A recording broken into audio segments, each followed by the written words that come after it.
Alright. Hello, YouTube. Sorry for not streaming at all in the past, like, week.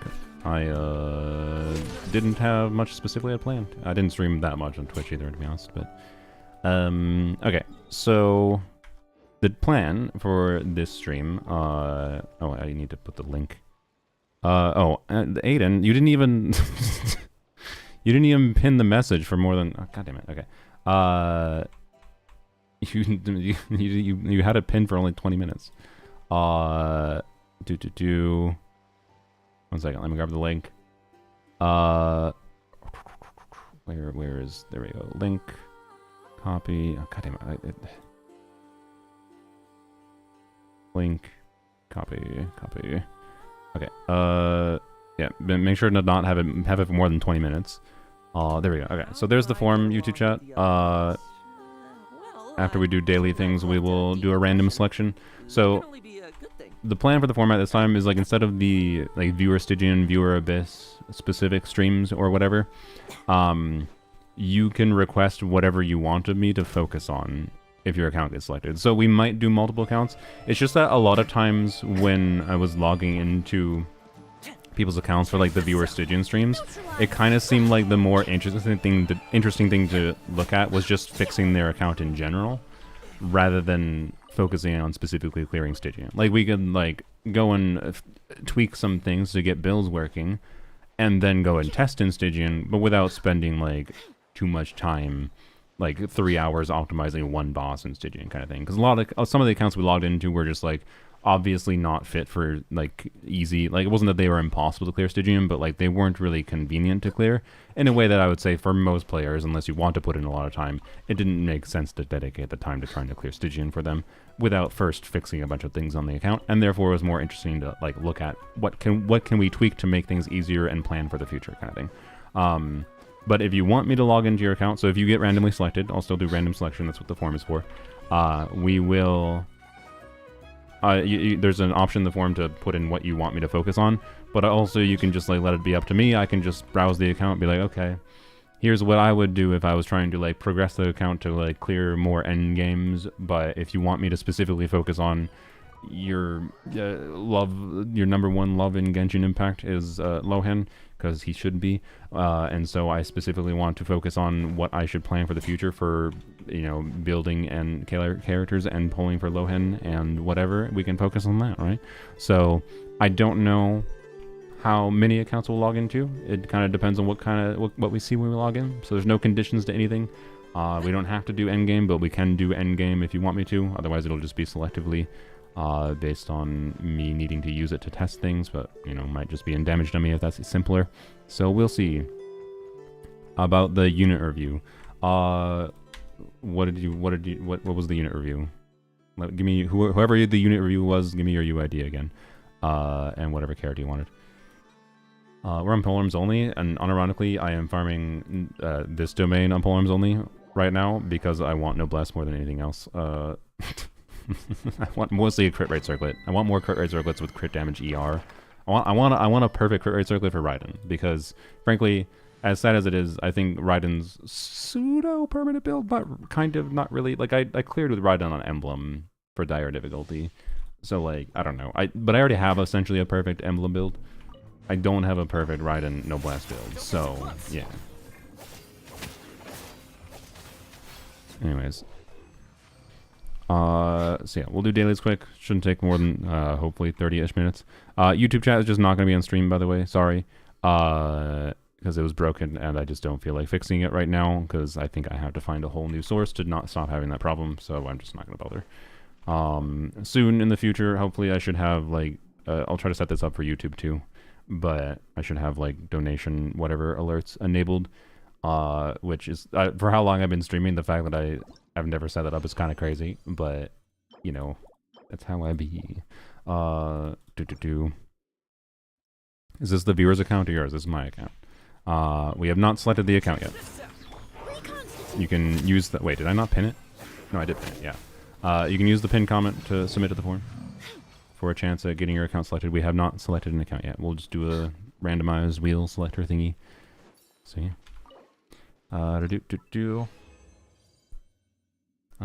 But yeah, let's look at the Bing Chungus. Wow, thank you for the EM crit rate, attack percent, ER circlet on the physical damage set. Let's go. Alright, Enka.net, look at a Chungus quick. Are you sure this is your UID? I'm assuming this is not your account, Kieran, yeah? Oh, it didn't have this. Why didn't it copy the 7? I definitely had the 7 highlighted. Wait, what? No, this is higher. This is too many characters. That's why I didn't get the 7. Which characters added here by accident? Okay, well. It's Zenless. Oh, what do you mean it's Zenless? Chungus.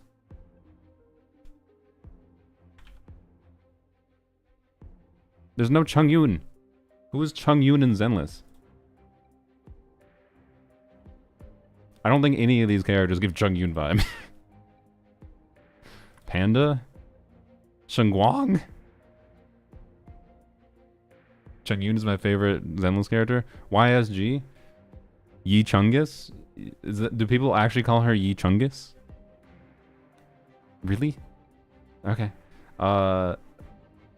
This, I'm pretty sure that's ideal crit rate, right? I can't remember how much this fucking character gets for free. She gets 30% for free, so that's 78 plus, I think, how much from the set? I don't even remember how much from the set. It's either like 12 or 20%, so I'm pretty sure it's like basically ideal crit rate. You might be, if anything, this is pen ratio. Yeah, that makes sense. You might be, if anything, low on crit damage to the point that like a attack slot 4 could actually be better for you. FYI. That's the only thing I would actually... 50% free? Okay, yeah, so this is the ideal. That's what I thought, because it seems similar to what mine was, and mine was about this. I think I also used a crit damage circlet, to be clear. I don't think it makes that much of a difference. But I think I have seen people min-max builds with attack slot 4, and that can be better. This, with her Wenjin, her orb in particular, gives a bunch of crit damage. I can't remember if the set bonus gives... No, the set bonus gives crit rate, right? So, I don't know. Other than that, it seems like a very good Fox Lady. Not utterly insane, but definitely very, very good. That's my vibe. Very nice. I use double attack buffers, the thing. Okay, yeah. So, probably makes a little bit less sense then.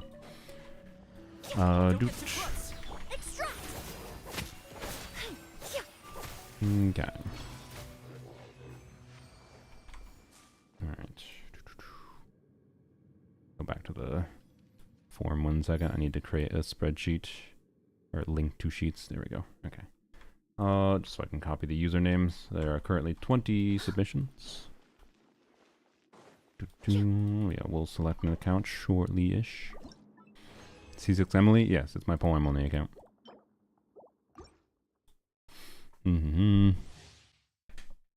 Need a real support that's not locked at the hip with Shengguang. What do you mean? I feel like the supports for Shengguang are not very locked to Shengguang. Unless you're talking like you need alternatives to dial in for different characters, but I don't know, they're kind of doing that. Like dial in is not that good with Pyroas, despite Pyroas being an alt focus character.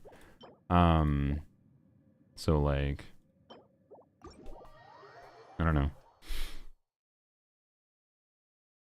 Anyone know good teams for current Abyss floor 12? Haven't tried, but it looks absolutely horrible. It's one of the easiest Abysses in a while.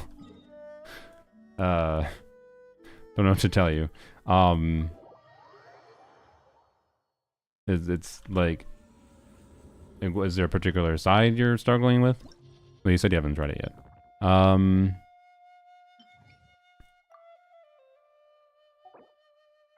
Yeah, sorry, Jason. I didn't really want to stream on YouTube for a bit because I didn't have very... Most of the time when I'm streaming on YouTube recently, in case you haven't noticed, it's when I have more... a more strong idea in mind for what I want the streamer to be, rather than like just streaming whatever. So, yeah. That's my current inclination for YouTube. And for over a week, I did just kind of streamed whatever.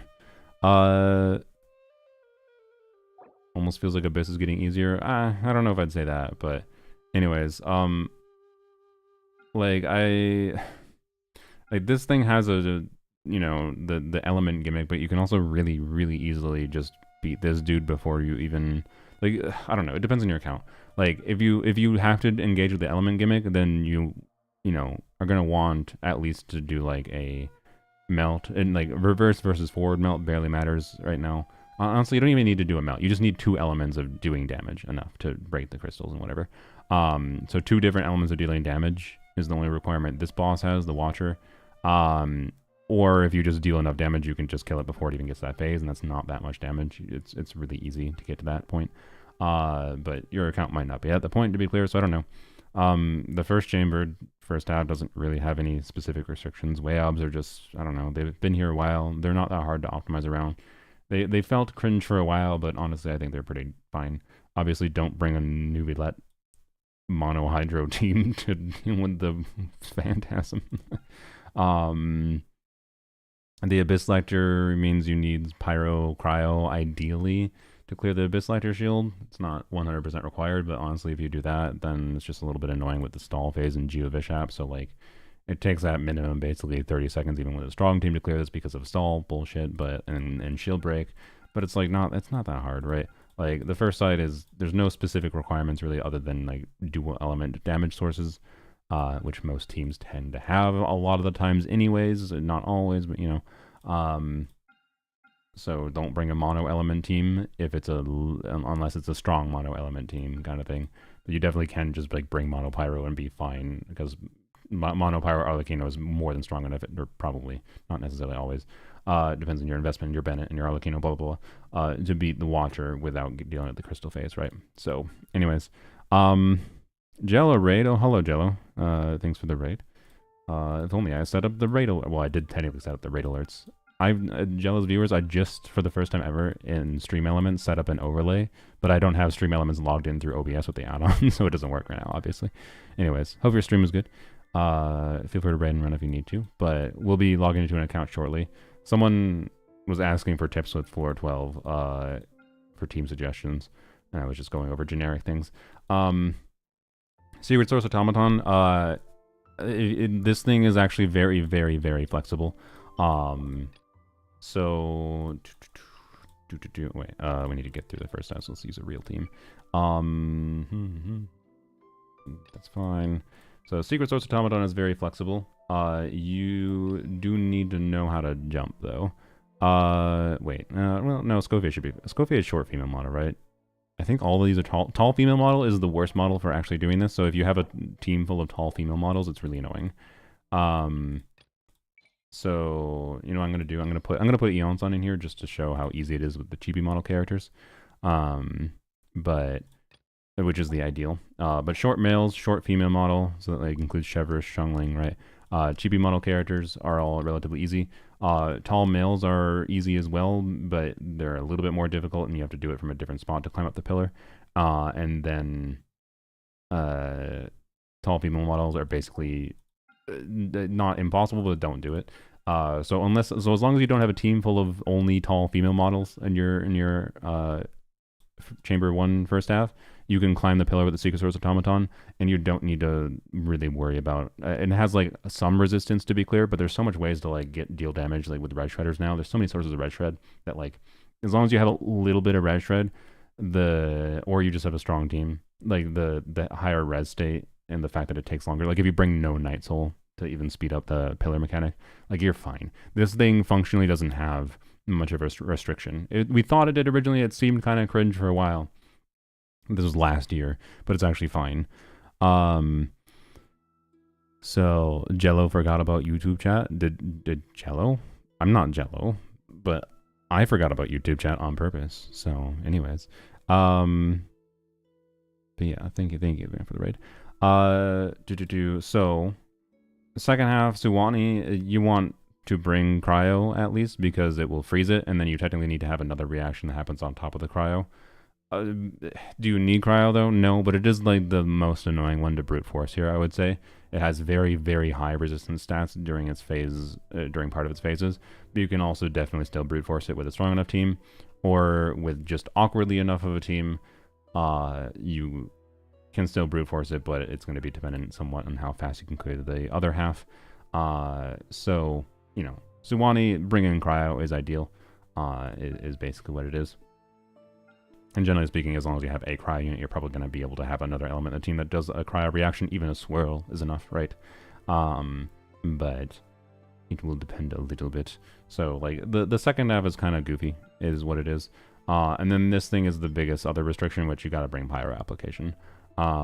Shiver's streams absolutely slap the ever-living shit out of this thing, by the way, because a Shiver's Q with an E, especially if it has C4 Shivers, like, Shivers on her own can basically annihilate the entire thing's shield if you use it smartly. But, like, a Shivers plus Bennett, and it's dead. The shield is gone, and then you kill it very quickly. This is, like, the most dies to Shivers boss in the game, frankly.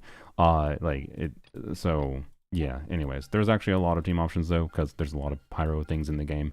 You don't have to bring Shivers. So, the conjunction requirement is, like, that's a lot of things, but it's not that hard. This is much more like, I would say, Abysses used to be designed more often in the past, where, like, you had a conjunction of weird requirements, but, like, it wasn't that bad to figure out, and there was lots of ways around different mechanics, right? C6 Bennett is also great for her. Yes, yeah. C6 Bennett is extremely good. It is one of those bosses that, like, would make me go, yeah, you should have C6 Bennett activated for situations like this. For sure. Why is my audio? Oh, my audio's loud because I was watching a movie last night with my friends, and I turned my audio on my end louder. There we go. Okay.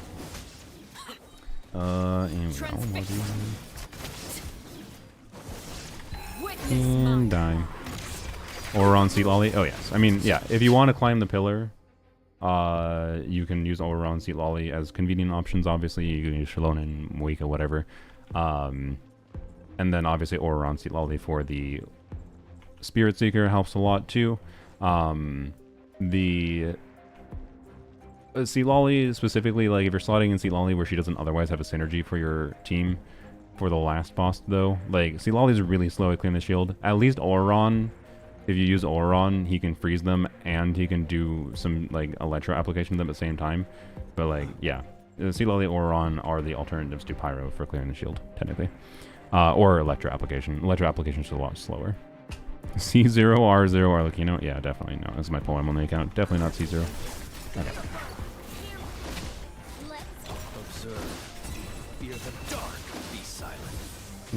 Okay. I think this team might be able to kill it before it gets into the pillar phase, by the way, but... Or no, we have Eons on, so it should charge up faster. Never mind. We will do this.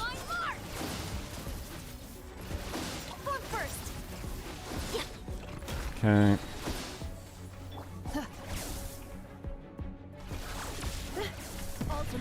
Do this. I'm going to pre-set up a little bit. Alright, so Tars has a video on his channel somewhere, but once you know like the approximate angle, it's really easy to do that. And that means the climbing requirement basically doesn't exist like a lot of people think it does. I didn't have Candace active. I guess I should not have activated Candace. Okay. So yeah, you don't need to. But yeah, chibi model characters are really easy. Non-chibi model characters, so the short males, short females, you do the same jump location, but you got to be a little bit more precise with it. So it might take you a little bit more practice. So that's like, you know, Emily, Lohen is a short male. They would be a little harder. And then tall male models, you have to go to the other side of the pillar and then like do like a running jump to like the little, there's like a very noticeably lower like little like jut out part of the pillar that you do a running jump from the right distance away, and you can jump onto that and climb up with the tall male models. And that's also where I believe the tall female models can technically jump up, but it's way harder, like 10 times harder than any of the other ones. So basically, as long as you don't have a team full of only tall female models, you can get up the pillar without a problem. So, yep. It's finicky as an exploit. I highly fucking disagree that it's... Calling it an exploit is fucking nonsense, by the way. I don't really feel like having this discussion. I'm not going to argue it with you. Calling it finicky, frankly, I don't know. I am not that high skill of a player, and it was extremely easy for me to learn. Like, like, and calling it an exploit is weird because, like, the reason it's an exploit, why? Because they made an overly precise hitbox?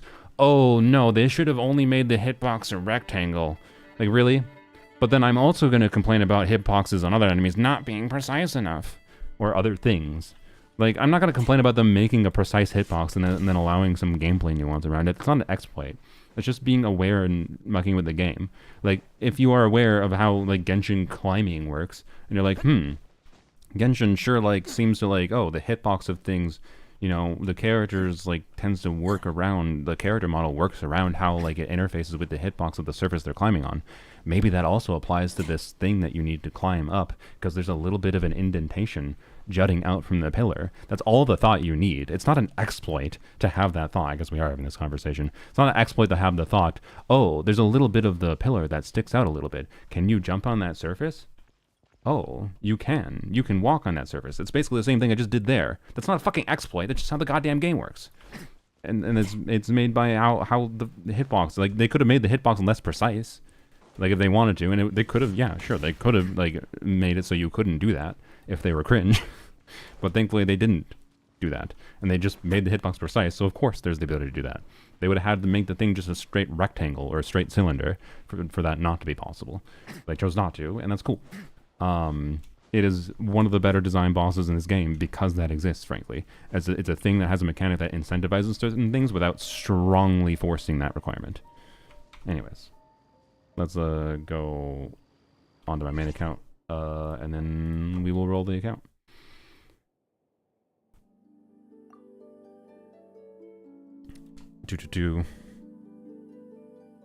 You try to go up the pillars of Varka yet? Oh, that's a good question. Varka definitely has a noticeably bigger model. I'm pretty sure Varka should have an easier time. I have not tried, though. I guess I should check that at some point. I don't know. Do we want me to check that right now? I can check it right now. I don't think we can... No, I can't farm the things I want today, so it's fine.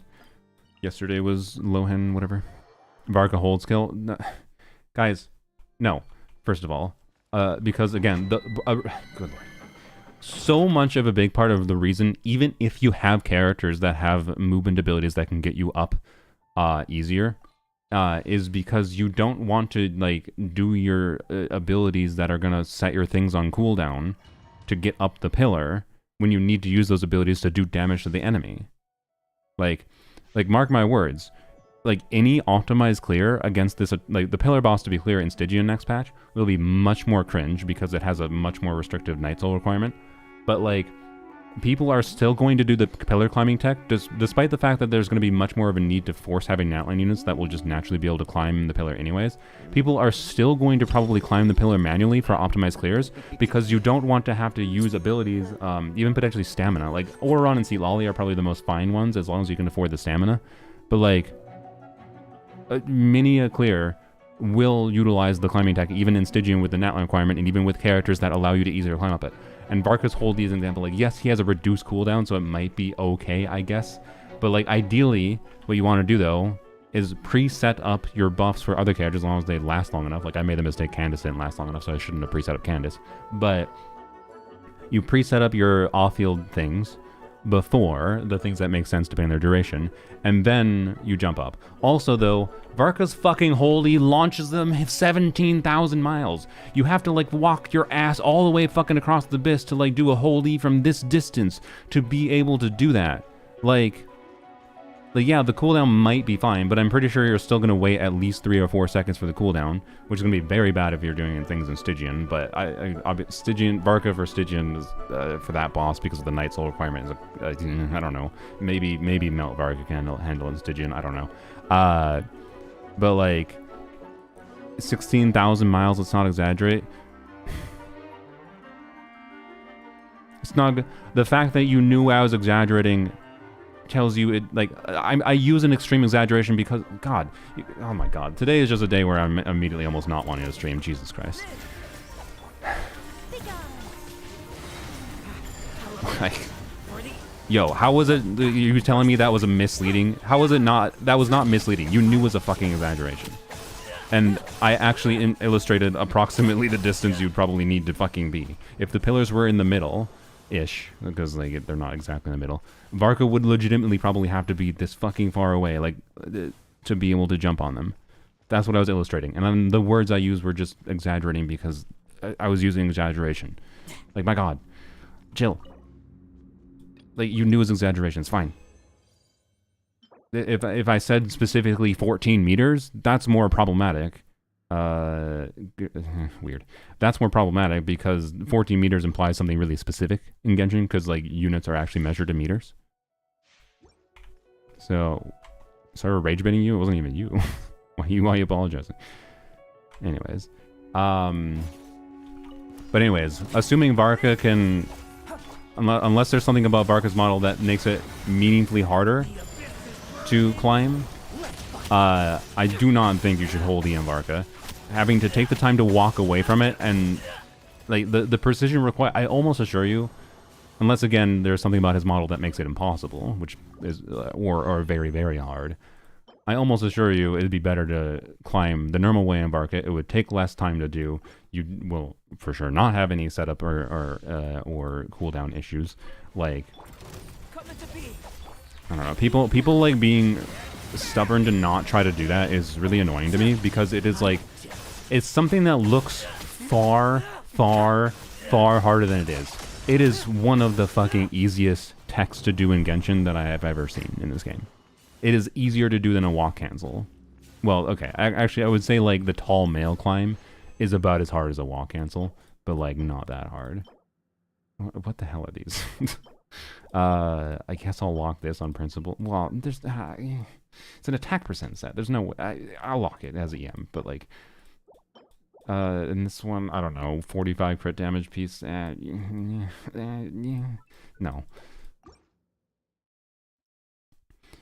Anyways. Dooch.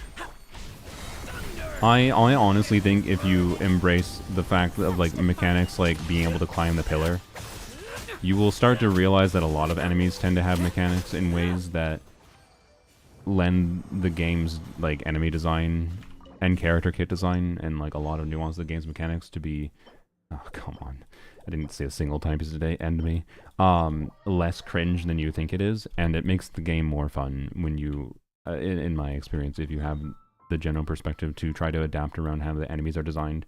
And I don't think it's an exploit to climb up the pillar because it has a hitbox that allows you to do it. Anyways, I can't do it with controller. With what model? I haven't tried a controller, but I don't think it would be hard with controller for at least the chibi male model, chibi model, and the short male, short female model, because it's just not very precise to do that.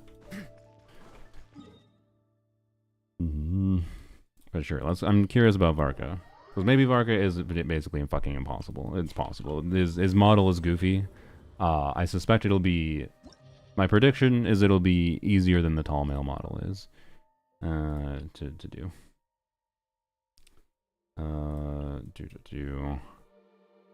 We'll throw in an Eon Song, whatever. I don't know why I put a full team. I don't need a full team.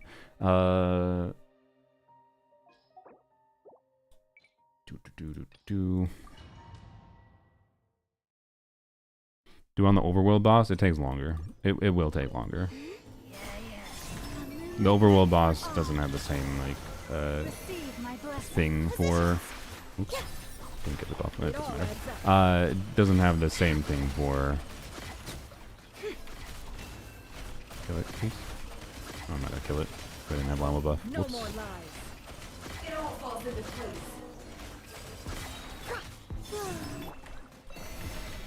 Do Varessa's jump.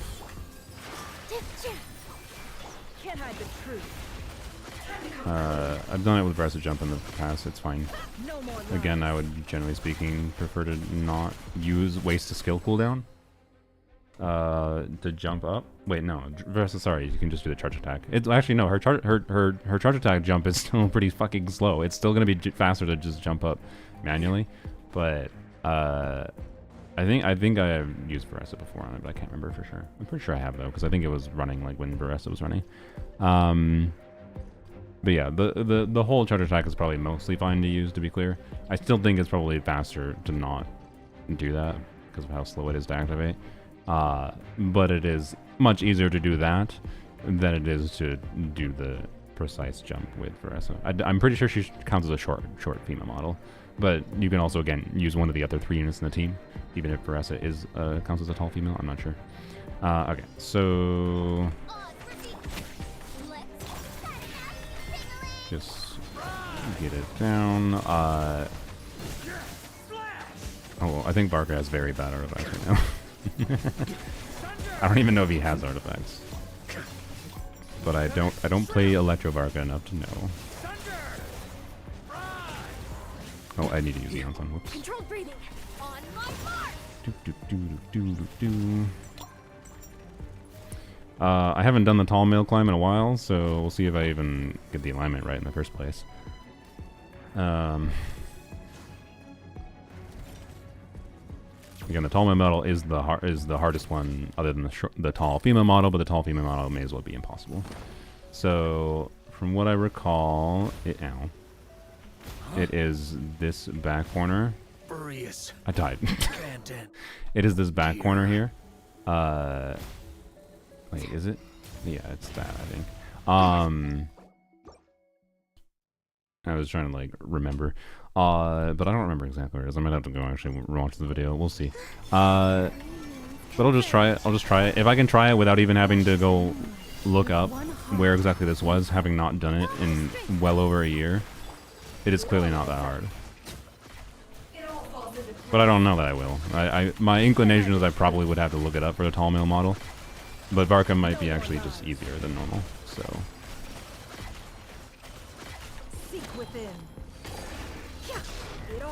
Get Lanyan? I mean, yeah, I could have, I guess. But...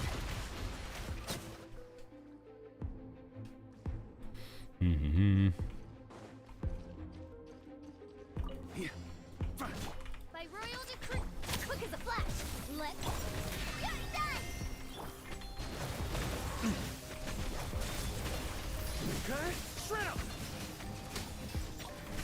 I feel like he must not have many artifacts because he's missing a lot of crits, but it doesn't matter.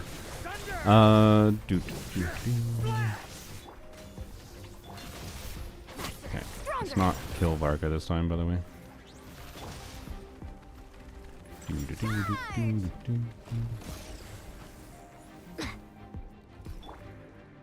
Yeah, obviously, again, here to be clear, I have Eons on and Prune in the team. Using either of them would be trivial to climb, but so it doesn't even make sense to use Varka here. But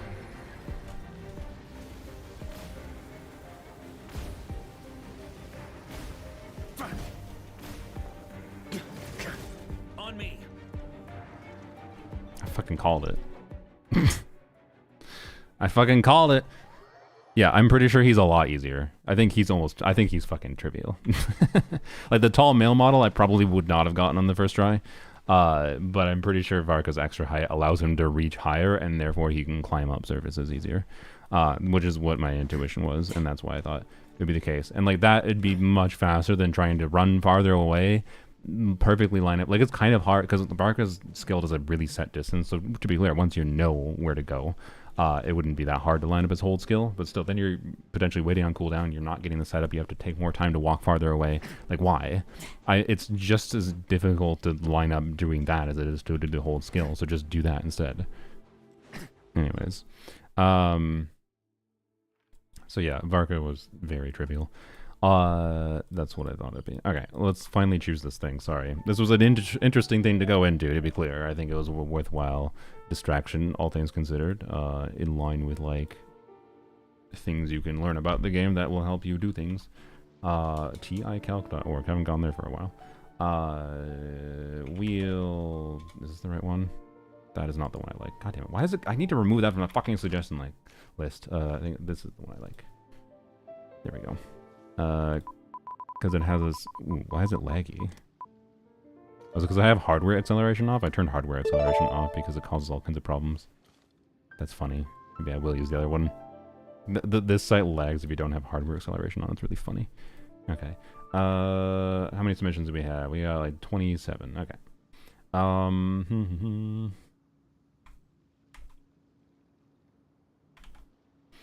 And if it rolls, I'll leave the Twitch YouTube username there for funnies. If it rolls that, that'll just be a reroll. We love lag, yeah. That'll be Zajef. Yeah, I'll go DM Zajef. Zajef, your account got selected. Biro 1000 boss. Are you still here? Hopefully you're still here. Catcam for Twitch YouTube username. I mean, I'll just turn on Catcam regardless. Biro. Hopefully you're here. You can always just jump with Varka. The whole point was that it's not worth it.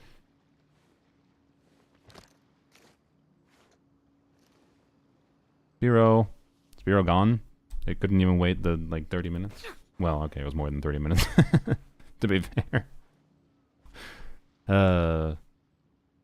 At Biro. At Biro. Nope. He's my friend. 1 second. Is he? Oh, okay. Alright, I'll wait. I can do a cat cam in the meantime. Also, what's my Varka build?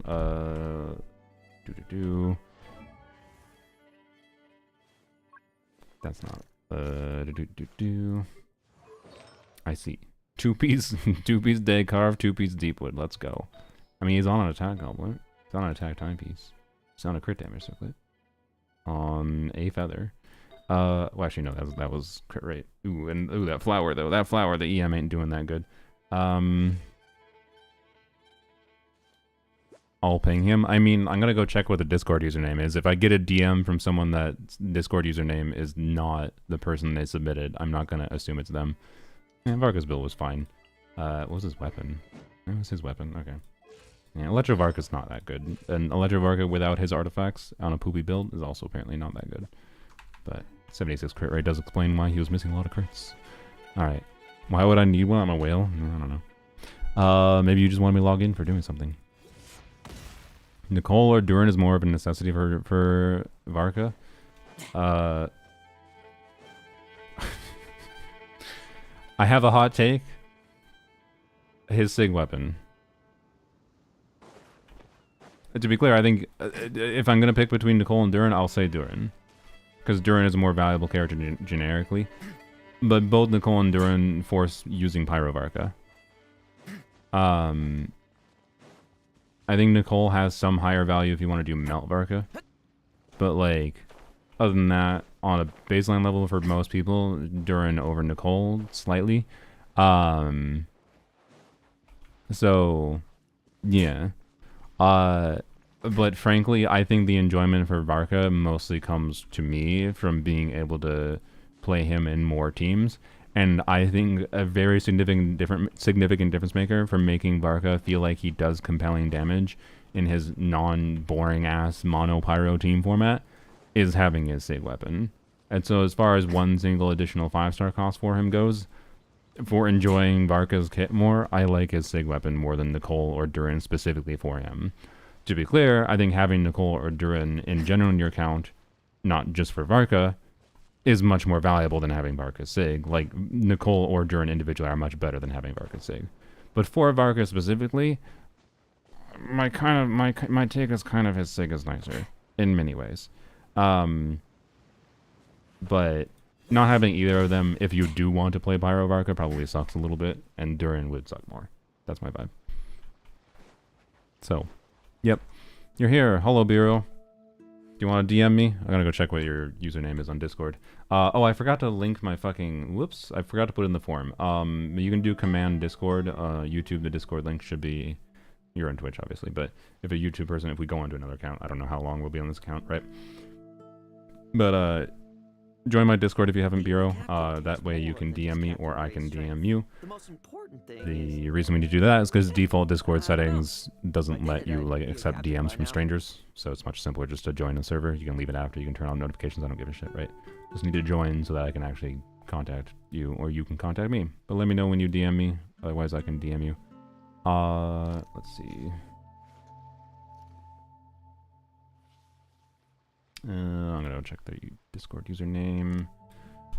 Control F, Bureau. Alright, there we go. Do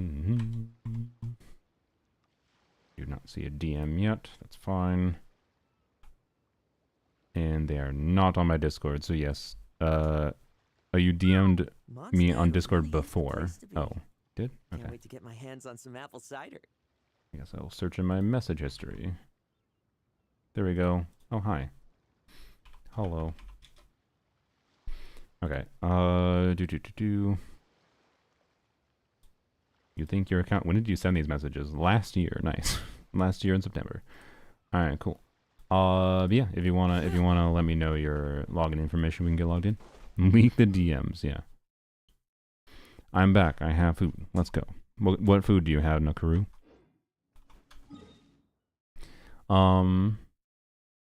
Saritsu will bring Stellar Swirl, and Varka will be meta with Stellar Swirl. I mean, you do realize Varka is the second best DPS in the game right now, right? I love that people don't realize this, by the way. Varka is not meta. He's garbage. I love throwing that. To be clear, I don't like Monopyro Varka. Yeah, he's the second best DPS in the game, guys. Because he's like slightly ahead on like C0 default like standard theory crafting assumptions level with Varka Premium. Now, mind you, that's also with the big ol' fucking fat ass asterisk of C6 Prune, which I agree is a big ol' fat ass asterisk. But the only like fair way to equivalent things is to yes factor C6 Prune as a factor, right? And just mention it, right? But like yeah, he is. So top 10 looking at, like, I don't fucking know, it doesn't matter. But Varka technically with C6 Prune is the second best.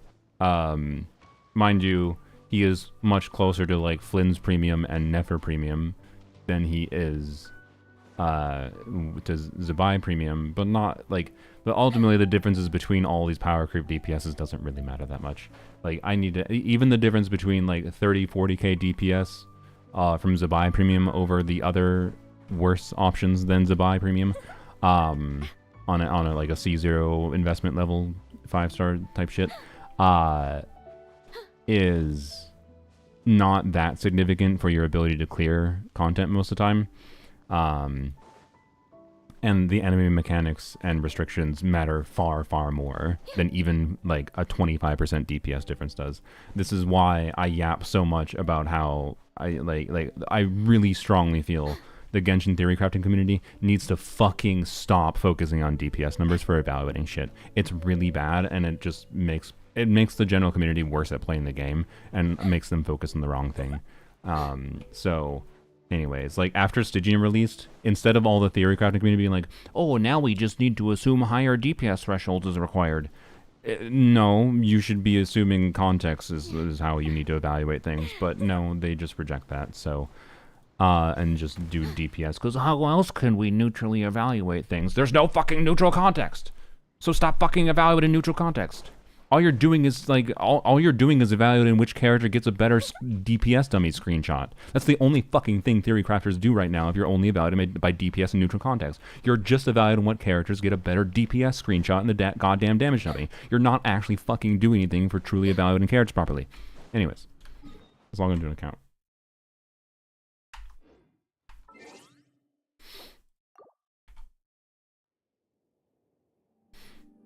I don't know why you're so easy to rage bait. I'm not normally, I don't know why I'm so rage baity today. It's because I watched Blade Runner with my friends yesterday. I don't know why did Blade Runner make me in a rage bait mode? I don't know.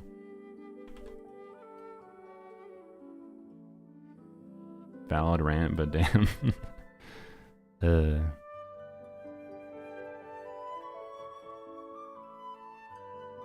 Theory Crafter, hey, I've been summoned. Hello, Mies. Alright, sent you the code, Bureau.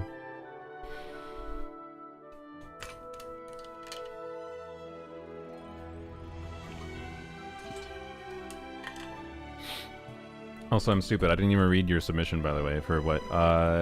AR60, free-to-play, never 36 start Abyss. Got some questions regarding certain characters and best team comps on my account. Alright.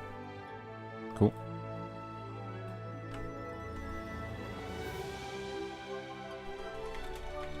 waiting for the code still. Oh, there we go.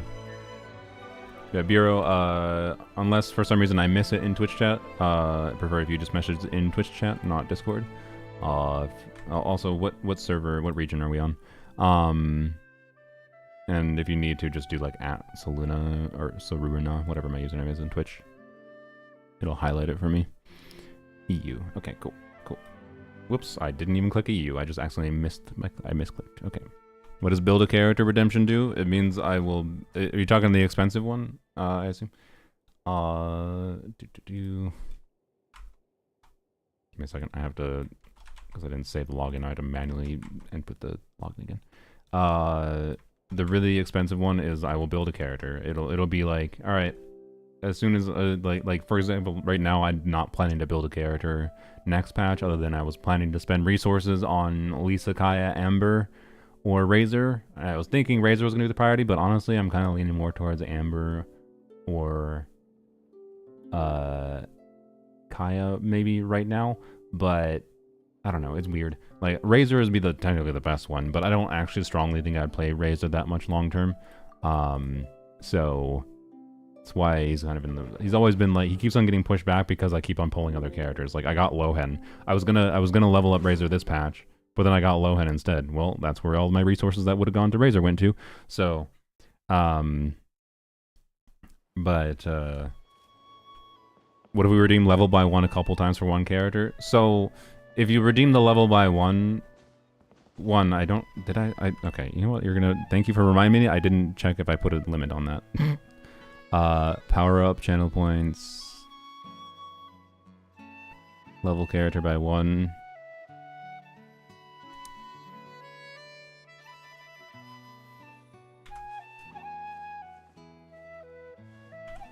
There we go. I put a limit on it. I'm not even going to tell you what the limit is. So you can't hoard 500,000 points and then do 20,000 redeems. There you go. You cannot do 20 redeems at once for the level character by 1. It is more than once a stream, I will say. You could redeem that, but anyways. Who would you build for Sandrona if you're Yylus? I don't know. To be clear, that kind of question is like what theory crafting is important for. It's just that you don't really need to evaluate characters by DPS numbers to answer that kind of question, right? You can just say, here are your options for teammates, and like this option is worse than this option, and here's like the relative difference. Like the Zenless community does theory crafting, in my opinion, how Genshin theory crafting should be done, generally speaking. But you can also go a step further with Genshin theory crafting and start evaluating by specific boss context. But anyways, yes, probably Beidou. Although Beidou is more buffing focused rather than damage focused, so there might be some nuance there, but yeah. Depending on the other teammates. Anyways, no, level 95 does not count as leveling a character by 1. So if you redeem level a character by 1, I will level the character. 1, I said level a character. I don't think I did. Wait, did I put in the description for that I would level the character you choose? Because I think I didn't say that it was technically... So the really expensive redeem, I will level the character you choose. And that, frankly, is going to be like a once per 6 months thing. But if it's a level character by 1, I think that redeem... I might tweak this in the future, right? It'll be like I level 1 character on my account by 1, and it's my choice. But I will probably default to leveling a character you choose by 1, if possible. It just depends on my resource situation, what I'm planning for in the future.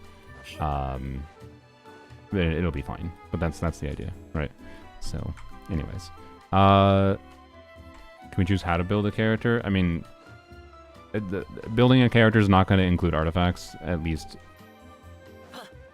Because, I don't know.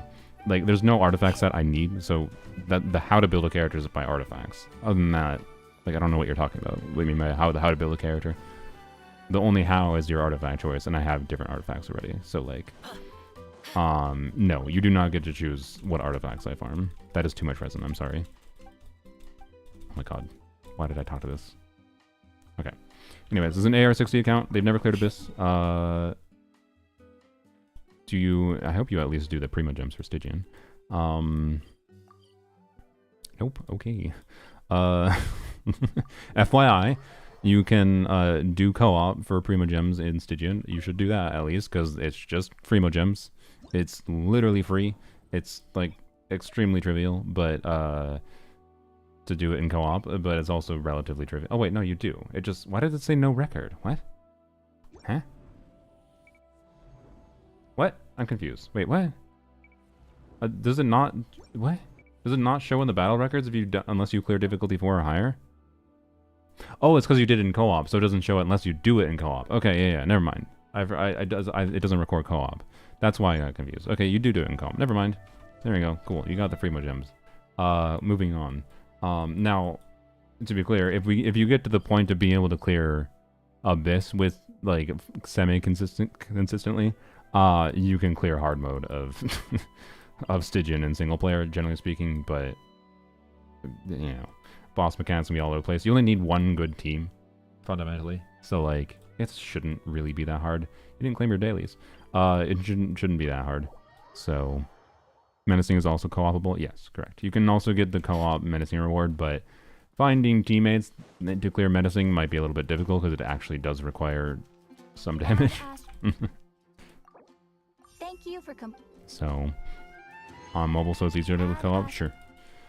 I really wish it was easier to stream mobile, by the way. I tested it once, but at some point. But streaming from mobile, just like phone overheat quick, and then game starts performing at 2 FPS. So it doesn't work.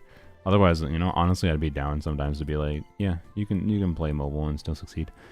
Anyways, so our focus is gonna be like Abyss, and again, if you can start clearing Abyss semi-consistently, you can start clearing whatever. Is there particular characters you want me to look at, Bureau? Overheat is a big issue, yeah. Unironically, you could try to... It depends on your phone how successful this can be. Stop, bro. Actually, get this character not to be the active character. Get out of here. Yehoda. Yeah, we'll keep Yehoda active. Orlukino, Southhouse. Okay. So that those on mobile in particular is going to be a little bit harder. You can do wall cancels on mobile, but, you know. He's definitely a character that, depending on how skillful you can be with him, he scales much better. But even then, he's still going to struggle a little bit, depending on the specific, like, Abyss context and whatever. But he can work. But we can take a peek at your build options. So immediate things I'm noticing. Yeah, like the more, so what's your resource situation? You have a lot of characters, so I know your resources are, yeah, okay, potentially split out between a lot of different holy elixirs. Jesus. I like how you use the, wait, no, you probably don't even get the rerollers. Never mind. I was gonna say I like how you use the rerollers, but you don't use the elixirs. But I think you just haven't gotten many rerollers, which is fine. The elixirs, I don't know. Feathers are weird. Like, they can be really valuable, but honestly, they are good as an endgame reward, in my opinion, for rewarding playing a lot, but bad at actually, like, changing that much for the artifact situation in this game, in my opinion. I think people think they matter more than they do. Whereas elixirs, I think, are actually a really big deal, but anyways, so there are ways to utilize these elixirs to... We might end up potentially using them here. Some of them, not all of them, hopefully. To craft really specific artifacts that when you craft one artifact can result in significant build improvements overall. Even assuming that you only get 2 stats to roll, which is what it guarantees, rather than anything more better, right? Like, I don't think using elixirs to min-max is generally a smart idea. You can. I've certainly done plenty of craftings coping that I would get a min-max piece, but if you use them just balanced around what the bare minimum or something more likely to happen is, you can end up functionally saving a lot of resin and improving your builds at the same time, and saving a lot of resin so you can like stop farming a particular set of artifacts sooner, which then lets you spend more resin moving on to another character, right? So, oh, I use feathers, but rarely. Yeah, okay. But yeah, Let's just take a brief perusal. A Squark weapon, Flynn's weapon. Okay. Hey, we got a Skyward Blade Benny. That's dope.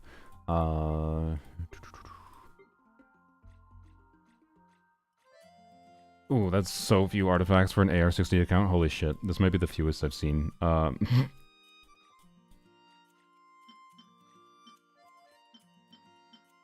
That further, like, sorry, not elixirs. Reroll feathers value is tied to how many, like, the value of reroll can give you is tied to having something that has really good baseline stats. And if you have less artifacts leveled in total, that makes me inclined to thinking you have less artifacts that are like the perfect baseline stats to be worth rerolling. And therefore, I don't know using rerollers that often makes sense, other than just again, you can use rerollers somewhat similar to elixir sometimes, like when you get those random like you can occasionally get like a good goblet or whatever that rolls really shit. Like it's, you know, it doesn't roll into crit at all despite being double crit. And then using the rerolls to guarantee getting 2 additional crit rolls is good. That's how I probably use rerollers in this account. But that is so few level 20 artifacts. When did you? I mean, okay. So like AR-60 is hard to get a vibe on, right? Like my main account has been AR-60 for like a little bit over a year and a half into the game. Like you play daily and play a lot of the game's content, you can reach AR-60 in over a year and a half. Like you can technically do it sooner than a year and a half, I think. But well, particularly with all the new quests that are in the game, I don't know what the fastest you can get there is. But yeah, if you're not spending resin daily, it doesn't necessarily mean anything. I still almost every day, you know, Genshin Content Creator, whatever, I spend my resin daily. So like, I am AR-60 maybe like getting to the point of almost 3 times over at this point, right? This account might be AR-60, but like AR-60 like times 1.1 as far as relative resin spent. So like comparing AR-60 accounts isn't inherently important. Did you turn AR-60 recently though? You've been playing since day 1, but I did take a break, so I don't have 2 event weapons. That's not that. I mean, missing 2 event weapons is not much of a break. I've missed more event weapons than that. I started in version 2.3 or 2.4, whatever the Shenhe patch was. You can reach AR-60 in 6 to 7 months if you play daily and do everything. Honestly, I kind of believe it with how much content there is in the game now. No fishing, yeah. How dare you leave out the YouTube chat? I mean, I'll try to fix it at some point with a more permanent fix, hopefully in the future. I got sick of trying to deal with the problem, so it's just not going to be available for now. Okay, we have no resources to level cards, by the way. Oh, okay. Where's the weapon or material? I can't remember. It's in the bottom of the weapon inventory, isn't it? Okay, like nothing there too. Okay. How many files we have? Ooh, uh-oh. So, thing you shouldn't do as a free-to-play player. Do not refine your fabs to max until you have multiple fabs. My general rule of thumb that I recommend is, so Fab Claymore, Fab Codex, and Fab Bow are generally used less-ish enough that my recommendation would be, like, you can refine Favonia's Greatsword after you have 2 baseline R1s. At least keep 2. And Codex, I think, is the same. I've personally never encountered a situation where I really need more than 2. If you want to be extra safe, you should do 3, to be clear. Of all by default. So 3 R1s and then refine. Like Fab Codex and Fab Greatsword, I'd say you're relatively safe. Fab Bow is also similar, but Fab Bow has a little bit more circumstances it gets used. But it just, again, really depends on your specific account, the kinds of teams you're playing. But relatively safe to after 2 or 3 to refine. Fab Bow and Fab Lance, frankly, Jesus, I do not recommend refining these unless you maybe have 5 at this point. Fab Lance especially, you might unironically want 4 or 5 at minimum before you refine at all. Fab Sword, you can get away with less, but it still kind of depends on the characters in your account. But they are used often enough that I wouldn't. You do have a bunch of Fab Swords, so that's good. Fab Greatsword, you have 10,000 of. Fab Bow you have, but I don't really notably, which Fab are we missing? Any R1 of? Uh-oh, the most important one. Oh boy, not many Favonia's lances. Like, to be clear, refines on Fab are really nice. Like, but this is definitely a situation where I would have at least wanted to see like I would have wanted to see R3 Fab and 2 R1 Fab lances kind of thing. So that's a bit rough, I will say. That limits your options for configuring teams in different ways. I'm glad you have them leveled up at least. It's better than not having anything leveled. But like, imagine they were refined and not leveled. Like, oh god, and you're not even utilizing it, and you waste the refines. But yeah, that could cause problems down the line. But oh well, is what it is. I have 5 R1 Fab lenses and they're still getting shared around. Yeah, I know. On my polearm only account, which to be clear is a polearm only account, I'm only using polearm characters, so it exaggerates the problem significantly. I have sometimes felt like having 8 was not enough. Sometimes, not often. It's mostly a theater problem, but like, you know, R2 Dark Iron Sword, true, nice. Do I have Dark Iron Sword in my mini account? I feel like I keep forgetting to get the thing, but anyways, yeah, nice. I have 2 Fab Lances and I barely even use one of them. Yeah, I mean, there's a million different characters in the game. Like, ultimately, while Fab Lance tends to be the most needed one, you can easily still have an account where the teams you're playing don't actually need them that often. So, yes. I guess other things quick. You mentioned Arlecchino and Sethos. Well, guess what? Character matters? Oh boy. Wait, are you just a... Okay, I was going to say if you're a free-to-play character with this many characters, I could see why you wouldn't fully ascend characters. So... Arlecchino is one of those characters that is a little bit cheaper to level up if you understand that her burst and skill talent almost don't matter at all. Her skill talent especially is almost irrelevant. And it unironically probably makes sense to crown Arlecchino's normal attack before leveling her burst or skill a single time, is generally what I have said. I think her burst is kind of worth leveling a little bit just to make it so, like, when you need to heal, you can have a little bit better healing. But, like, the priority is crowning her before bothering with her other talents at all.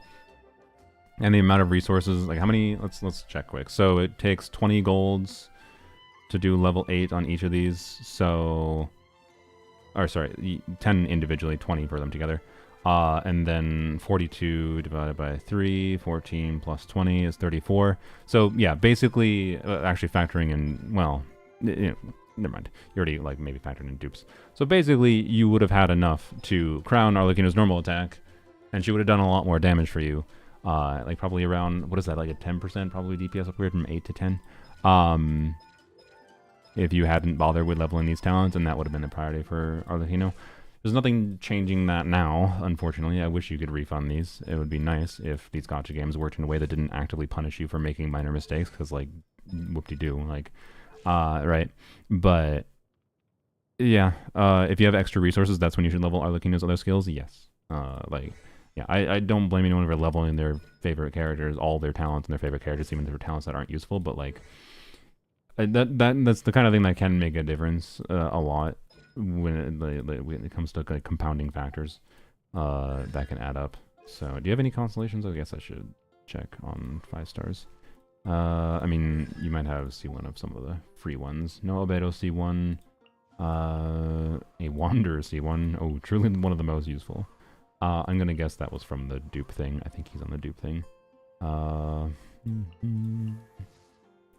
Lindsay Boy. Kachane C6. Nice. Alright. I wonder who you lost all your 50-50s to. Shen has C1. I assume also a free dupe thing. Nilu probably also free dupe thing. Tignari C2. And Mona C1. Okay. Cool. Chi-Chi C1 as well. And an Aloy C6. Just kidding. Okay.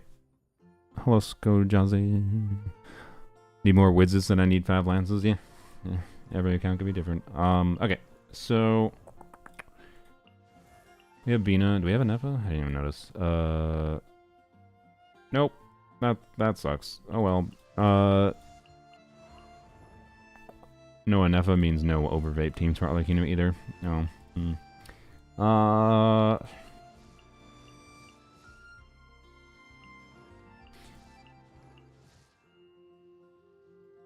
So, I don't really, with these kinds of things, like strongly making unit recommendations. Particularly nowadays with how the balance of characters has gotten out of control. And like, and particularly if they continue designing enemies in ways that are like they designed enemies this year, that are basically fuck you if you don't use the intended units for them. And like often, like in Abyss can still, generally speaking, to be clear, be brute forced. But like the only enemies that aren't fuck you for not using the characters we intended for you to use with them this year have been the Hexerai designed enemies. So like the Watcher is not, you don't really have to use Hexerai on the Watcher, right? Or the Wolf Boss, you don't really have to use Varka or Venti or whatever on the Wolf Boss. It is designed in a way that is better. Like it has a mechanic that incentivizes certain characters that are the newer characters that were released, but you do not need to. And that is better. That is the ideal. That's how they should be designing things. Not like, you know, the lunar enemies and shit that basically are big ass middle finger if you don't happen to use lunar things. Hera and Watcher are both pretty good. Yes, Hera is the one exception to an enemy that they made that incentivized Nod Cry damage, Night Soul, or not Night Soul, sorry. And what the fuck? You know, Nod Cry characters, whatever. Moon Sign damage, sorry.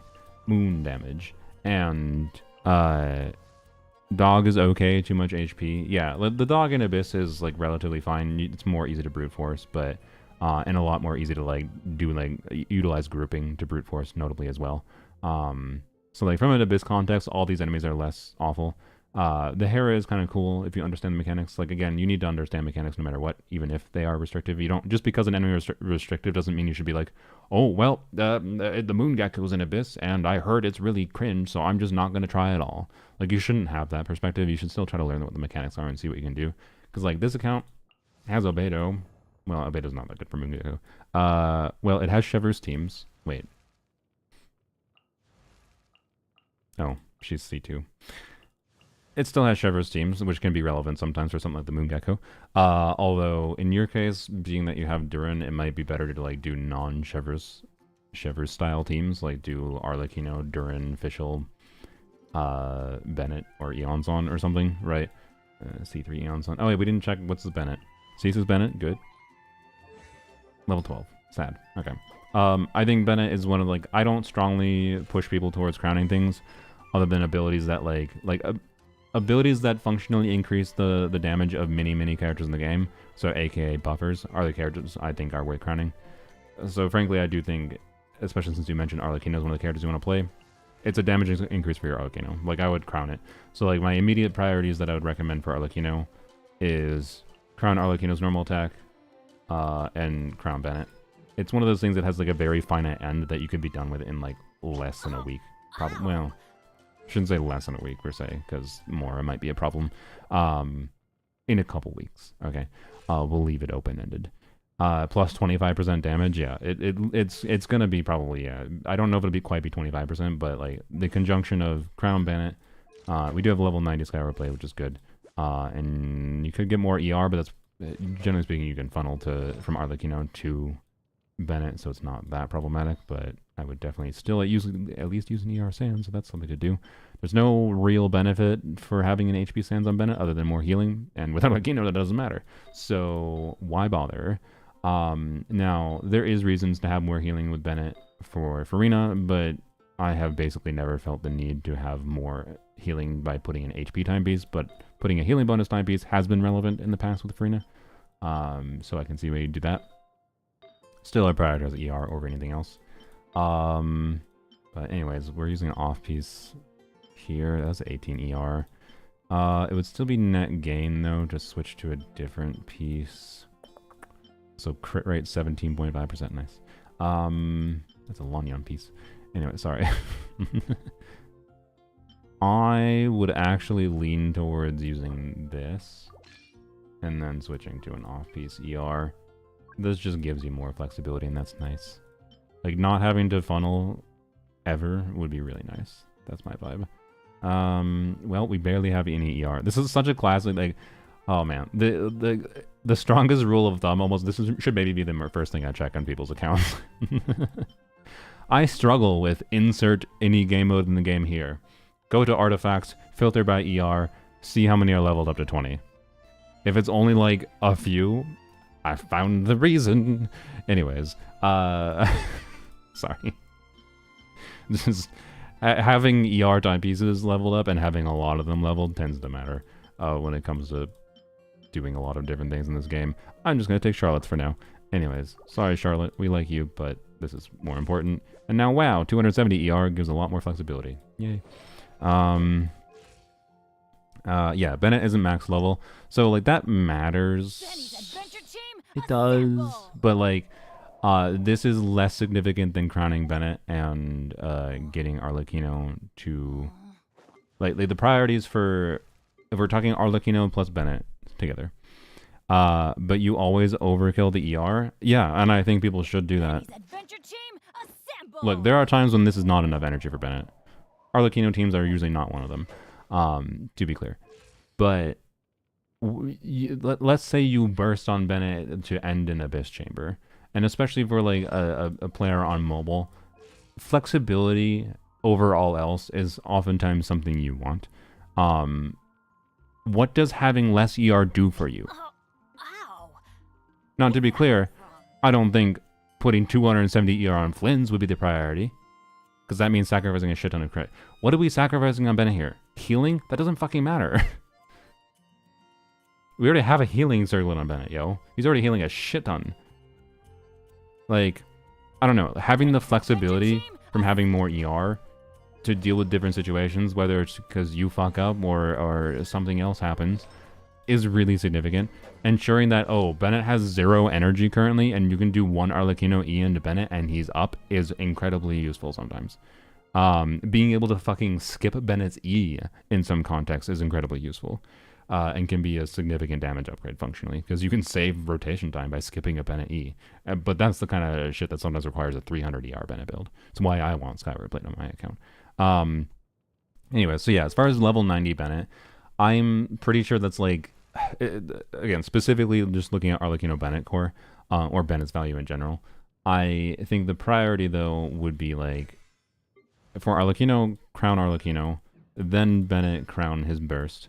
So crown Arlecchino's normal attack, and then level 90 Arlecchino, and then level 90 Bennett kind of thing. And again, this is ignoring other teammates paired with him. Obviously, like if we're talking like an overvape team with a Nefa, which we don't have, that would potentially change the investment priority a little bit, right? Might need to make sure Nefa has a good build and whatever first, before min-maxing talents and level 90ing them, right? But it is something that makes sense. Like the conjunction of level 90 on Arlecchino, level 90 Bennett, crown skill, crown normal attack on Arlecchino, irregardless of whatever builds we're looking at, although we'll look at that in a second, irregardless of any builds, is probably going to be a pretty significant damage upgrade, right? We don't have any resin for this today, or, well actually, I don't know, the Mora is a problem. We have 11 fragiles. Okay. There's a little bit of stuff, wiggle room to do, but... Oh, was there a Moika? I didn't even see Moika. That's funny.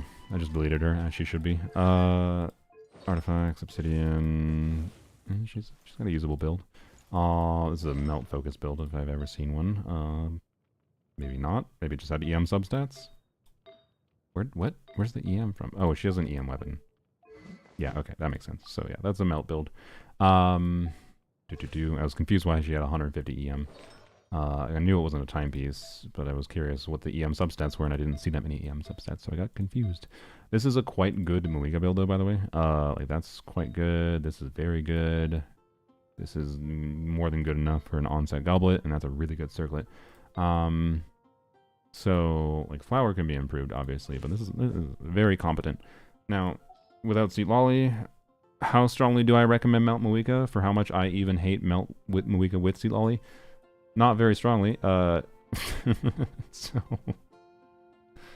you know, I don't see much benefit for level 90 supports. Like I agree it's not the priority, but like again, you got to keep in mind like how Bennett interacts. Like here. You gotta remember that, like, crowning Bennett is, again, the priority over level 90 him. But crowning and level 90 him, that is something that benefits every unit you could possibly consider strongly using Bennett with. So let's go through them. Arlecchino, duh. Xiao, yes, depends. You don't have Shun. Well, you have Farina. I don't think you had Shunyu. No. So you're probably using Bennett with him. So yes.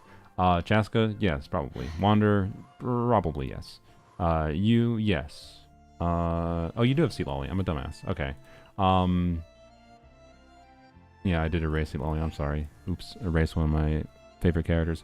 Flynn's, honestly, considering there's no Inef on this account, kind of yes. Normally, no. I'm not gonna say strong yes, but like, oh, there is a Shanyun. I erased Shanyun too. God damn it. Sorry, you have so many 5 stars. A significant problem you have, I think, is pulling too many characters, by the way. I think you pull too many characters and don't invest enough into the characters you already have.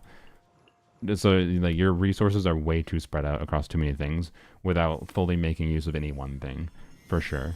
Anyways. And it makes it really hard to, like, decide where to continue to, like, prioritize resources to. We do have Llama, too. So, like, you have all the characters you possibly need to, like, clear endgame, for sure. But, anyways.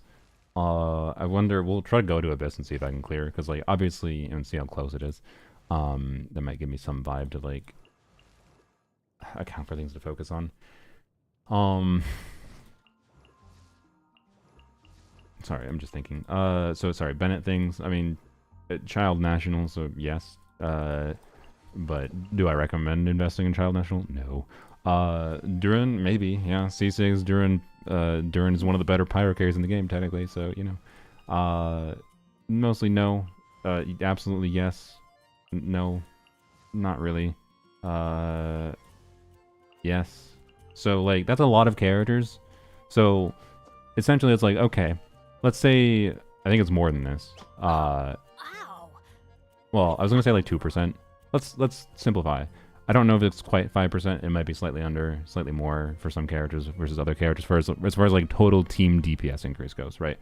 Let's say you crown Bennett and you level 90 him. If it's like 5% plus or minus 2%, whatever, of a DPS upgrade, that's not that crazy for the resources involved individually. But multiply that by the like 10 potential characters that benefits, and now that seems like it makes a lot more sense, right? And yeah, you do have multiple pyro DPS characters that it benefits specifically.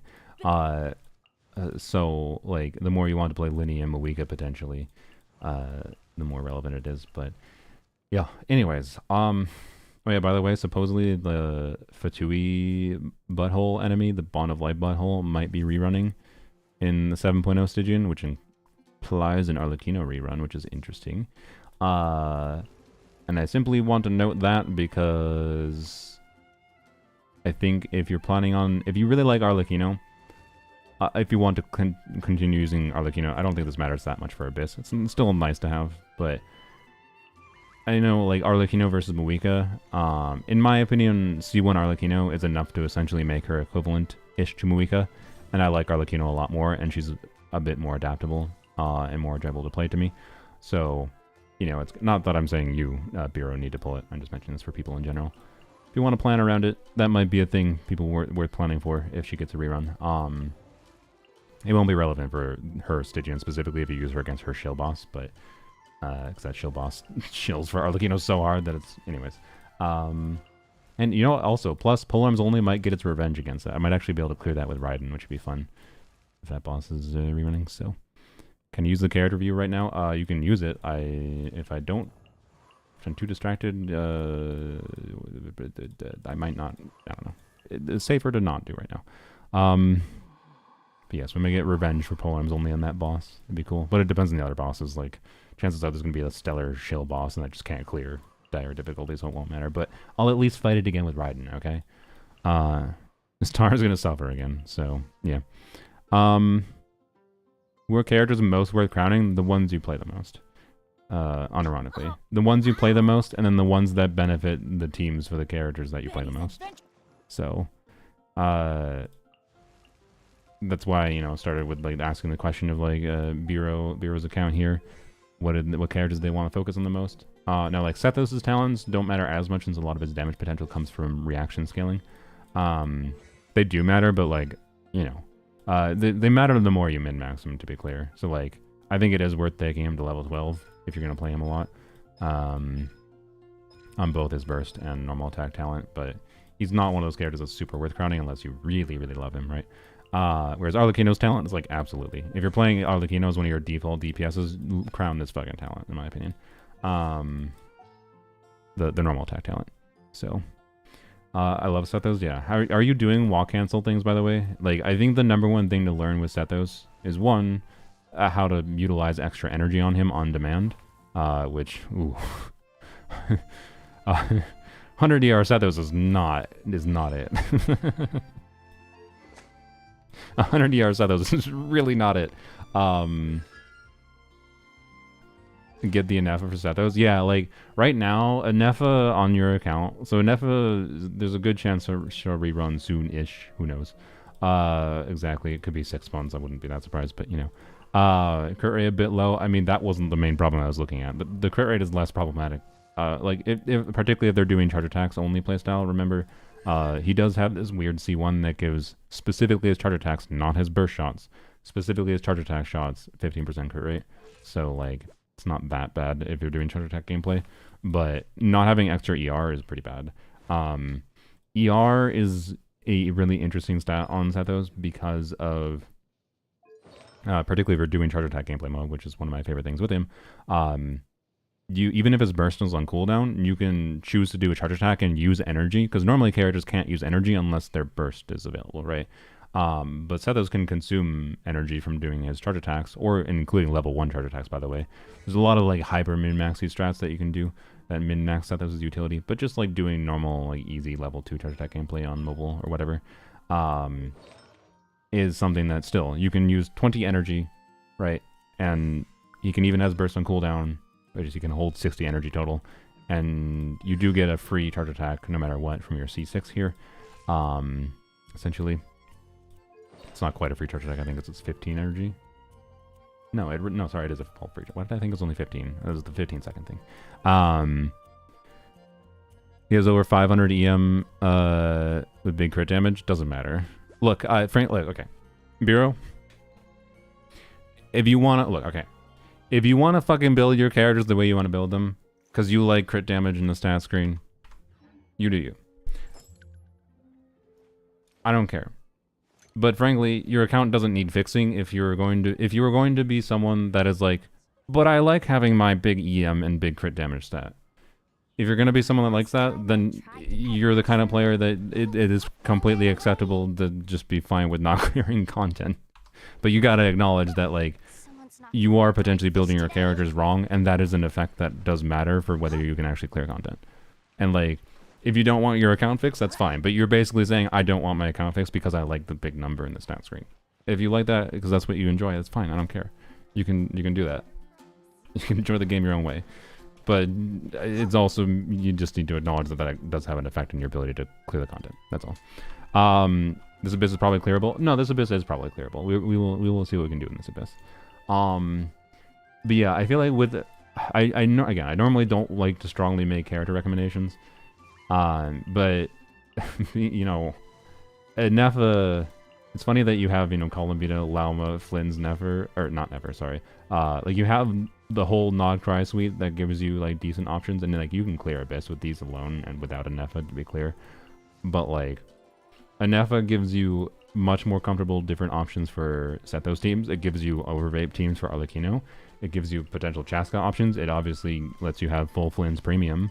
And it even lets you do things if you want to do DPS Columbina with Lauma. You could have a Nefa as the last slot there as one of the best last slots. So like a Nefa does a lot for this account. So and also Nefa is nice in that you don't really have to invest in her talents really at all. Like you invest in her skill talent a little bit for shielding durability. Other than that, you don't really need to invest in her talents because all of her damage comes from her passive, so it's just like artifact investment. It's like, it's kind of nice. She's kind of a good character. The only real problem she has is like craftable weapons aren't that great, other than what's it called, the Natlan craftable, which I don't know. You already have one copy of, which is nice. So, or this in Natlan, Nod Cry. Sorry, you also have a Jade Spear available, so you could just give her Jade Spear or Skyward Spine. So never mind. You have good options for Nefa, and Fav if you needed to, and this. Oh shit! I didn't even notice this. Okay. R3 of this, honestly, I'd probably stick this on a Nefa. But yeah, anyways, you got good options. So like Also, Flynn's weapon. If you aren't using Flynn's, you could actively swap Flynn's weapon to a Neva, and that'd be a good option too. So like, you have a good baseline setup for a Neva here, without even looking at like what your Albade pieces look like. I do think Albade is worth farming on a Neva, generally speaking. Not that you have to use Albade on her. So, yeah, okay. Oh boy. So as far as Sethos goes, yeah, ER. As far as Arlecchino goes, again, I got the vibe from you. You like big crit damage stat. The main thing I can say to tell you as far as like crit imbalance goes, okay, is as good of a circlet as this is. Unfortunately, we should switch to a crit rate circlet. Unless we have some inverse pieces here, which I'm gonna guess we don't.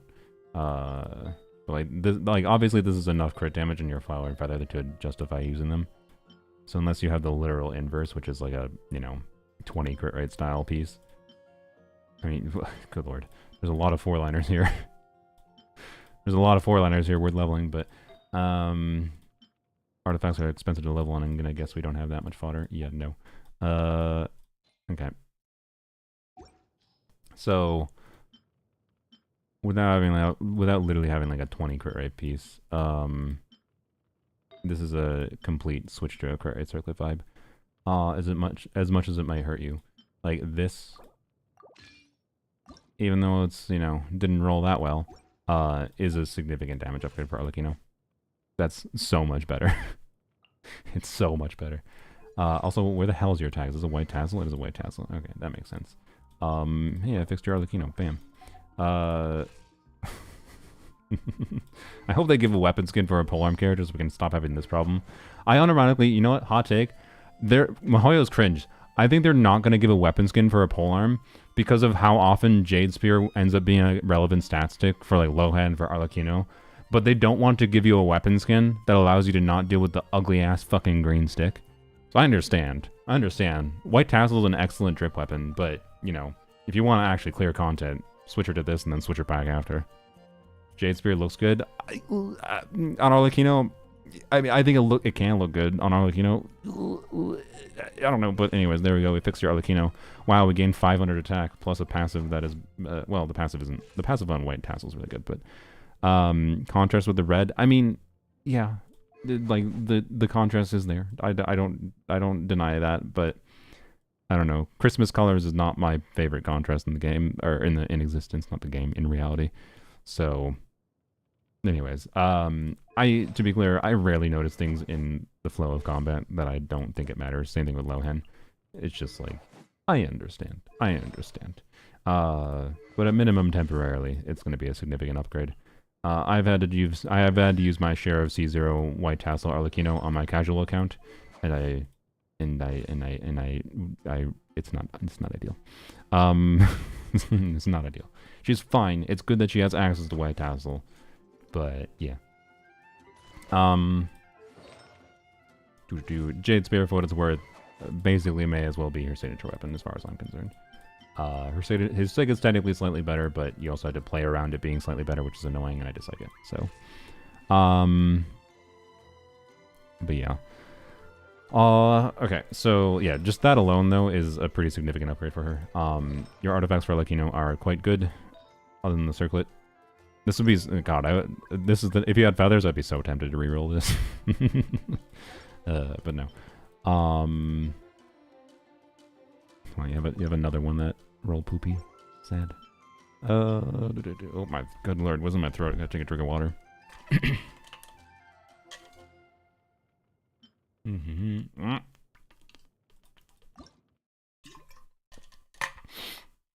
Is that better? That's a weird one. It has one additional stat. We lose a low and a mid roll. We lose 2 mid rolls of crit damage, but we gain 3 attack. I think it's better. I'm not kidding. I think it might be better.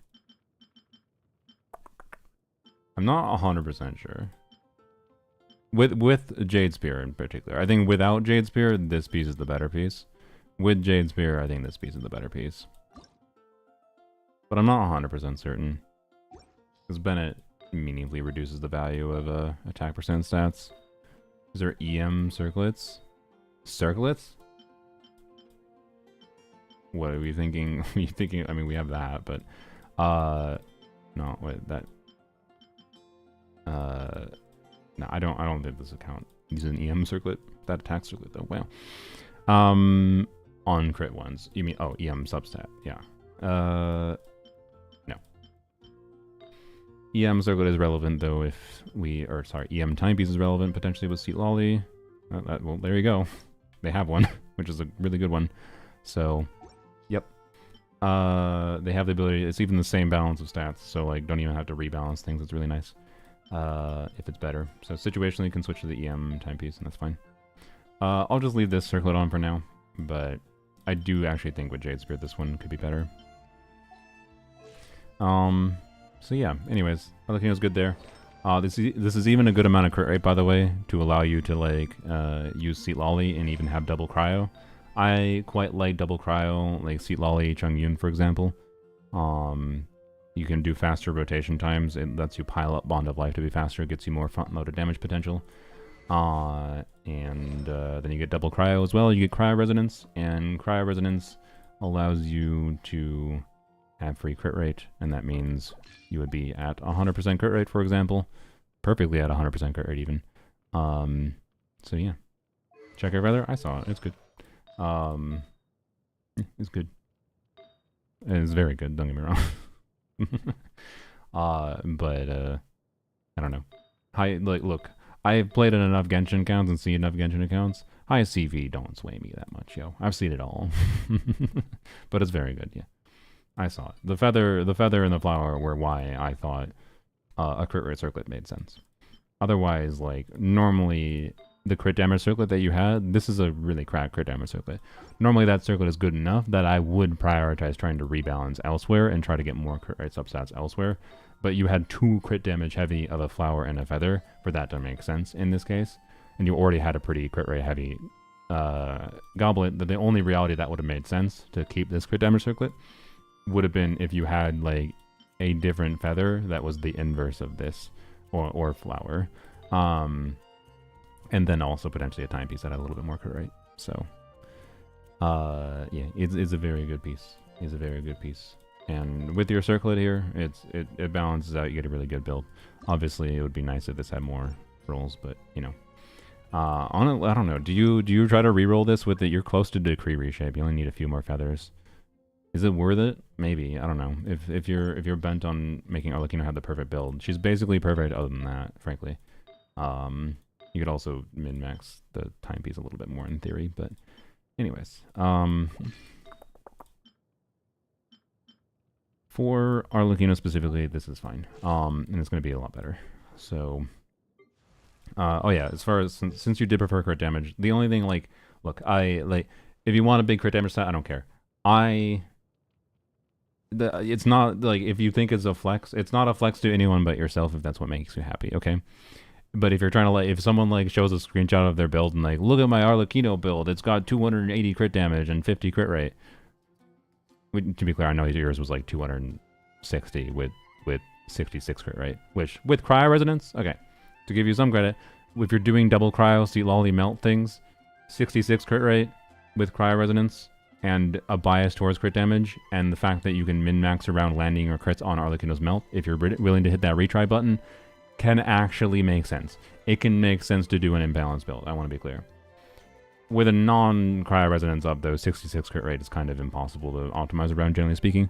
But the number one thing you need to remember, like, the rule is 1 to 2 crit ratio, right? So you have double the crit damage of your crit rate, factoring in any buffs you have, right? So keep, like, artifacts for, like, Flynn's or whatever, don't forget. But you can do some crit fishing, so I think it can make sense to not over-focus on, like, some people over-focus on prioritizing 100% crit rate too much. But in general, you were definitely, I think, too biased towards crit damage based on the couple builds we saw so far. And the important thing to remember is crit damage is a stat that does literally nothing. So, right? like the example of the Arlecchino build before. If you weren't playing with Cryo Resonance, you had under 70% crit rate. So 1/3 of the time, whenever your Arlecchino was hitting, all those crit damage stats did nothing. Like, recall the joy you felt when this rolled 5 crit rolls. You're just like, holy shit, 45 crit damage or 41 crit damage. Divide that joy by 3 or in half, for not by technically whatever. Remember that joy and axe a portion of that joy off. Remove joy, because 60% of that joy is actually the joy you're getting. If you have a bad ratio, that's what I mean. Because crit damage is a stat that does nothing unless you crit. That's why you gotta have a balance ratio, right? And so like the value of these heavy crit damage pieces only goes as far as you maintain a healthy balance of stats elsewise. And this 85-220 is kind of where I tend to like Arlecchino at. So anyways, we can keep her there. There's some min-maxing you do for the future, but her build is not really the problem at this point, is my point. So Sethos, he's going to gain more from level 90 in his teams, generally speaking, by the way, than even Arlecchino would, as far as relative increase, not like total increase, technically. So he is worth level 90 as a priority. And I mentioned ER's value on him before. So you generally want to play Fischl with him for giving him energy. Don't always have to. Ineffa teams in general, where you're just playing Sethos with, like, I don't know, you could do Farina, Ineffa, Sethos, whatever, right? You don't need to play Fischl. But generally Fischl's worthwhile. And if you want can you do like Duran Fischl? No, I was gonna say Duran Fischl and Ineffa. That doesn't work because no hydro. I don't know. Sethos has gotten a lot of team options with like Ineffa and Duran that are kind of interesting. So the interesting thing with Duran, in my mind, is you can do like Duran Fischl to get, and with a hydro unit. So maybe you do Ineffa, Colombina, is interesting to me. I don't know. There's things you can do that are interesting. Overload Sethos is generally not the play. It's not that it can't be technically functional, but you don't even have a C6 Shivers, so like, but you could just completely rely on overload damage. But again, if you're relying on reaction damage, all the more reason you should like level up. You're gonna get like a 30% increase to like overload damage, and over like a 10% personal damage increase to like aggravate damage, I believe, by level 90ing him. So, even an Equiplim team, yeah, you should definitely really strongly level 90 him. What are you playing for Equiplim Sethos right now? Probably, I mean, Lauma. You're playing Equiplim Sethos, by the way. Again, Ineffa. Having a shield, really nice. Having another Electro unit, really wanted for energy at minimum. Fischl's better for energy than Ineffa, but Ineffa's damage will make up for it, and the shield. So like Ineffa, Lauma, Colombina, Sethos is really good. If you're playing Colombina, Lauma, Sethos with Fischl right now, that's also really good. It just, you don't have the defensive utility that Ineffa provides and the damage that Ineffa provides. Check the teams? Okay, sure.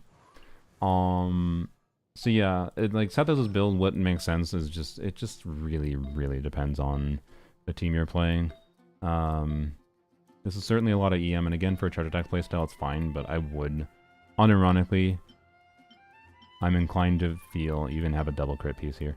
Oh, you have a double crit EM piece. Oh! You got maybe the perfect piece. It's an onset, and then you can go to an offset somewhere else. So the two problems are, one, yeah, imbalance ratio again.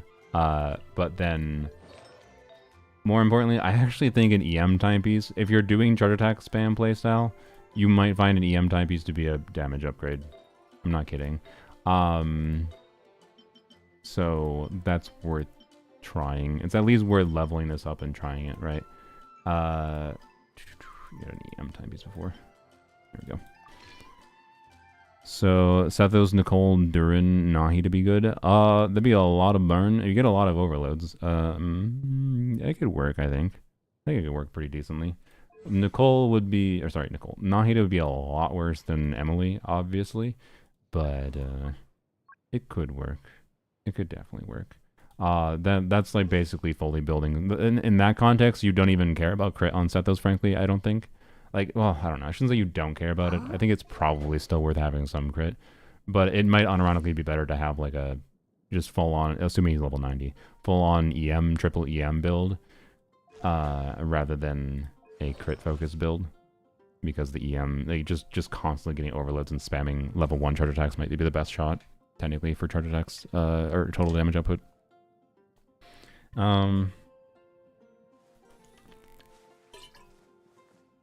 Level up artifacts you feel is an upgrade for Sethos.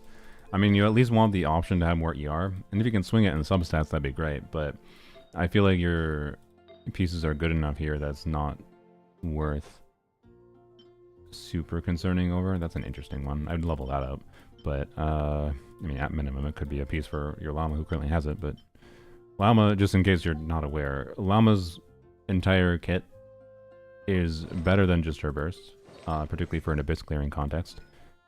Your skill is higher than your burst. But Llama's burst is the only skill where they were leveling. Well, sorry, no. I forgot. Her red shred is from her skill, isn't it? So no, it is worth leveling these both a little bit more. For Sethos especially. A lot of your damage is going to be coming from the Dendro reaction damage, so it's worth it. But her burst adds a buff to your bloom damage. And a lot of her kit functionally is from her burst. Also, didn't you have the event weapon? You did. Probably just use this on her. Sweet Lolly can use either Thrilling Tales or Sack for Eggs situationally. So, here, let's just do that. Anyways, you need to be able to burst in this lady. Otherwise, she has half a kit. For an Abyss context, it's not the end-all be-all to burst, but like you still get very significant value from bursting. So like you should. Yeah, that completely scales on EM, so I don't know. This might have just gotten swapped around though. I don't know. So yeah, you got a lot of EM goblets. I mean, you got this.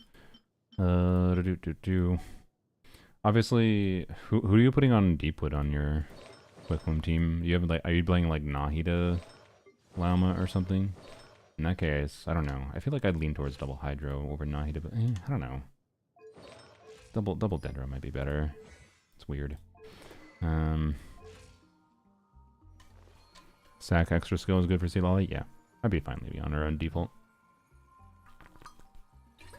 And we'll send Drone to be released when the patch updates, so in a little over a week. 1 week? Yeah, 1 week from now. Still building her on the it's the priority? Yeah, that's fair, that's fair. But yeah, as far as Sethos goes, I don't know. You didn't have that many resources, so I didn't want to just immediately level any artifacts for you. If you had more resources to spare, I'd be down, but I don't know. We don't even have enough fodder to level 20 something unless we fodder an existing artifact into it. So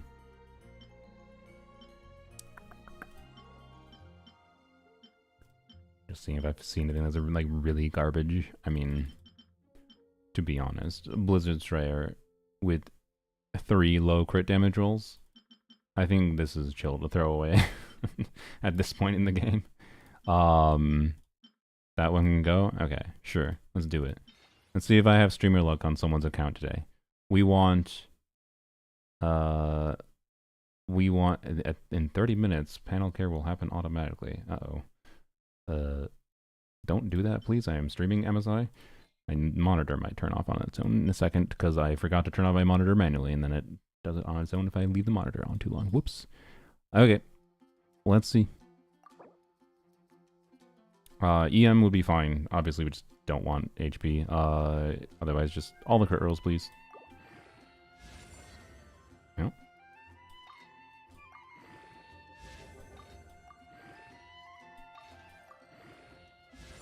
Nice. Easy. There you go. Bam. Streamer luck real. Yeah, let's go. And now we can do an off-piece, by the way. What off-piece? That's a good question. Maybe Feather? Definitely not Circlet. Maybe Goblet? I do like Electro on him. I like this balance of stats overall. Like, okay, right now, first of all, what are we statting at? 6211, so getting more crit rate would be ideal.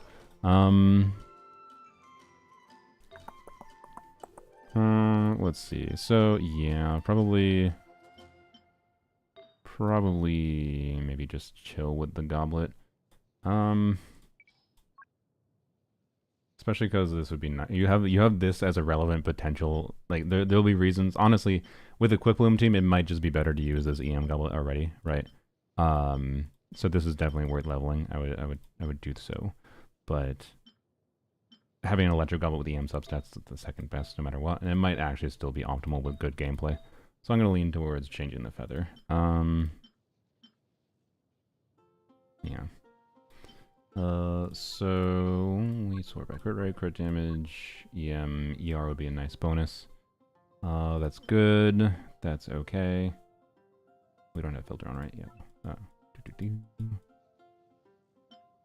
Wow, this game likes giving you crit damage substats, but not crit rate substats. The fact that we go from a 13 to a 10 to an 8.9. That's the highest crit rate feathers you have.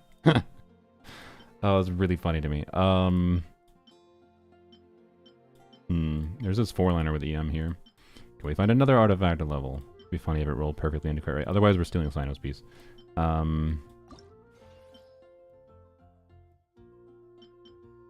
Maybe. That's kind of meh. Level it, keep the luck going. The goblet or this piece? I mean, I do want to level the goblet. We'd have to scrounge again. Who are you using Crimson on?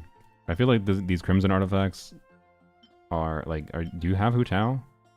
Like, this is maybe worth keeping for Hu Tao. Maybe. Big ol' maybe.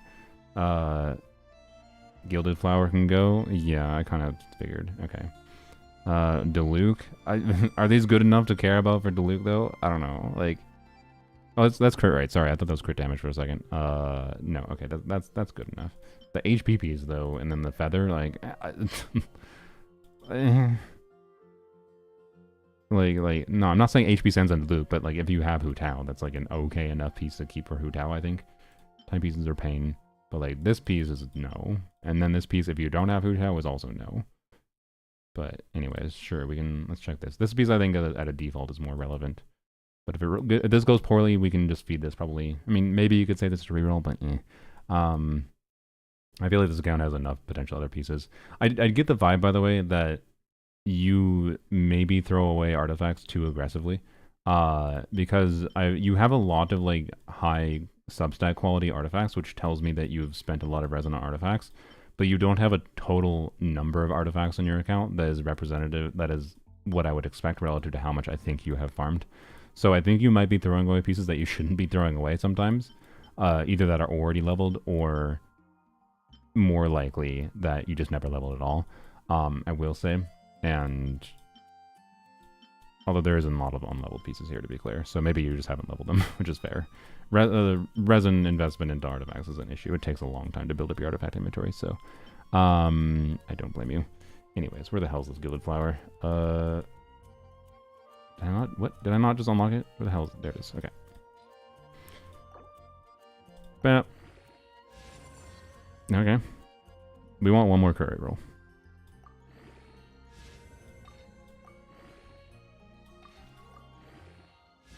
We got a crit damage roll. I mean, that's another 20 CV, but... or 20 CV. It's another 40 CV, but with extra EM. I mean, that's the best obvious thing we have. So... Jesus. Alright, there you go. So now we're at... Look at this. Now we're at, like... I'd be happy with this build. I'd be happy chilling with this build as the default. Again, sometimes you might not need the energy, but I think this is a good enough build. I'd be happy with it. Yeah, what the hell? Honestly, I want this timepiece, and I want the feather, honestly. Like, fuck you. No, actually, sorry, fuck me. And Jesus. So yeah, now the only thing to do is, like, if the EM timepiece is better for Bloom, which is worth it. You know, this could be, in the worst case, this is, like, a llama piece, right? So, like, well, I could roll HP, I guess, but, you know. So, I don't know. Are we fine with throwing away this Crimson feather, probably? That's the immediate vibe.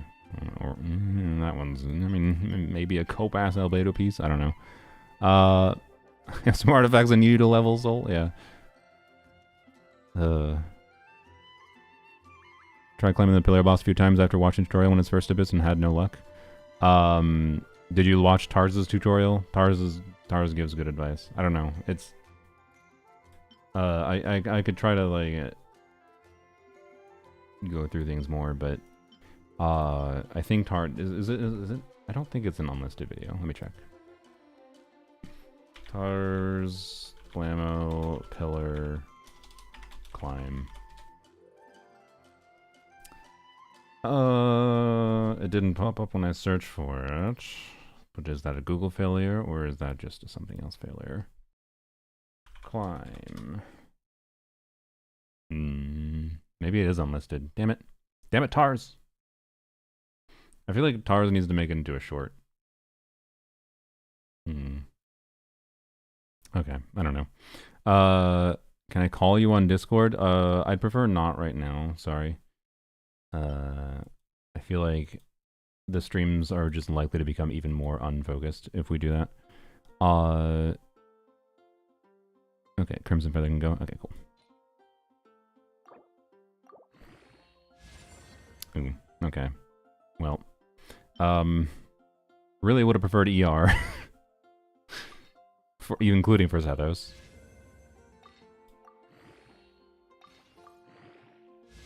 Okay, well, now it's just a middle ground ass piece. Okay, well, that's unfortunate. Still potentially a damage upgrade, I want to be clear, for Zethos. Like, it potentially, for the, like, we didn't really lose crit value here. We have the same crit value, and then we gain EM, and an ER roll. So, like, this might be better than the Quick Loom team. It's just, like, kind of, you gotta try it. I'm not positive, especially with non-level 90 Zethos. Again, level 90 Zethos really will significantly change the relevancy of EM stats in particular. So I'm just going to leave the Electro Goblet on for now. But that's quite good. So, what is special about this stream versus normal? What do you mean special? But what is special is that I'm logging to people's accounts and I can focus on whatever they want me to focus on if we're trying to improve things. Okay, so you said you want to look at the Flynn's build. This seems like a very good Flynn's build. Wait, what was the ER? A little low. Flynn's... His weapon helps a lot, to be clear. I don't know, what are you actually using for a Flynn's team? Because, like, if you're using Fischl... Actually, I wonder... Okay, on this account... What's the vibe check, chat? So this account doesn't have a Nepha. I kind of feel this is an account where, you know, after Columbina release, one of the cool things I think Columbina did for Flynn's is that I like non-Nepha teams for Flynn's a lot more. And one of my favorite teams for Flynn's increasing our combat strength is I'll do my best. A non-Sucrose team. Because with Fischl, wait, is it Fischl C6? Also, Fischl's not leveled up that much, but it is Fischl C6. Talents are high enough, and the build is not good. But, well, okay. We found a Tenacity Fischl. Tenacity Fischl can make sense with a min-max Fischl, even, so anyways. Tenacity Fischl will make sense at least until you get a good build, though, for sure. But, like, so Fischl, with the Hextry buff, right? So we have to have Durin here. Durin gives Red Shred, Durin does damage, and he can get Vaporizes and Overloads at the same time off-field. Fischl is great because she poops out a shit ton of energy. I'm pretty sure 105 ER with Fischl on the team is fine with his SIG, to be clear. And also I think Columbina's on Fab, so yeah, extra fine. We need someone on Serenade. Actually, we probably put Fischl on. If you're on Albedo, is that a decent Albedo build? I like this quirky team. It's not even as quirky as you think. I just actually think it's one of Flynn's best teams. And one of the notable things this does, though, is not only I just think it's one of his best non-Nepha teams, so it should just be one of his best teams in your account, I think. I wouldn't be surprised if this just performs, particularly with an invested Fischl, right? But this is probably just one of his best teams, period, on your account, especially from a context of the situations they can cover. Because adding in Pyro to the team, there is a lot of times, for example, I don't know, this Stygian or this Abyss cycle, where having Pyro is very relevant. And having Pyro in the team means, okay, really good. So if you have something that synergizes really well, right? Extra energy, you get Fischl damage, you get not only do you get the attack buff, right, because you have official doing overloads, you also get 180 EM. You get both of the official Hexerite buffs. It's ridiculous. So, like, yeah, you can still play Sucrose, to be clear, but I'm pretty sure Durin is actually just better, to a significant degree. So, like, this is, I think, what I would default recommend to get value from your characters. Now, I wonder if... So, the Hexerite artifact set, the new one, gives a damage bonus. But Flynn's and Columbina... Well, I don't know. Columbina likes some damage. Well, you're not getting Hydro damage bonus. Sorry, you're only getting Pyro and Electro. The thing is, you're getting damage bonus. I think with the min-max builds, I feel like, with, like, Fischl on a good build, that the damage bonus is probably good enough, and then the convenience of it. Like, you need a lot of... The downside of this team is you need a lot of energy for Durin. So, what, like... Yeah, this is not... also that crit, right? This is not enough energy for Durin. So, like... This is absolutely... Hello, Fab, my old friend. For Durin build. Is the simple solution here. And also crit rate circle would be nice, but... we do have a crit rate circle. It's not leveled up. We have a level crit rate circle on event. That's a crack circle. What the hell? Okay. Wow, how do you have so many crit rate circles? Okay. The game is trolling you, by the way, because you over-prioritize crit damage circlets when you should care about crit rate circlets, and then it gives you crit rate circlets that you need anyways, and then you just don't use them. It's funny. So, temporarily... I mean, Venti's great, by the way. Venti has very high potential to scale well as a DPS. On your account, do you have... So, like, Bennett, Farazan, Durin, right? What is your Farazan investment? You have C6 Farazan. Okay, Venti can absolutely scale quite well on your account, but I don't know. Again, you have 5 billion goddamn different options for your teams, so I have no good recommendation for you to specifically focus on one of the ones you like the most. But at a baseline, getting Durin to be more functional is nice. There we go. Durin is now going to do 80% crit rate, 180 crit damage, and he will actually be doing well. Okay. And your skill is also not leveled up very much, so he's not getting as much energy refund. So skill is the only level for energy refund on Durin, by the way. Burst you level for damage. So again, he could be higher level talents, but it's not exactly the priority for this team. Fischl for this team specifically, without a good invested Fischl build, there is no fucking reason to use Golden Troop. I mean, honestly, it's just full ass support Fischl, isn't it? Like, you just fab it up and then put her on Serenade, I guess, in this context. Although I think Serenade Bina Tenacity Fischl is probably a better play. But it depends what your Serenade pieces look like. Because your Albedo build was okay. Like, this is an okay Albedo build. She gets 15% free crit rate on top, right? So, like, this is fine. Also, you haven't done Final Ascension, so that'd be more crit rate. Like, it's okay. But if you have a good Serenade build, I would definitely use that. Is it worth bursting every rotation in this team with Columbina if you can? I don't know. You do have this ER piece. And that one. Okay. I mean, that's usable. It's not great. Oh, you have this here. Okay. And you have that. It's good. You have that from Llama. Not that we wanted deep one. We have this. And we have this. Okay. I feel like you have better Serenade pieces. They're just not leveled. I think you have better Serenade pieces. We probably have to do an off-piece timepiece because I didn't see an HP timepiece. It'd be really preferable to do an HP timepiece so we can get away with it, but... we do have 2 options for on-site goblets, though. One of them a 4-line with EM, so... Yup. And your on-site goblets kind of cope. Can I throw it? I kind of want to throw it. Well, okay. Think we can do it? Can we fix the Columbina build? Maybe. That's a crack circlet. Okay. That's a little sad not to get use out of. That's sad. That's a dream circlet, yo. Oh, God. I'm sorry. I'm sorry. Oh, that'd be so nice. Wait. No. No. Sorry. I think we can use it. I think we need to craft, though. So, we equip this. We equip, this. The problem is, do we craft an ER timepiece? You have 22 elixirs. There's no reason not to do this. But we can still use that circlet. There's no reality where I want you to not use the circlet. Like, that's too cracked to not try to use. Go ahead and craft one. Okay. Chat, what do we feel? What do we feel for this team, though? Do we craft an ER timepiece, or do we craft... It's on Fav. Actually, okay, we need to level the other shit first. I'm checking real quick, though, for Hydro Goblets. So, FYI, Hydro Goblets are barely worse than Pyro Goblets. Or, sorry, than HP... Pyro. No, Hydro Goblets are a lot better than Pyro Goblets on Columbina. Hydro Goblets are barely worse than HP Goblets. ER can be more generalist. Yeah, that's what I'm leaning towards, too. So, like, a lower damage Columbina, but more generalist.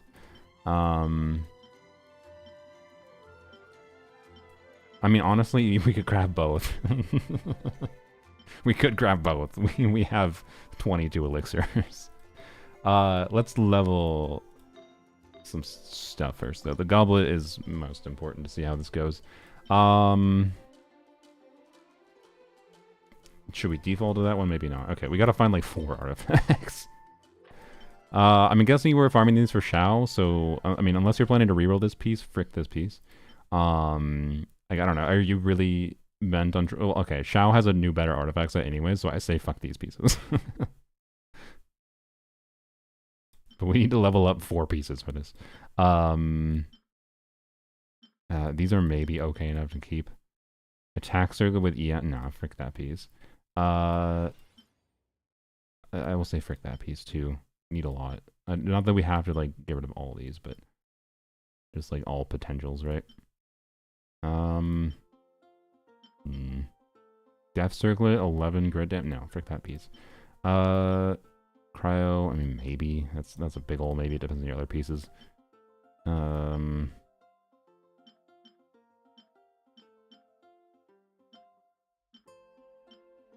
HP attack percent? No, frick that piece. Okay, that's enough pieces. Hurts my soul, but you can let that one go. I mean, we don't need to prioritize that one. This could be a god piece on a reroll, right? This is a 4-liner, right? 1, 2, 3, 4, 5. Yeah, this is a 4-liner. That could be a god reroll. So, like, and it's a 2-piece, like, this is still a good 2-piece, 2-piece set. Lots of times, 2-piece, 2-piece is relevant. But this piece is, like, freaking useless. So, like, why the hell keep this? Actually, no. It's less useless than this piece. In theory. That circlet maybe for Ito.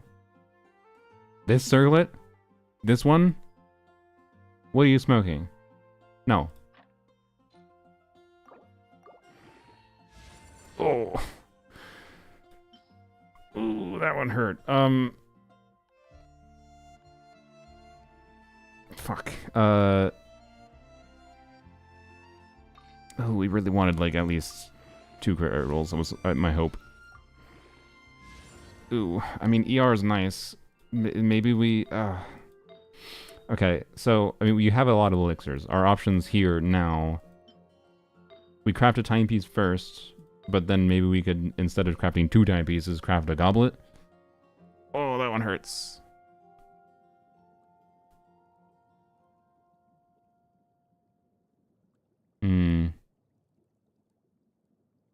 YouTube doesn't show me your streams anymore. It used to show up in feed when you're live. Yeah, it might just be because it's probably just because I wasn't releasing as many videos, unfortunately, or streams in general.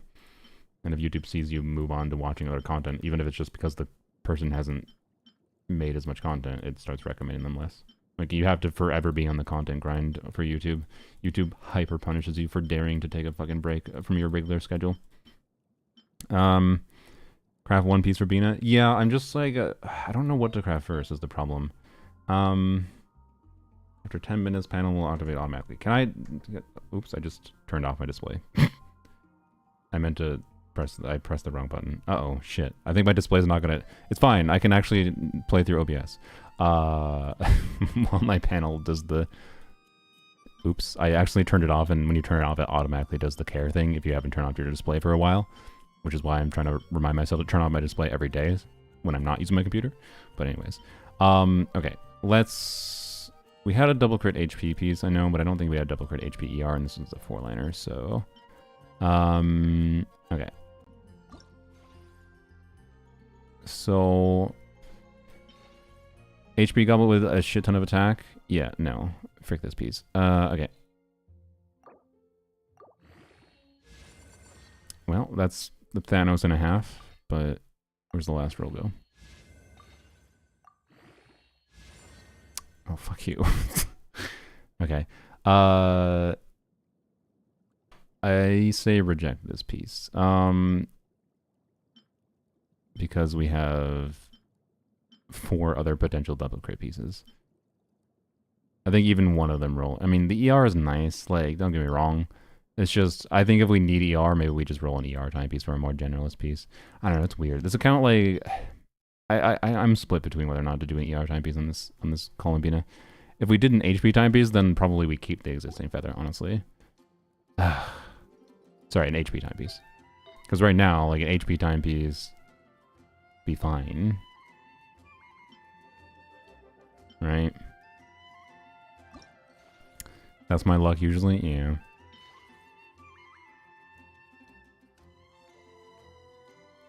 Yeah, forget.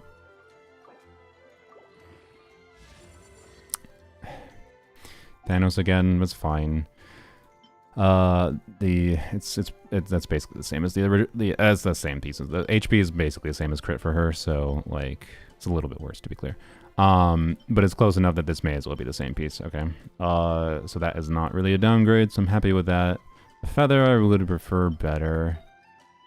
But now we're definitely at the point where we craft a timepiece. So what do we want for stats? Like the goblet is shit. That's a lot of ER already. Like, do we craft an HP? I don't know, chat. What's the vibe? HP timepiece. She's on Fav. HP timepiece or ER. ER is more generalist and like the safe bet, but like more damage.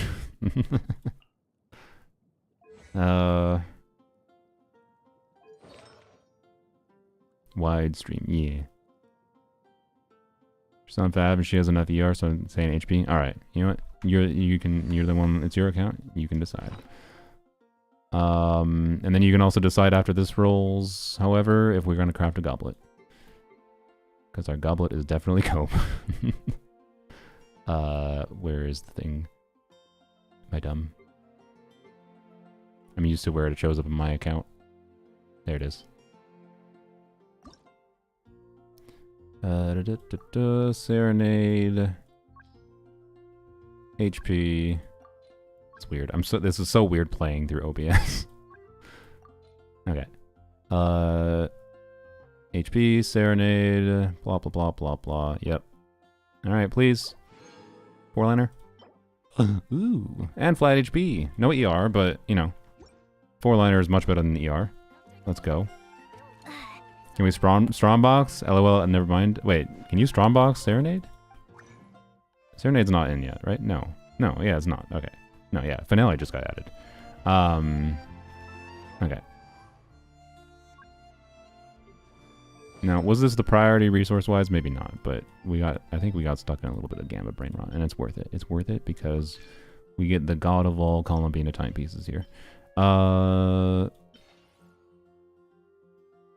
Circlet or Flower? Pick Bureau.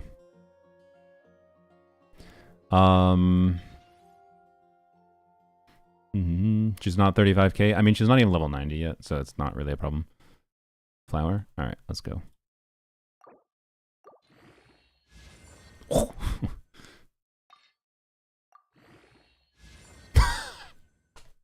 Holy shit. Jesus. Alright, a little bit of low roll values in the crit rate, but can't really complain. Alright, and then now, do you want to craft a goblet? Okay, so I think we can, so I think it is probably worth leveling this feather, but it's not important enough to matter. We now properly, God, that rolled perfectly, yo. By the way, she's not fully ascended, so there's still another free, like, 5% crit rate from the ascension.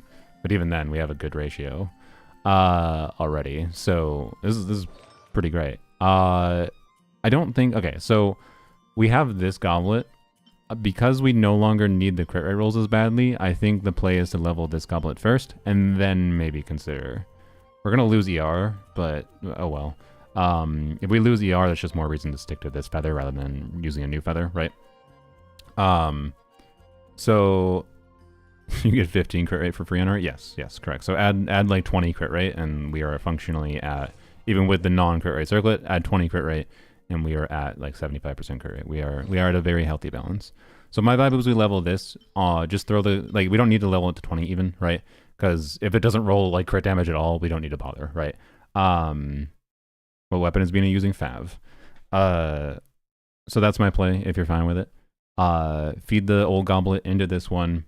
If it rolls shit, then maybe consider crafting, but that's only if you want to. I don't think it's necessarily needed, but if you do it, it could mean we're like done with Columbina's build kind of thing. Is the value of it. Roll it. All right. Yeah. Man, if that was crit damage in ER, and it's a min roll too, I mean, okay, if we're crafting a piece, there's no fucking reason to level 20 this. It's just a waste of XP. I don't know, what do you want? Biro, do you want to craft a piece? A double crit HP goblet?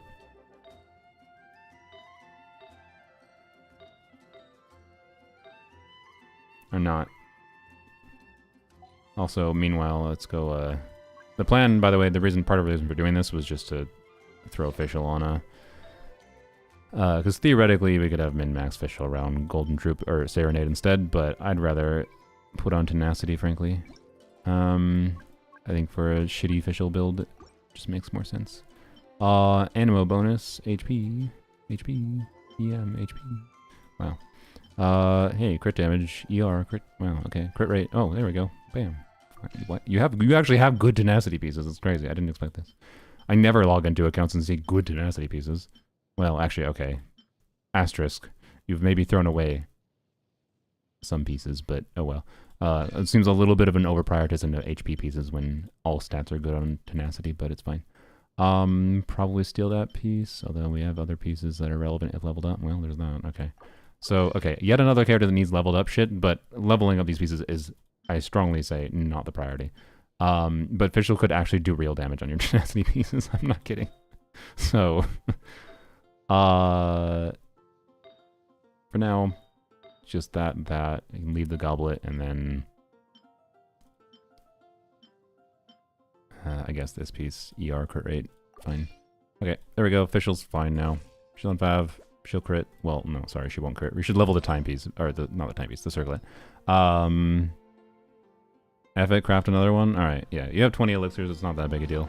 Is it the priority? 100%. Actually, wait, okay, real quick, double check. I didn't actually look that close at the Flynn's build. I want to make sure there's no other major mistakes. Like, this is 7215. I think with Fischl and with Fav, Columbina, I think it's fine. Yeah, it's cracked. That's really good. That's really good. That's weird, but still really good. Okay, cool. Yeah, your Flynn's build is chilling. All right. Let's see. I swear to God, if we get another 4-line that rolls perfectly, that'd be insane. But I do not expect that. At minimum, we will get something that has higher crit value, though. So, you know, like, this can't really go poorly, at the very least, which is nice.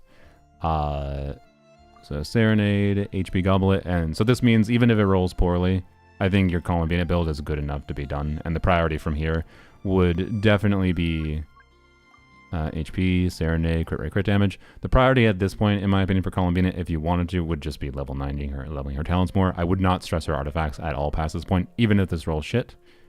But let's see. HP, Serenade, Goblet, crit. Another 4-liner. Okay. No ER again, no EM. Attack percent is there. Alright. Let's go to the Dia, Lanyan, Wanderer artifacts for funsies. Okay.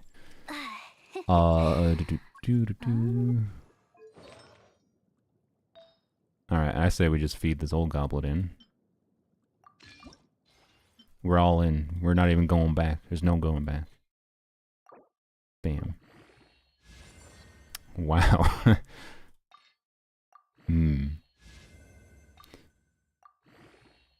Well, at least it's a viable reroll target. If you want in the future, that's fine. Honestly, that's preferred ratio, I think. Yeah, that's a damn good looking Columbina. I know the Goblet wouldn't cope, but like, can we really complain that the Goblet wouldn't cope when we got this timepiece? I don't think we can, honestly. And the overall stat balance is really good with this God Circlet. Like, we have 2 perfect pieces, 1 usable piece, and this could be, if we don't need the ER, we level this piece with HP %, right? And the flower is good. Like, I don't think we have complaints here. We took Columbina from a pretty cope Albedo build to a really good Serenade build, right? I don't think there's any complaints here, which is why that was safe to do. Yeah, 33k HP. She'll be at 35k, I think, or close to it when fully ascended. So that's fine if you ever choose to do that. But we're chilling here, I think, with this Bina. All right, sick. And Fischl had a build now that was real. Wait, no, sorry. We should level Fischl's Circlet so that she can trigger Fab, and do some damage. Actually, that also means temporarily should steal Dahlia's piece. What does she need to ascend? Not much. Yeah, no, this piece is just no. Okay. Well, I mean, that's fine. We got a max crit roll and we got ER. That's kind of what Fischl want. Cool. Would have been nice to get, you know, one other beneficial roll, but hard to complain. It is now a usable Fischl build. Yay. That's equivalent to your Golden Troop build, amusingly. But now on a build that actually buffs. So, yeah, honestly, I want to deploy this team, go see what it does. Also, is my pixel cleaning done? Turn my display back on. It is, yay. I can play on my normal monitor. Turn back on, please. There we go, okay. Oops. Yeah, what does Columbia need to ascend? I don't even remember. She needs... Oh, apparently you just need crystals. And you can craft them. So, you need slimes. Actually, wait, you're... Okay, that's really funny. Slimes are your limiting factor. Okay, I understand. I understand the problem. That's really funny. Okay. Just double checking the Hexride passive was enabled. Okay. Yep. Sick. I want to go test this real quick. Let's go see. Meliastra. That was habit. DPS. Bam. Go. My monitor needs half an hour every time and it doesn't even tell me it's done. Yeah, mine thankfully doesn't. Definitely advantage of having a newer monitor. My previous one took like 20 minutes to do it. Alright. Flimsy boys. So this is level 80 on everyone. Like, level 80 on everyone in this team, and level 70 Fischl. Like, Fischl not doing that much damage. What do I expect here? Honestly, I don't know. They've got good builds. Like, Columbia's got a good build. Durin's, for a foul build, is pretty good.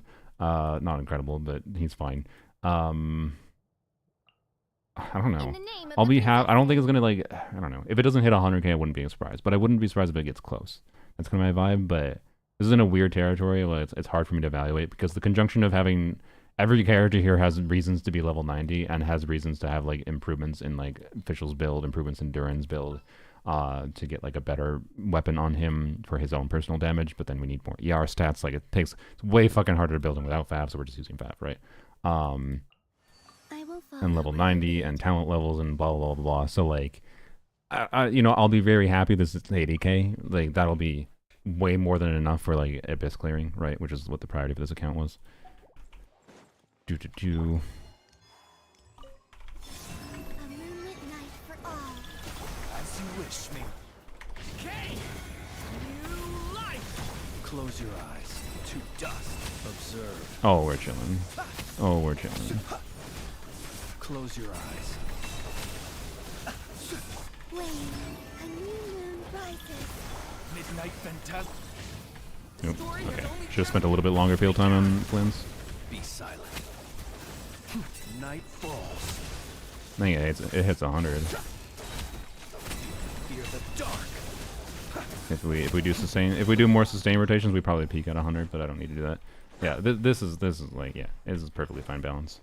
By the way, I like Fischl doing 13% damage contribution with her really shitty tenacity build.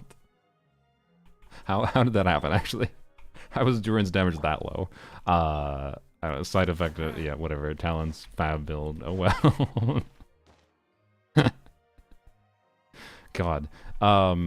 Yeah, okay. I did put the leveled official feather on her. I stole it from, what's his bucket, but... Yep, alright, there you go. And it's really comfortable. Honestly, I wonder... Okay, wait. I gotta check real quick. I wanna do... With all the fabs here, I wanna do big burst planes. Beware the creatures of the night. Close your eyes. To dust. Oh man, if he could be swap... Oh my god. Oh. Wait, a new moon rises. Wings of darkness. The story has only just begun. Be silent. Okay. Close your eyes. I'm not gonna lie. So obviously we can do that only the first rotation there. But we can get away with it the first rotation, which means like occasionally you'll be able to do it even more than that, which is interesting. And you could also, I think this team has enough fams that there's reason to build Flins for a little extra ER to do that more often potentially, which is cool. So anyways, this is 100k with all level 8 Talons, level 80 everyone, level 70 poopy build official. Like there's a lot of pushing limits you could do here to get this, like, with many, like, probably months of resin, to be clear. If you were focusing on this team, you could get it up to 150. I'd be pretty optimistic with that. Maybe not quite 150. I don't know. It's C0R1. Well, okay. 130 for sure. 150 might be a little bit bullish. Oh, the fucking the stupid care panel thing didn't. Oh my god. Whatever. Okay. So okay, let's go here. Now, who should we try to use? I mean, Flynn's on one side. Honestly, having this team be as good as it is for your account, like, you don't like this team's already out of DPS threshold that is like more than enough for Abyss. So we could do. We don't have any cryo. The cryo was an annoying requirement, I think, here. But we could do an Arlecchino melt on the second half. Is my vibe with Seat Lolly. We didn't look at Seat Lolly much, did we? So Arlecchino, so we can test you on. Well, let's put you on the EM timepiece, and then we play with Seat Lolly. Do I want to do TDDS? I'm gonna guess this build probably. You know what? Let's just chill. Let's just have a relaxed clear with Sacrilegious. Because with Sacrilegious, if you double E, I mean, we might miss an E sometimes, but hopefully I can just save my burst for when I miss my E. We can just chill with double E Sacrilegious, and then we can use Melt for the Swanee as well. Yeah, and then I'll put in the Chungus. Why not? Chungyun is fun. We'll keep Sac on him. That's fine. Fab could be good too, to be clear. First, like burst, if we're doing burst and Seat Lolly with TDDS particularly because you could do Chungyun E funnel into Seat Lolly. Which helps her get her burst back, blah, blah, blah, right? But we'll keep it here. Wait, what, instructors? Yeah, I guess.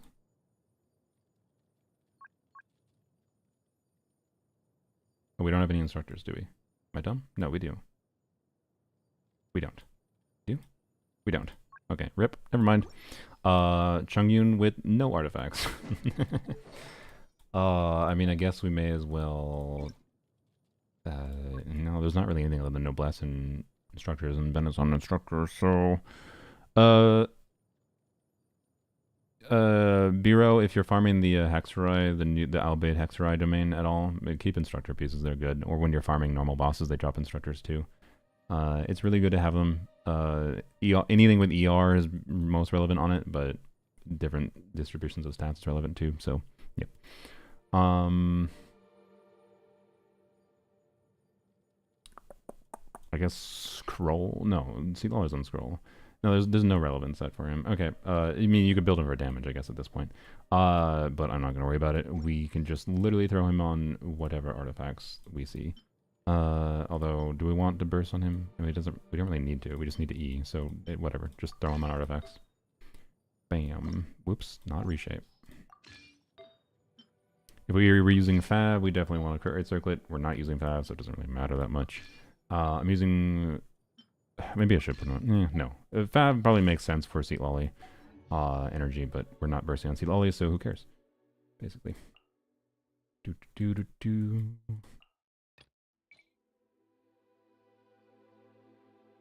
Where is the Flintsteam? Where is the Flintsteam? There it is. Okay. First half, it's going to be a little bit annoying with the Abyss Lighter shield, but other than that, kind of chilling. Yeah. This is also electro resistant, I believe, but it's definitely the better play. All right.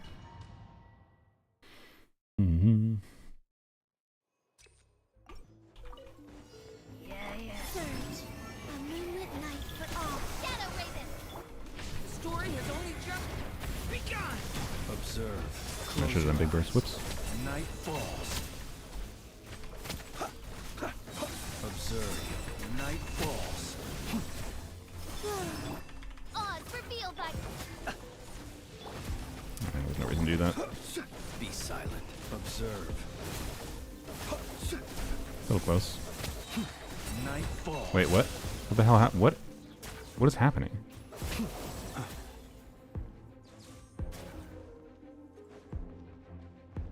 What?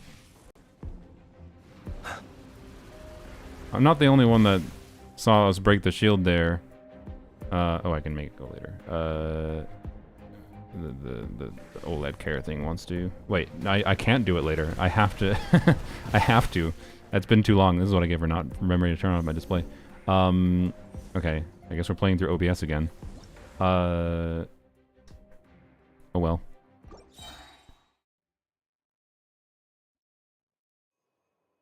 Oh god, this is gonna be funky. There's a lot of latency here.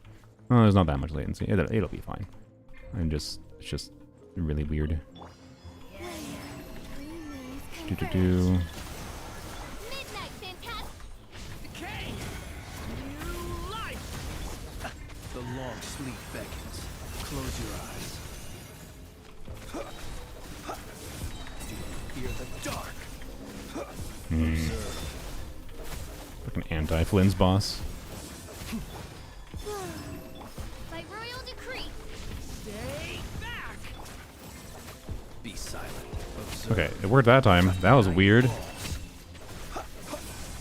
Like he broke the shield and he got stuck in his like not shield broken state. Like he was still charging up. It was very weird. Wait. A new moon rises. Shadow Raven. The story has only just begun. Be silent. Observe. Do you fear the dark? Other one weird thing. I'm not actually 100% certain it's best to use support mode Durin here. If you had a really good build in Durin. Like Durin on damage mode could work here. At least situationally. Can you die? Thank you. Alright. Gotta make sure to Chungyun and E before Arlecchino, by the way. E, so that is important. Doot. Everybody stand back. Fulfill our pact. Oh, fuck me. I'm bad.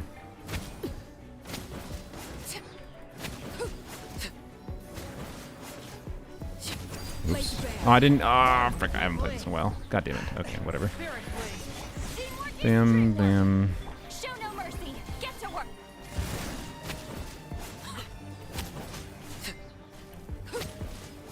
Like I'm not getting melts. Transfix. Everybody stand back. Boy, am I feeling the like Arlecchino doesn't have shit leveled up difference. I feel like with everything. Oh god damn it! I'm so bad at this. It's been a while since I played Arlecchino melt. Oop, we should do My this. blade. Overruled. Adventure time. Yeah, I know Seatlol is here. We teamwork is dreamwork. Oh fuck me. Eat This. Lolly, eat Papa. The burst is still nice. A touch of frost.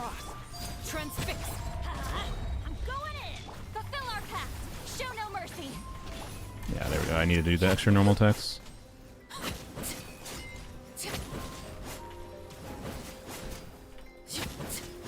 God damn it. Fourth, my blade. Let's light it up. No, don't you little prick. Fulfill our pact. No. Everybody No, stand no, no, no. Hello? There we go, okay. That was severe skill issue, I will say. The fact that it was that close. It shouldn't have been that close. But, there's also, like, literally, I swear, I swear you can probably, like, get double the damage from this team. With, like, TDDS and Seat Lolly with a build deck and burst every rotation. Chung Yun on instructors on a fab build, again, for helping with Seat Lolly energy. Oh, my OLED care is actually done now, for realsies. That did not take that long. I don't know why I didn't do it before when I turned my monitor off by accident. And then, obviously, Arlecchino's build is fine. But then, of course, Crowned Arlecchino, Arlecchino level 90, Bennett level 90, whatever. Like, fully maxed out of the team, I'm not kidding, it might, like, get close to doubling in damage. It might make the Suwania a little tricksy, but we'll see. It should be easier to get in mounts. Turning point in. Observe. To dust. Close your eyes. Okay. So at this point, ow. All we need to do is basically Durin and Durin. Oz reveals us. Ow. Oh, frick, I don't have energy. That's not ideal. I let him suck me. No! God damn it, I let him hit me again. I gotta not get hit. I need my energy. This dude sucks your energy away, in case anyone's not aware. These are all bad, by the way, but whatever. Let him suck me. Let him suck me my energy. Yeah, don't let the dude suck you. If a random dude asks to suck you, don't let him. That is the lesson Genshin Impact has taught me. Do this for aura farming. I just let Durin get hit here. Noted. Good. Glad you're protecting yourself. Herald's hate consent, exactly.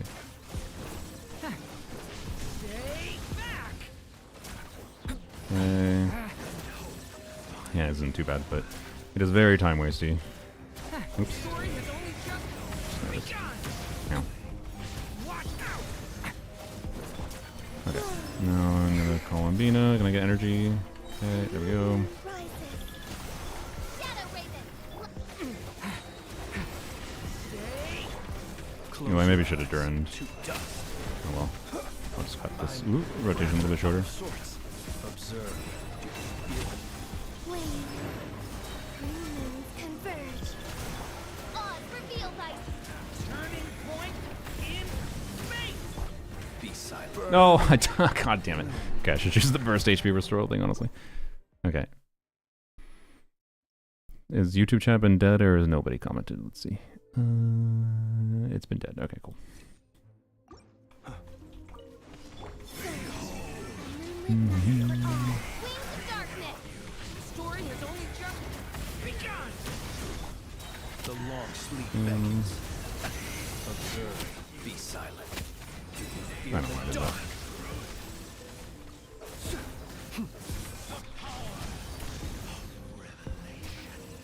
Okay. I'm here. Yeah, hello. I know. I figured there's still lurkers. I didn't think the stream was dead. Yeah, glad you're here. I just never know if it's a YouTube chat being broken or if it's just slow chat. Both situations happen. No! God damn it. Okay. It's fine, I guess. No, fuck you.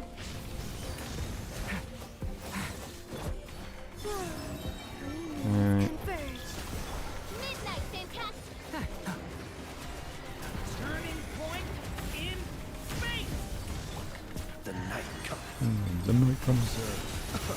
I love that this is a team where you can, right now it's configured, we can afford to big burst sometimes. It's great. It's like right on the line, to be clear, of doing it sometimes, but it can. And that is fun. By royal decree. Ow. Like fantastic. Kane! New life!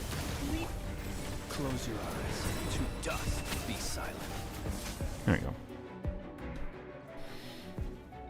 Alright, this one's Suwani, right? So, yeah, okay.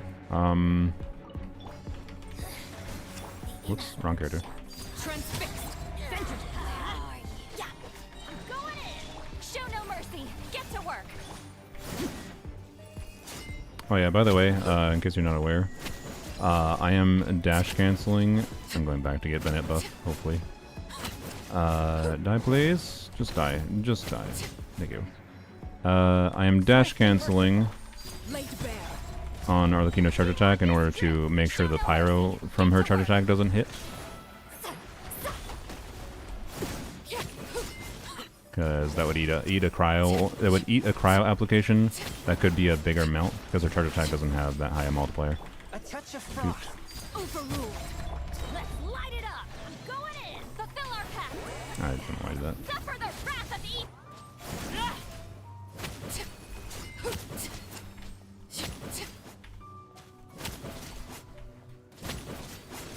Forth. This. Transfixed. I don't think I'm doing particularly clean rotations here, but oh well. Fulfill our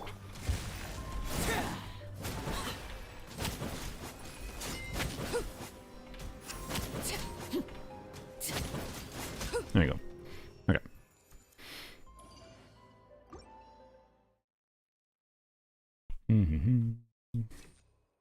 Obviously, by the way, if you want the highest damage potential version of this team, you swap out Chungyun for Sucrose. Sucrose is ridiculous. It's a lot trickier to play, but not that insanely hard. But Melt Arlecchino is very strong, obviously.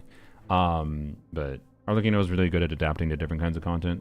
And again, it's one of the reasons you potentially could use a Neffa, because like you get a Neffa instead, and then either use Ino, honestly, or Columbina, whatever, if she's available. Or even other Hydros. It doesn't have to be them. You could use Yelan, Xingqiu even. Xingqiu I don't love because of how he fucks with rotation timings a little bit in unnatural ways, but if you do, you know, Overvape, Arlecchino, that could allow you, again, different combinations of elements to adapt to different things. You can obviously do Overload Arlecchino with Chevreuse, a bit less relevant without Chevreuse C6, but not irrelevant, blah, blah, blah, blah. Obviously Mono Pyro can work too. So like Arlecchino works for every Pyro archetype and it's not that hard. She doesn't require changing that much around her builds or her gameplay. The hardest gameplay one is definitely Melt, where you want to do charge attack cancels and then you have to wait out certain attacks. Like I think you can technically do N3. I was being a little bit coy there and doing like N2 and waiting. Because when I'm too aggressive, I have found a lot when I play, because I'm bad, and I haven't practiced Melt Arlecchino recently. I find I can miss some melts and take over Pyro, which, because I wanted to just make sure we landed our melts, I just didn't. So, anyways, Xingqiu with Arlecchino and Murudum because he can be annoying. Yeah, I don't recommend it. I would even just use E-Bot Farina and be at half HP on the team over Xingqiu. Okay. I can do the first melt hit and then zero after the fact. You definitely, one, don't forget to normal attack on Sea Lolly. 2, charge attack cancel. If you don't charge attack cancel, you should at least be able to get 2, but yeah. I believe N3 is the ideal, but some amount of N2 walk is fine too. For Abyss context, it's obviously clearly more than fine here. And again, these builds are super not maxed out, not level 90, not crown talent, so there's a lot of room to grow here with, can I not get Fav? No, I didn't even, okay, well. Each deed will be judged. Oh yeah, I just realized another advantage here of bringing in Durin. So for example, if you were gonna bring a normal Flynn, say we had a Neffa, right? We're gonna bring this boss is in Stygian, right? When it's much harder to beat in Stygian, obviously. Durin probably just lets you beat this thing a lot better at reasonable investment level, right? Could we beat it at Fearless with this team? Honestly, I think we might be able to. Actually, no, I'm 99% certain I could. Because you can get a forward Vaporize. But the goal would be to get it to Hydro Infuse, recording on 1. So the way that this enemy works, when he says, each deed will be judged, and then he has a little meter that goes up on the top of by his HP bar.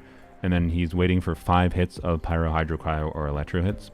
And once he gets 5 hits, he records it, and then he'll do some attacks again, and then he'll do the recording again, and then he can record another element. Now he can record the same element, so if we got Hydro the first time, he can record Hydro again, but he needs 15 hits the second time, or from an element other than Hydro, so Cryo, Electro, Pyro, he can record 5 hits of that. So the ideal here would be, no, we have Electro, Pyro, and Hydro, right? So we could record Electro, Pyro, or Hydro. The ideal here would be recording Pyro on once, and then recording Hydro. So this would probably mean stopping attacking on Flynn's to make sure like we don't, because we'll like if we're attacking on Flynn's, we'll immediately get Electro. But we stop attacking on Flynn's during the recording, try to make sure you get Pyro, Hydro, and then when we break the crystals, we will get a Vaporize reaction. Ideally, we want to break the Pyro one first, because if we break the Pyro one first, then it applies Pyro, and then the Hydro one gets a forward Vaporize, and it loses a shit ton of its HP. So just for free. Now, I'll try to show this in the Abyss here, but I think we might be able to actually just kill this thing before it gets... No, not quite. I think we're, like, really borderline on that being possible, especially with no energy here, actually. No, it recorded Electro. Okay, whatever. I'm pretty sure we don't have to worry about it, so actually let's just see it. Let's just see what happens if I don't even think about it, if we can kill this right now. I think we will, because we're doing enough forms of damage that we will just kill it. We'll probably get... So we got Electro first. We'll probably get Pyro recording next, but it might be Hydro. Close your eyes. Observe. Night falls. Although with Burst to start, we probably could actually kill this. Oh god, it's getting Electro again. I had to stop attacking. Visual hits too much. We almost got Electro again. That means we almost did 15 hits of Electro before we did whatever. If you get the same recording twice, you can still clear it. It just yeah. See, like obviously we don't have to think about much here. Oh, this is immune. I need to wait for Duran to kill it. Yeah, there we go. Like obviously we don't really have to think about much here. Just Fischl things, yeah. Fischl and like Flynn's is Electro plus Colin Bean is doing Electro hits. So I want to try though. I want to retry here, and show like different recording. This is more important for Stygian than in Abyss, to be clear, right? But I think it's relevant to mention quick. Maybe we can go see what happens in Abyss here. By royal decree. Oh, god damn it, Fischl. Okay, don't put Fischl out. Oh my god. But yeah, we could also probably kill it before it goes to the phase. Almost assuredly, at least with burst up, but you don't need to worry about that. Okay, let's get Hydro first. Cool. Okay. Observe. Close your eyes. I think Fischl will expire by the time it does the next recording, which is good. Observe. To dust. Okay, go record, please. Yep, there we go. There we go. So we got Pyro and Hydro. So now, it's immune to Pyro. One of the crystals is immune to Pyro, one of the crystals is immune to Electro, or sorry, not immune to Electro. You see, it was not immune to Electro, so we were able to just break the crystals immediately with Flynn's, which meant we basically just killed it. And goodbye. Check to see if the homework is done. Is it? It is, yes. I did check that. Okay. And... Breach. That's gonna hurt in the Come on, morning. teleport two of them to me. Yeah, that's fine. Adventure time. We got C6 Bandit. Yeah. Also, I just realized the Arlecchino E thing. I forgot that happens. Oh, I also died. This enemy, yeah, okay. The difficulty with this enemy is just going to be living here, frankly, because they do cryo damage and they can melt on us because Ben itself applies pyro. Oh yeah, I forgot the charge attack was Siloli. Derp, I forgot we had Siloli here. Oh yeah, we should choose this. I just realized. I bet we can brute force it with this. Well, are we? No, we're not under 50% HP, are we right now? But the buffs are really shit, by the way, right now.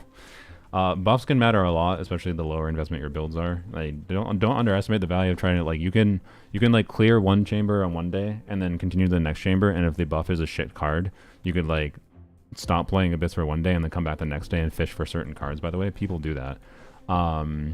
But it's actually more relevant to do that on lower investment accounts, I would say. So, you know. But yeah, we got really shitty buffs too, and the point is, like, even with really shitty buffs, we're clearing pretty freely, and not great gameplay. Sorry, I saw red dots. My brain must clear them. Doot. All right. But we're gonna try to just. I wonder if we just take hits.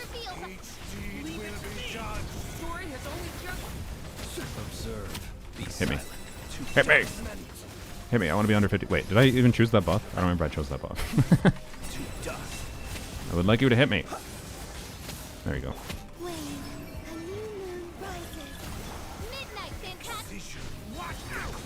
Nope, ow.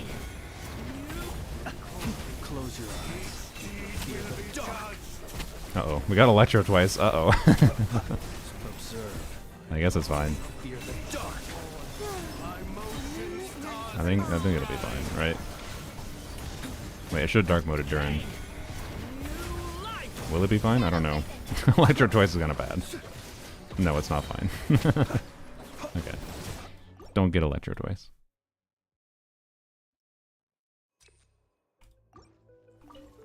Test and know my will.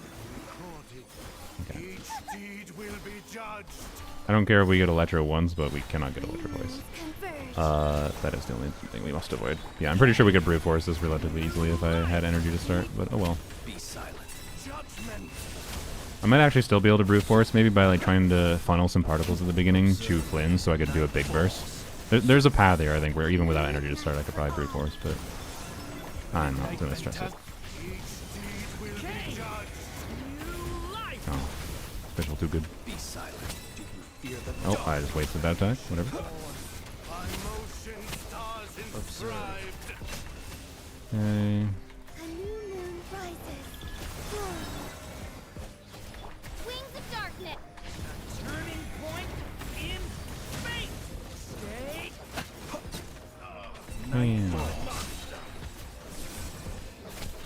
Yeah, you can see it's obviously a little bit faster if we just purposely stall out the stuff like we did before and got the forward reaction because it's more free damage. Alright. Now don't do Arlecchino Z this time. Ow. Fuck, it just immediately hurt me. Let's light it up. Oh, pretty. I'm just being mean. Okay, let's do this. Transfixed. Oh. Oh no, that counted as a kill. Okay, never mind. We teamwork Bam, is dreamwork. bam. Huh? I should not have been in it there. Whoops. Okay, that's fine. Adventure time. Swift and merciful. This. Okay. Everybody stand back. Get to work. Yeah, this thing's actual HP is not that high, which is good considering how the mechanic works. Overruled. Teamwork is strength. Fulfill our pact. Get to work.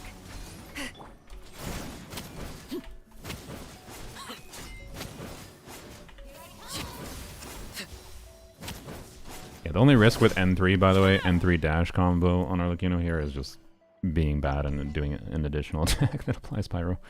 Alright, there you go.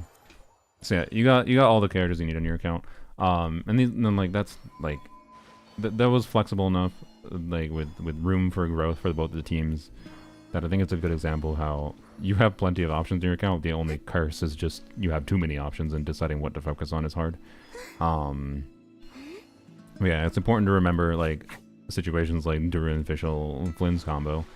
That somewhat, I think, significantly reduces the value of pulling an F on your account. Like, for you not also being someone that cares about stitching that much, especially. But an F might still be valuable for giving you team options for your Sethos, for example. Yeah, especially since we got Sethos on this new build. But yeah, first Abyss clear, yes, it was this account's first Abyss clear. So they're like not a casual player. Like they clearly log on pretty regularly, but like casual for their combat approach, I would say. Which is fine. So, I don't know. Yeah, you can see just yeah, doing chill, get the Prima Gem clears most of the time, which is fine. Yeah. And technically their first floor 12 clear, whatever, I think. Way crazy artifact. You can get instructor's pieces from these two, by the way, right now, because it's that domain, right? Actually, no. Can you just always get instructors from these? I don't remember. But anyways, that's a poopy instructor piece, so whatever. But yeah, I don't know. For I feel like I don't know. Is there anything you're left unsatisfied with? You want me to peek at quick?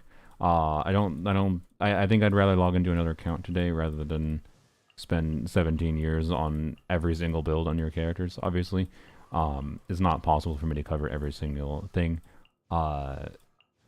Getting Seat Lolly to have a better build for bursting every rotation on TTDS again could be like a really significant increase for like Arlecchino melt damage or Moika melt damage. So that is worth maybe considering in the future. But it does take, like, you use an ER timepiece, first of all, which unfortunately do not have. You don't even necessarily need an EM anything on a C0 Seat Lolly, by the way. Like, it's just not important. You should just prioritize ER stats. And so yeah, ER is the only stat she essentially cares about. EM is nice for shielding, to be clear. So like, if you can use an EM circlet or goblet, that'd be nice. But not the priority versus being able to burst for a Thrilling Tales build. But yeah, that would have been a significant damage upgrade. And there's things like with Sucrose you can do and whatever. I don't even know. Did you have Sucrose built? Yeah, built enough to be functional. That's where she's at. Yep. So yeah. Check Dia, Lanya, and Wander. Sure. It's not Wander. Shimnalis, nice. Lost Bears, nice. Was that a level 90 Lost Bears? No. Okay, so missing some crit rate. Yeah, that's a really nice Wanderer build. Little sad that's not 200 crit damage. That's when my monkey brain is not happy. When you're 1 crit damage roll from 200 crit damage. Yeah, that's a good build. What about Dia? Oh dear Dia. Nice, okay. 4 Akashas on the Mega Sword. 55, 155. I mean, honestly, not that bad of a build. Nice. Good goblet. Very good goblet. And everything else is like, yeah, usable. Not incredible, but very, very, decent. More than decent. And then usable. Decent. Quite good. Very good. And yep. But with C6, this is like pretty good. With not C6, yeah. I mean, it's a non-crit weapon. Dia doesn't have crit ascension, no crit artifacts, right? It's she's a pain in the ass to build. So yeah. Also, ER needs are hell, but what's new? What's new with Dia? Dia is one of the biggest losers, frankly, of the power creeping of things, and that she still can be usable, but it takes more and more effort over time. Like unironically, my C6 Dia with a really good build feels about as strong as my C2, C1 Dia did 2 years ago, so, or even a year ago in many ways. The Natlan Abysses were much more kind of Dia than the non-Cry Abysses. Let alone talking about Stygian. I did 1 Dire Clear with Stygian that was like properly, definitely a Dia team. And probably never again. Well, I shouldn't say never again. I have C6 Nicole now, but I might activate C6 Nicole tomorrow, by the way. That might be tomorrow. Might. I decided I think I want to activate C6 Nicole because I figured for my DPS Nicole video, I could do like my C0 clear and then I can have C6 Nicole activated and do a clear with C6 DPS Nicole. Why not, right? So, oh, Lanyan. How could I forget? Sack frags, nice. We want level 90. What's new in this account? Ooh, C5. Okay, very close. C6 Lanyan is nice for her. But at this point, you could select C6 Lanyan to be clear from the next Lantern Rite thing, so I would not stress that. Artifacts are good, not insane. The problem with Lanyan, so is she built correctly? I mean, as far as stats go, like, yes, 2-piece is my personal vibe if you want to get the most damage out of her, but when you're in a middle ground build, I would bias, like this one kind of more is, I would bias more towards just using VV on her probably. So, I don't know. It depends on the team you're playing. You do have C6 Flowers on. You have Durin, right? So you can... Well, actually, I don't know. Again, do you have Venti? You did have Venti. Okay, no, you should play Venti. So, like, if you wanted to play DPS Lanyan, I think you should play Durin, Bennett, Venti, Lanyan. And from there, like, with your current investment, I think VV you may as well just use. If you have, I think you do have the artifacts in your account. Like I could probably spend 5,000 years shuffling things around. The pain in the ass with Lanyon is it's crit over all else, right? And then ER is a nice bonus for trying to ensure you can burst every rotation. If you use Fav Venti, it's not that hard, to be clear, with a little bit of ER rolls to burst every rotation or burst most rotations, so you don't have to stress it that much. But yeah, like EM, crit subsets over all else to try to get a good crit ratio. And then any attack and EM subsets are bonus, but like my Lanyon, for example, has like every single artifact on her, I believe, other than the circlet, because it's a circlet, has 4 crit rolls. And then, or one of them has 5, I think. Maybe 2 of them have 5, I don't know. And then the rolls that aren't, it has 1 roll that is not crit and do like either attack percent or EM. Like my timepiece is like a 40 CV piece with 2 EM rolls or something. But you can also use an EM timepiece with, you know, attack rolls kind of thing.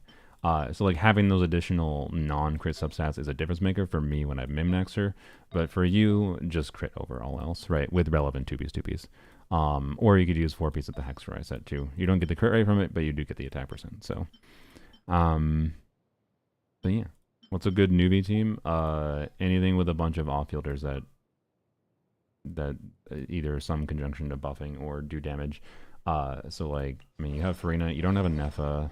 I don't know. Do we have a Scofier? No. As dumb as it was, technically the best, if you had a Scofier, I think the best Nuvilet team would be Farina, Skirk, Nuvilet, and Burstone Skirk. But thankfully you don't, so you don't have to think about that problem. You know what I think would be kind of interesting? Durin, Albedo, this is assuming a good Albedo build. Durin, Albedo, you get the new Hexerai artifact set. Farina, Nuvilet. Wait, healing. No, Nuvilet does the healing. Yeah, it's fine. That's my take. And you get crystallized shields for the interruption resistance. And you get Albedo. Albedo does some real damage with Hexerai. So farm the new set. Yeah, on your account, by the way, yeah, farm the new set and default. Like it can be your default Durin set for most cases. Again, I'm not like confident it's actually DPS positive in the Flynn's team specifically. No, actually, I'm pretty sure it is. Wait, considering Fischl on her really shit garbage build was doing barely less damage than Durin, I'm pretty sure it's DPS positive to use Durin on the new set. And it becomes a lot easier to build him on a better weapon than Fav. So you'll lose a little bit of energy then, which means less Flynn's big bursting, but oh well. I think it's fine, right? I don't think that's that worth stressing over. So you could switch back to, I mean, you could either use this, or this, probably, yeah. Or Finale. Finale is good too. So, yep. So I think you can just default to that on Durin as a whole. I need to do Durin's freaking quest. He gets so much more purple. His wings even get a little bit more purple. And anyways, I think we can roll another account.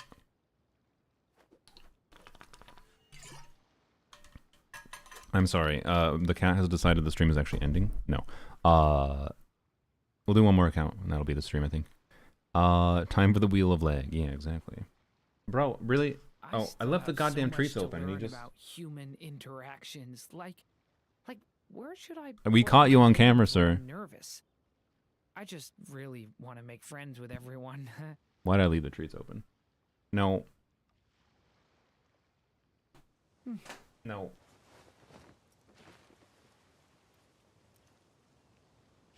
Yeah, how do you feel? I closed it. Does someone want to do a cone redeem? That would stop him from getting in the treats. See, that's what the cone redeem is for. When DD steals treats, then someone does a cone redeem and I put the cone on DD. He gets the cone of shame for his adorable theft.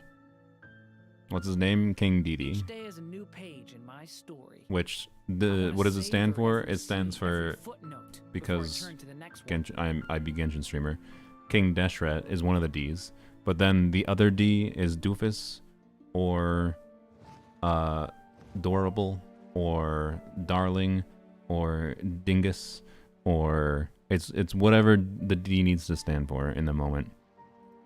And this moment is Dingleberry. King Dingleberry Deshret. Are you gonna sit down? Thank you. He's still not really sitting down, but kind of. We finished with the first account? Yes. Put Conan on a cat? Really? I had to put the... Okay. Can I stop I don't have here? Velcro on it yet. I mean, take a stroll. I don't have Velcro I won't go too but far. I'll at least... Okay, we can... Bella, if you want your refund, because I can't actually properly put it on him right now. But...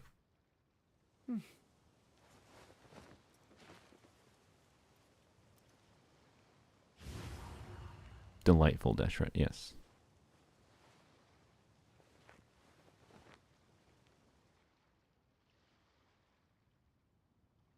I didn't secure it, in case it's not obvious.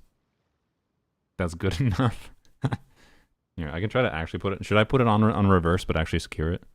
Give me a second. Give me a second. He's ready, you can clear Dire. Hey, cat, come here. I have you. Alright, go in the chair. Stay in the chair for a second.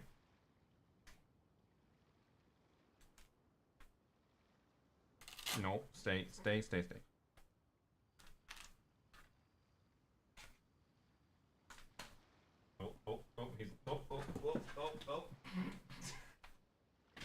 He really does not want this going on.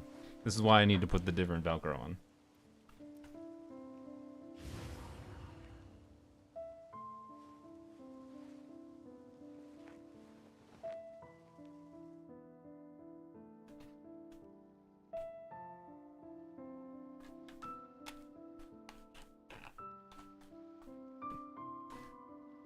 Each day is Okay, a new there we go. page in my story. I'm gonna take it off of I him wanna because he doesn't really savor deserve it every right now. scene, every footnote It was before I turn easier to the next with how he's positioned. It was easier to put it actually on him this way. I only secured one strap.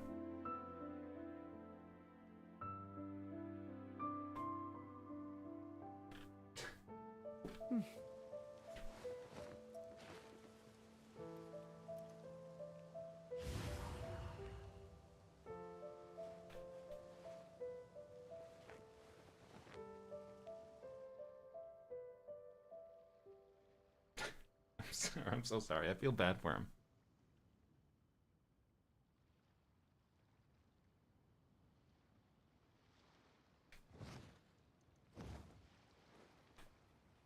Okay. Here. Let me get it up. Yeah, it was not, just in case anyone thought that was on tight, that was very loose. It would have taken him not that much effort to get off himself. So, there we go. I'm sorry for torturing you, sir. Or sorry, it wasn't me, it was Bella Boofa.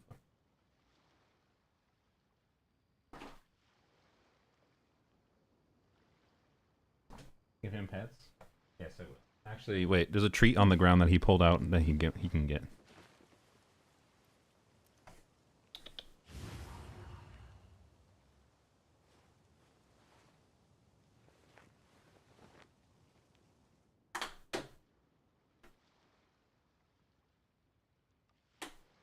And you get a couple too.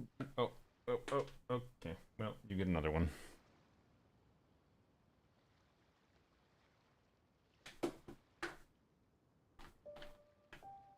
Can I stop here and play? I mean, take a stroll. I won't go too far.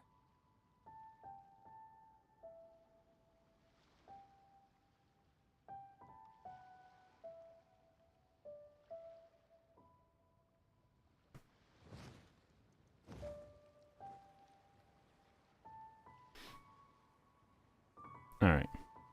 A lot of opposite signals of the cats, yeah. I'll buy you some cat treats on Selena's Ko-Fi.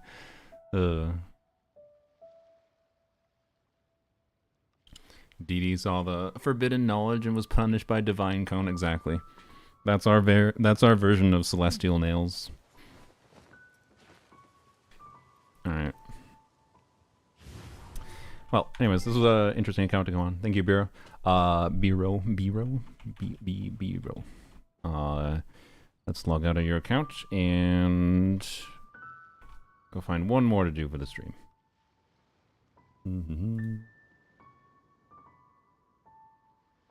Okay. Boop. Laggy wheel. And we'll see if they're still here. Oop. Lena. Definitely thought that was the other one. Lena R270. Just one more? I mean, well, okay. It depends on how long we're there. I don't know how long we'll be on the account for. I would like to record the Lohen video. At minimum. Oh, in YouTube chat. Hey, let's go. Hello. Are you on my Discord already? If you're not, should be a link in the description. And then you can let me know when you DM me. If you can't, I can try to find your username and DM you I just myself. really want to make friends with everyone. We'll check what your submission said. Okay.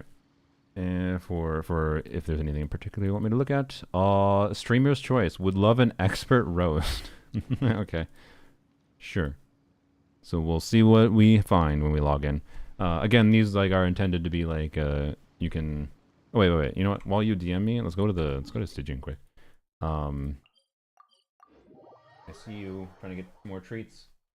Sorry. While you try to DM me, let's go here quick. I'm curious what happens.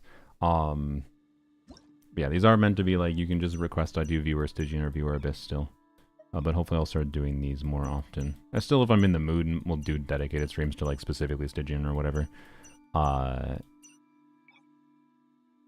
But this way it can be more dynamic. I feel like I'm a little bit better at just combing through people's accounts and finding things to tweak.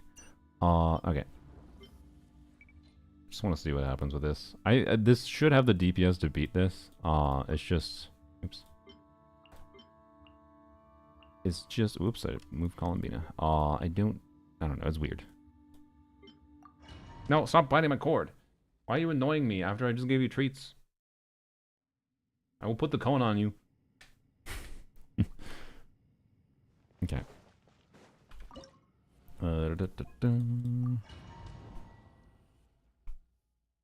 He's King Defiance. Yeah, it's another one of the D's. Yep. Test and know my Oop, that was Each deed will be judged. I don't want Electro. Let's see. I guess I just start with like a Durin. Test and know my will. Get energy up in him. Yeah. Each deed will be judged. Okay, and then we probably have the ability to do this. Be silent. We attack for a bit before it starts recording again. Okay. Deed will be judged. Oh, barely got Pyro. Okay. Do this. So would have liked to do 2 Flynn's mini bursts before that happened. Also, I did that wrong. Whatever. Be silent. Observe.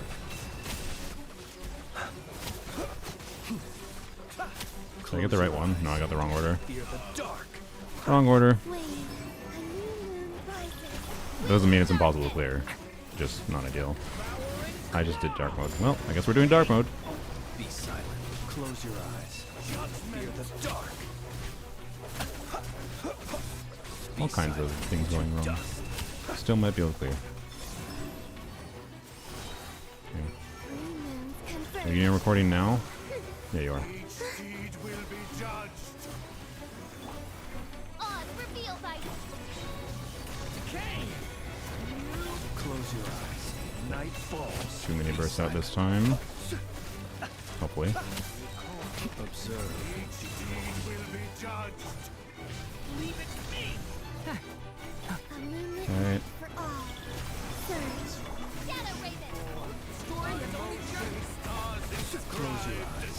To dust. Yeah, we keep on killing that. It's not too surprising because we're getting vaporized on it. It'd be hard to get the right order here. This. New moons converge. Midnight fantastic. Close your eyes. Night falls. Uh-oh, I should have done Durin. Okay. Well, you can definitely do this. Why Durin over Sucrose?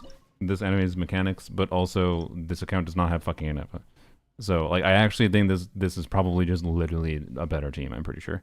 The team is not fully invested. If this team was like level 90 characters, that would have been very free. But nothing went super right there, by the way, on my first attempt fighting this, and it's still almost cleared freely. So yeah.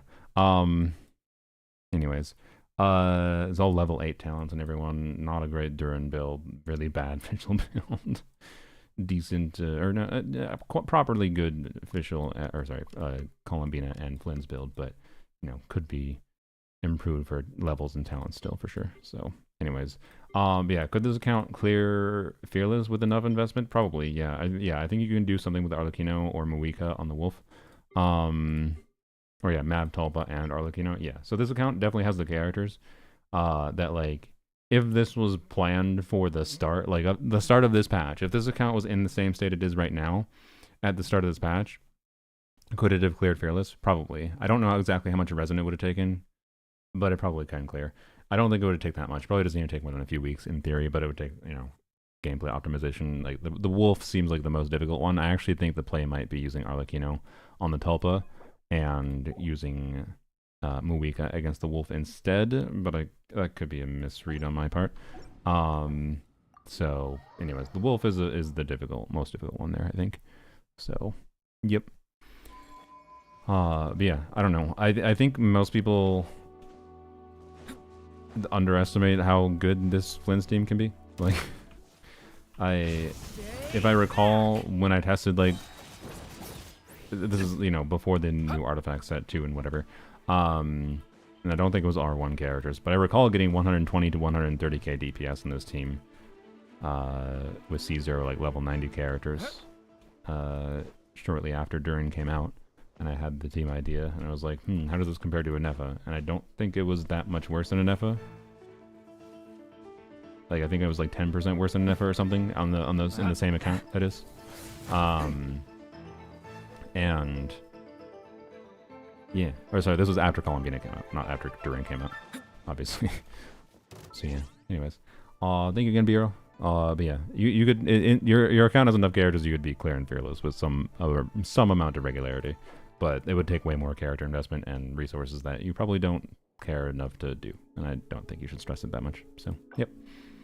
Okay. Let me go see if I got a DM from Lena. Is there an Eonson? Eonson was C3 on the account, which is potentially relevant sometimes for sure.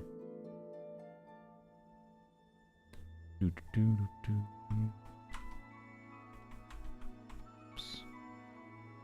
Okay. Clear out this.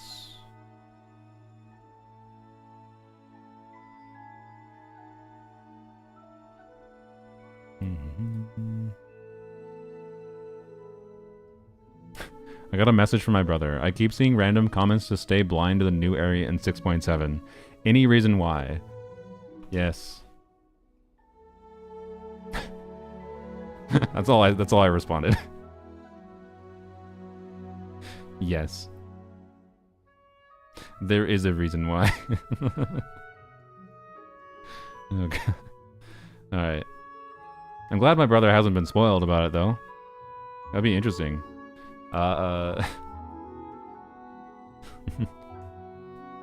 Small streamer from the Philippines. Hello, hello. How are your streams doing? I know there's a large, like, viewer base in the Philippines. I feel like you probably do well. But obviously, there's always the YouTube problem of differentiating your content and getting the algorithm to be nice to it while also making it appealing to watch. Especially live streams. YouTube is, as much as they've tried to do things that are somewhat beneficial for live streams, it's weird. Live streaming YouTube is really weird. So, alright. Wait, I was like, what am I doing? There we go. Yep, I got it. Okay. Yep. So, give us a minute to log into Lena's account. Yeah, I just need your login credentials, and then we'll send the code. And then we should be able to log in. EU account? Okay, cool. Let's go. More EU latency. EU latency is usually fine. Honestly, my internet is good enough that I usually don't have latency no matter what. That is too horrible. Usually. Okay. Code was sent.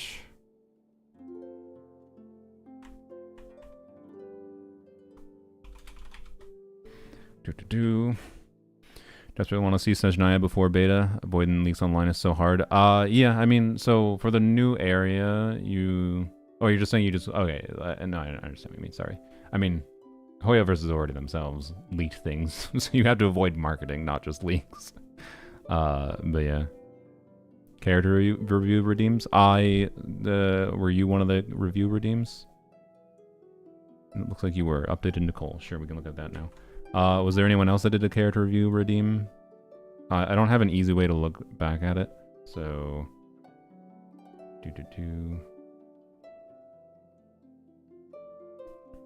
Okay.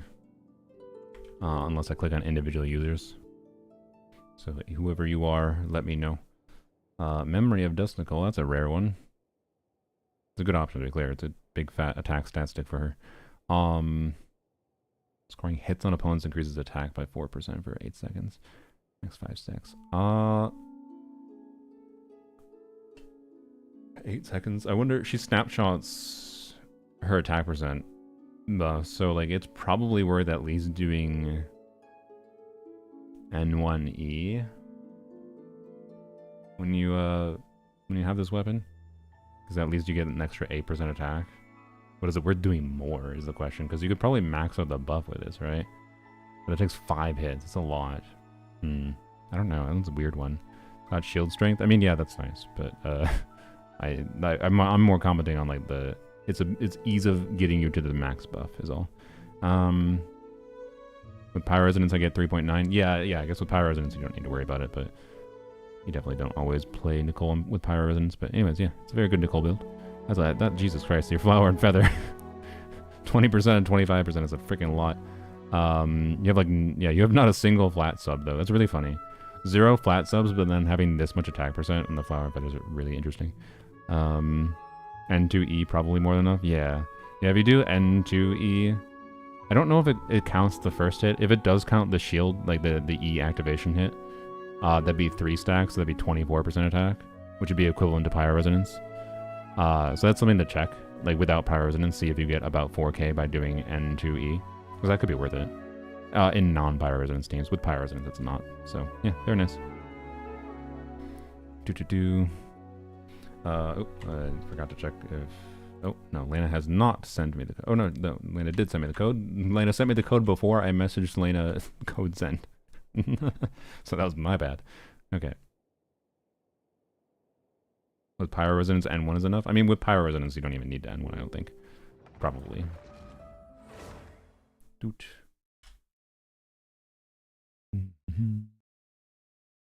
Have a 30% attack piece waiting for her when she reruns. Nice.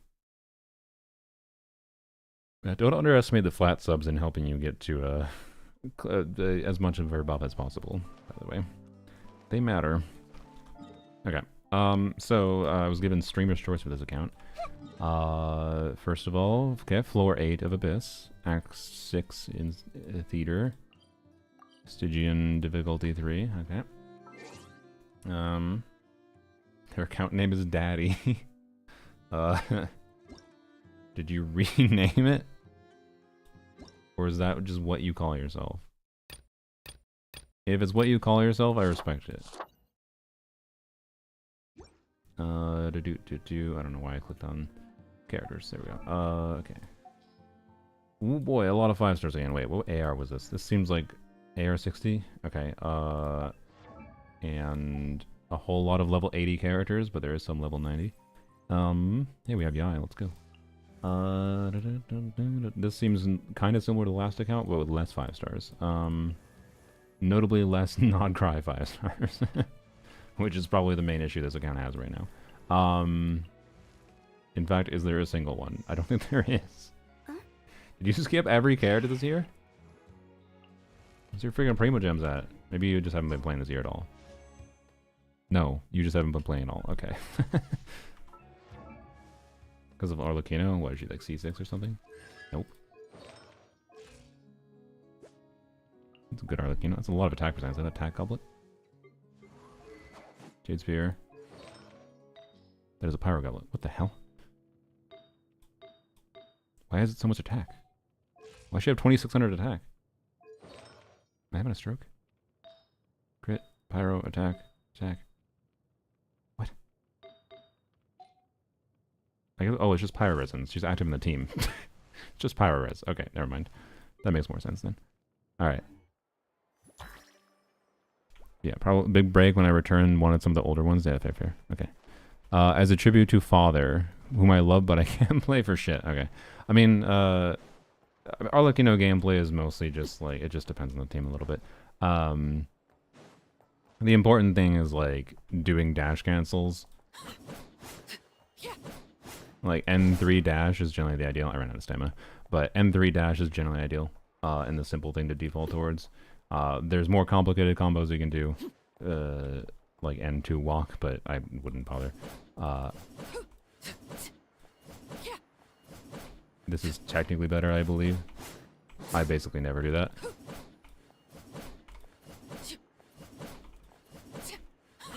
It is kind of satisfying to do, I'm not gonna lie. But, I just face roll. Yeah, and like, Arlecchino is oftentimes not bad to face roll, although if you are just doing normal attacks, I would at least, like, normal attack spam. Dash cancel the N5, because it has a long end lag to it. Or that, like, don't do N6 basically. I forgot there is an N6. I'm so used to dash canceling after that ground attack that when I do brain off mode, N2 sounds amazing. Yeah.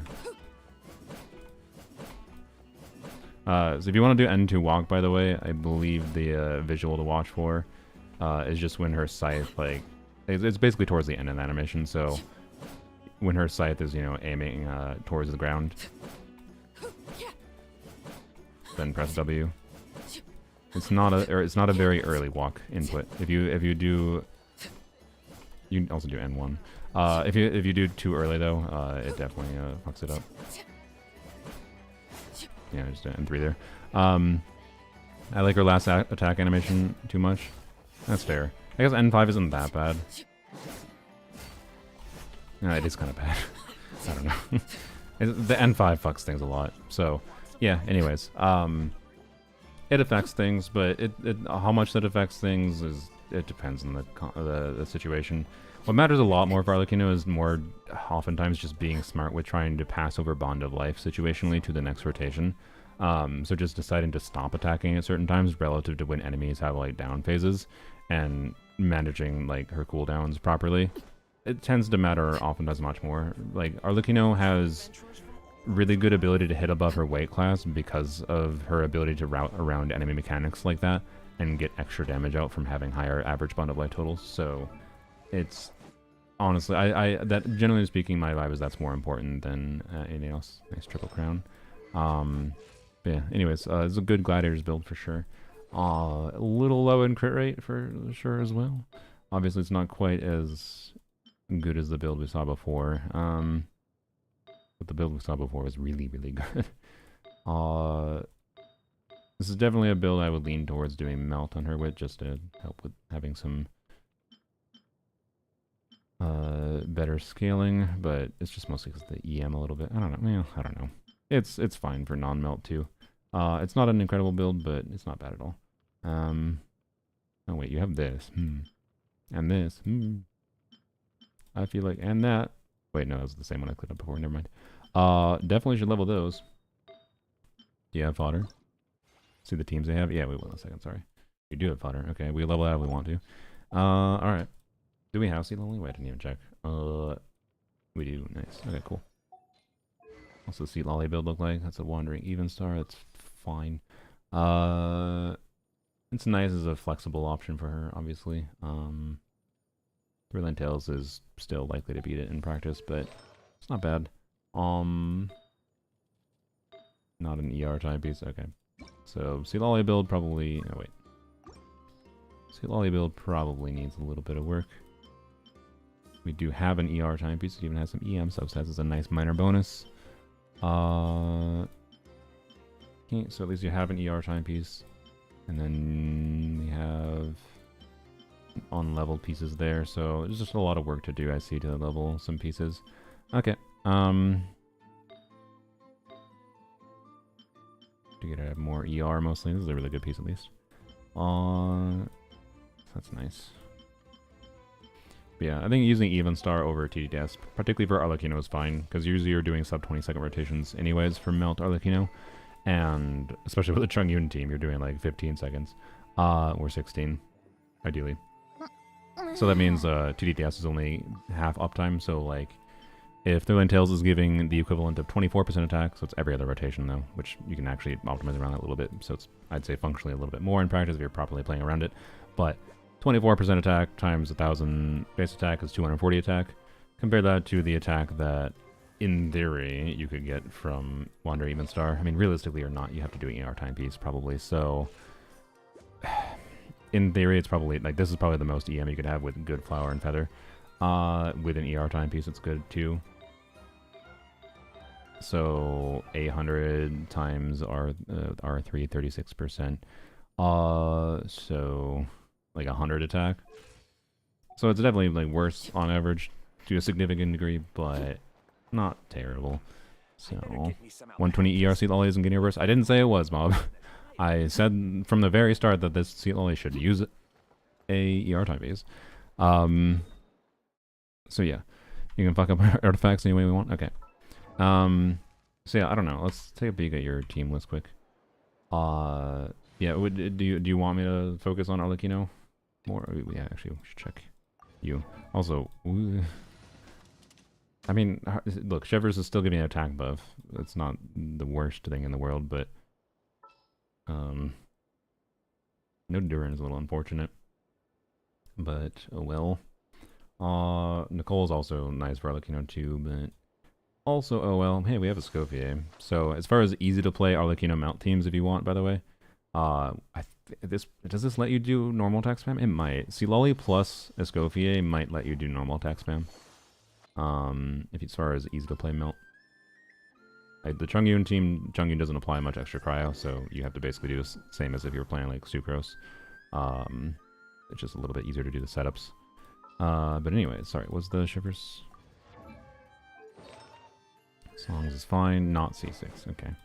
So you're still getting like a non-Chevrolet like overload team locked. Like Shalana doesn't do anything here. Shalana does nothing here, because the res shred that you get from Shalana is provided by Chevrolet. So like a C0 Eon Son that bursts every other rotation is better. We don't have Eon Son. Okay, well, a Xiangling is better. A Xiangling that bursts every other rotation is better. But obviously, just Bennett, right? Is a massive, massive upgrade to this. You should do that. Like, again, even if you don't burst on Bennett, your team is still performing equivalent to what it was before. So, well, I shouldn't say quite equivalent. You lose scroll. Whoop-de-doo. So, yeah. And that's just how Chevr's passive works, just in case you weren't aware. You need, for the res shred specifically, you need to trigger overload, do an overcharge ball shot. It's the whole E. Don't do a tappy. That gives you the attack buff from this, and then it also gives you... The attack buff does not require, just requires an overload being triggered for the 40% attack up based on her HP, which you have, close to 40k. But the res shred requires a team locked to Pyro and Hydro, and then requires overload happening on the enemy. So that's why you need off-field Electro, or you don't technically need off-field Electro. You could swap off of Arlecchino. Like I have played Arlecchino, Chevers, Bennett, Eon Son before, and then you can swap to Eon Son to refresh the overload buff. But you don't need to do that, and I wouldn't default to recommending it. Yeah, Duran would have been really nice for you. I really like Duran as far as like a easy to play Arlecchino overload team. Like Chevers, Fischl, Duran, Arlecchino is like you get Fischl C6 buff. With Hexra, you now get the Hexra artifact set. Like, yep. Is pretty good. Now, we don't have a Nefa for a Nefa Overvape Arlecchino team, so we don't have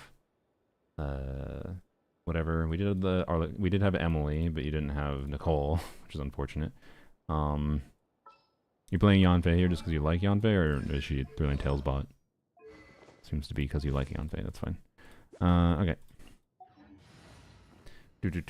So, if you want the best possible burn team, so this again, I get the vibe. This is a team you're playing because you like and whatever in Overworld. But if you want the best possible burn team in your account right now. An insurmountable problem, I presume. You want me on your team? I'm quite flattered. Probably Shalonen? Yeah. Yeah, Is it time to go? that's probably your best bet.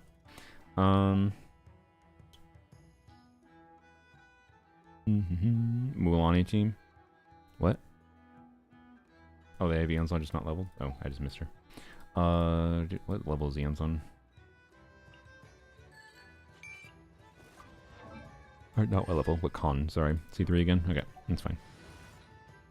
I have a Toma. I mean, Toma is decent, but I can't think of an immediate recommendation that I'd strongly... And level 22. C6 Toma is okay for Arlecchino, also not C6, so can't really recommend it much. So yeah. Shield to activate against self-burn damage. I mean, you don't take that much self-burn damage from Emily. Like, I'm not saying it's impossible to die, but like the reason you're going to die from burn damage in an Emily team is because you took 500 other sources of damage. And then you were at like 1 HP, and Emily's burn killed you. It does almost no damage though. Like, it would take a long time for it to kill you. But also, Shalonen is going to give you a shield too. Like, don't you underestimate the freaking Crystallized Shield. It will prevent you from dying to burning damage. With Emily in the team. Like, here, let's go hug it and see with full health Arlecchino. Neutralized. Transfixed. Wait, I can't even... The hitbox doesn't even work for this enemy. Never mind. I need to find a different enemy. Over here, I guess. I've had Chongyun die from self-burn damage before. I mean, I've had Arlecchino die from self-burn damage before, but... I sure, if you have Emily in the team, and you were at like 1/3 health and then suddenly you died, you did not die from burn damage. You died from something else. And then maybe the burn tick killed you. Like, you didn't notice some other damage that happened that put you at basically 0 HP. The only time I've died from burn damage with Emily in the team is I got put at very low HP. Very, very, very, very low. But yes, you have like 90% burn damage reduction. Does this work? No. Okay. Also, why did it say I can't switch characters? Why are there no enemies in this game? Where are they?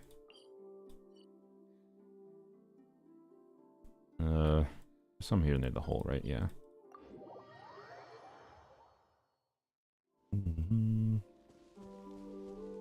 That hitbox still might not hit me. I know Hilly Shrills will work.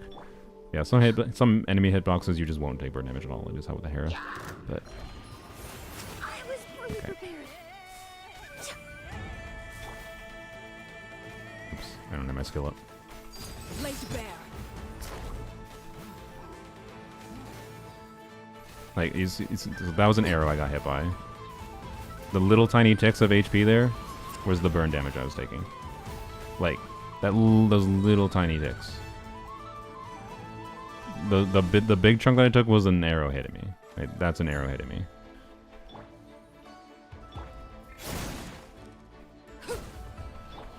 Yeah. Reconstitute. Like you don't die from that damage. You got so much time to work around that. So, and again, you're not normally constantly hugging enemies. You should be dash canceling Arlecchino anyways. Like, most of the time you're not even taking burn damage at all. Burn damage is something that is surprisingly workable without even having Emily, in my opinion, but I understand not wanting to default to that. Only 322 damage per tick? Oh yeah, oh yeah. Like, if you have Nahida, especially Nahida on an EM build, increasing burning damage, you got a problem. But, where you can die suddenly and fairly quickly from taking too much burn damage, you can still work around it, but, you know, less strongly recommended. Whereas Emily is like, one funny thing you can do with Emily, by the way, if you want to intentionally take burn damage ticks, but again, this depends on, the reason I don't recommend this is because of the enemy hitbox problem, and sometimes you just can't take burn damage. But, burning is ticks of HP. Your HP is being reduced. And, what artifact set gives Arlecchino crit rate and also charge attack damage bonus on the 2-piece? Like, Marasasi Hunters actually works for like a burn Arlecchino team. And situationally, this could be a significant upgrade depending on your artifacts. Now, is it for this account? You have 21 feathers. Oh my god. I think we'd have to level a bunch of artifacts and tweak some things to see that. I don't see so standout of MH pieces. Well, that's really good. We had a better circlet, I'd say maybe it is worth it to concern over. But out of baseline here, it's like, I think it's more worth just chilling with the gladiators building and doing stuff with that. Is that just better? That's just better, isn't it? Yeah, that's just better. Well, unless you're playing Melt. If you're playing Melt, Arlecchino, this should be better. If you're not playing Melt, Arlecchino, this is just better. Also, my god, am I tempted to reroll that. Like, guys, imagine. Is Arlecchino your favorite character? I have to ask.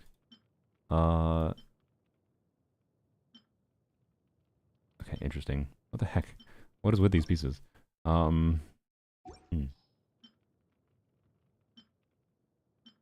So that piece probably makes sense. That piece is really good. That piece is pretty good.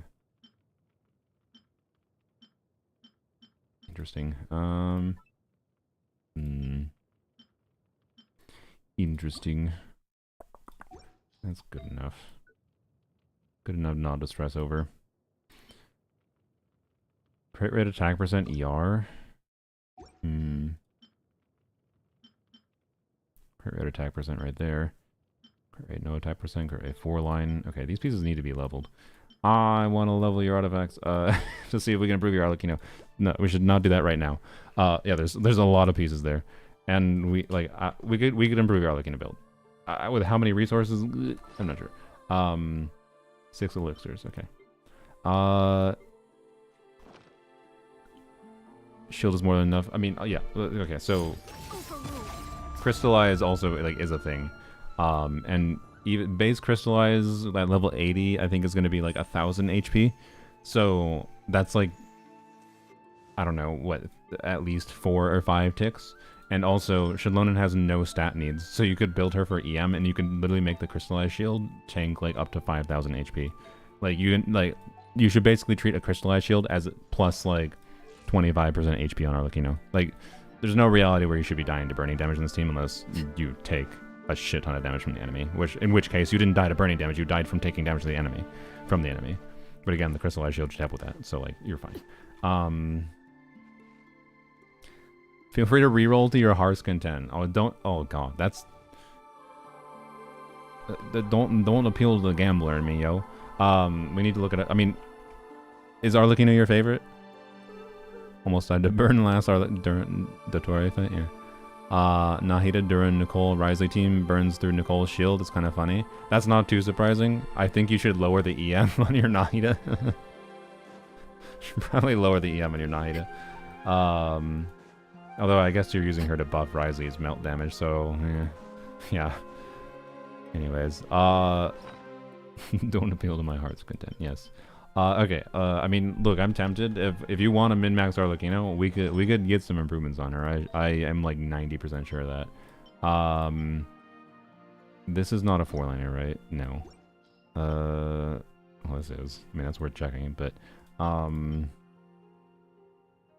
that's okay. But yeah, the problem is your build's at an awkward balance right now where it like both does and does like we'd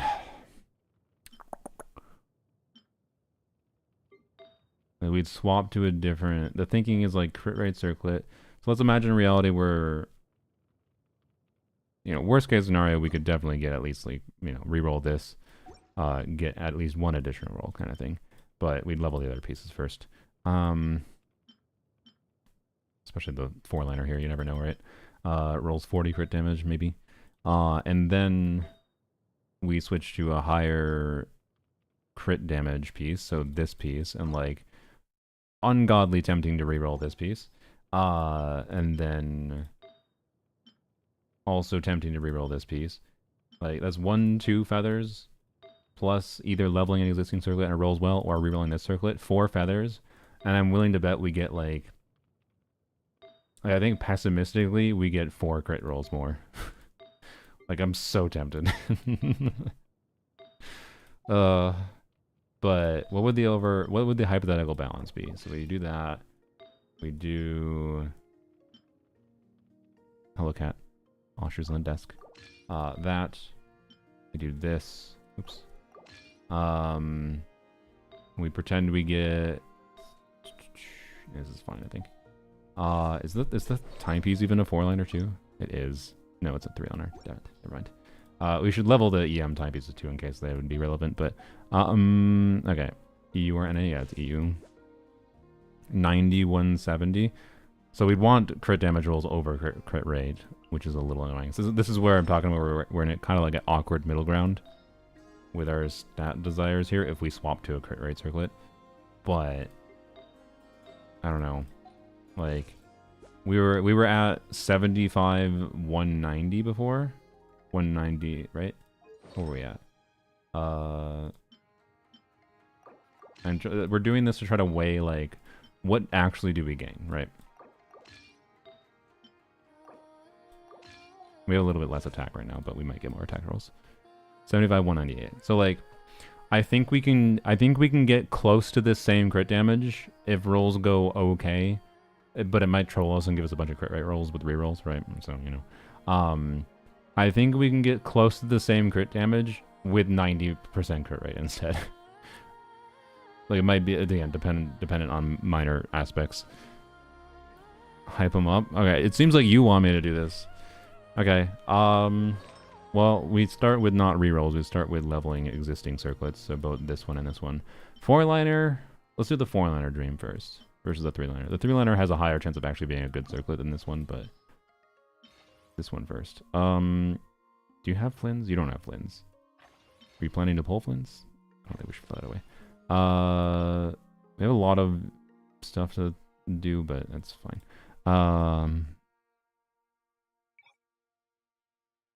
Do we have our actual signature set? I guess that's true. Before we spend any resin, what do we have on Whimsy? That's a good sanity check. True. I forget this artifact set exists. You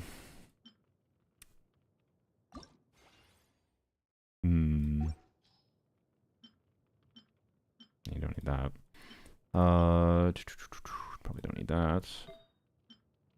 Attack, not double crit. We have 6 elixirs. 3-liner, but high rolls. No 4-liner. It'd take a lot of resin. I mean, I don't know. Maybe the one thing we can do if you want me to focus on it is try to improve our Lucino. We have 29 fragiles. Okay. So what are you on? Deepwood? Okay, probably makes sense. That's a very good piece. This is much better than it looks. This is actually really good, I would say. That's very good. That's quite good, and that is usable. Oh, wait. I see. I see. Look, I don't think there's that often where you're gonna need to use both Arlecchino and Hu Tao at the same time. We fix this way. Bam! Yay! We fixed a build. All right. Perfect. Okay. You're on scroll. It's fine. We can chill there. And you 270 ER, Scoured Blade. Nice. 13. Yeah, let's go. All right. Cool. Again, if you want, you can put EM on her for Crystallized Shield, tankiness, whatever. It doesn't matter. I don't think it matters much. Same build investment. Whimsy is better, but you have really good glad pieces. It isn't worth farming. Exactly. Like, I think the glad pieces are good enough, and like will probably always be good enough on this account that, frankly, unless you get Durin in the future, and the reason I say Durin in the future, because if you start pairing Durin plus Emily, Durin's Red Shred with the Hexeride bonus is potentially worth putting Emily on the burning set, so therefore it makes a little bit more sense to farm the domain. But like, right now on your account, I don't think Emily... Well, I guess with Shalona, maybe the Burning Set's a little bit better, but, like, honestly, they're both in Strongbox right now, so, like, the domain really doesn't make sense anymore if you're just planning on pulling new units at all in the future. So, yeah. If you're planning on pulling Sandrone next patch, you know, you're going to have to work on Yai and Sandrone, and that's the priority over that, right? So, you know, I think your Glad build is good enough already to not really be very worthwhile to use Whimsy, but like with a small amount of additional checking like artifacts here, with maybe a few feathers used, we have 20 feathers. With a few feathers used, I think there's a high chance we get a Gladiator build that's basically perfect and not worth changing. But let's check this. Maybe Zabai at some point. Okay. Ew, it's fine. We eat the bad rolls here. One more. No, god damn it. Okay, yeah, fine, I'll take it to 16. Of course. Well, it doubled, so it's fine. Okay, talk about striking right ass in the middle, to make it like, it doesn't necessarily make sense to immediately throw away, but also... right, like, hey, at least the bad rolls, other than the defense rolls, attack, which is better, but, like, I really would have preferred if it rolled like that. It was this piece, not the other piece, right? My heart's not content, exactly. Ooh.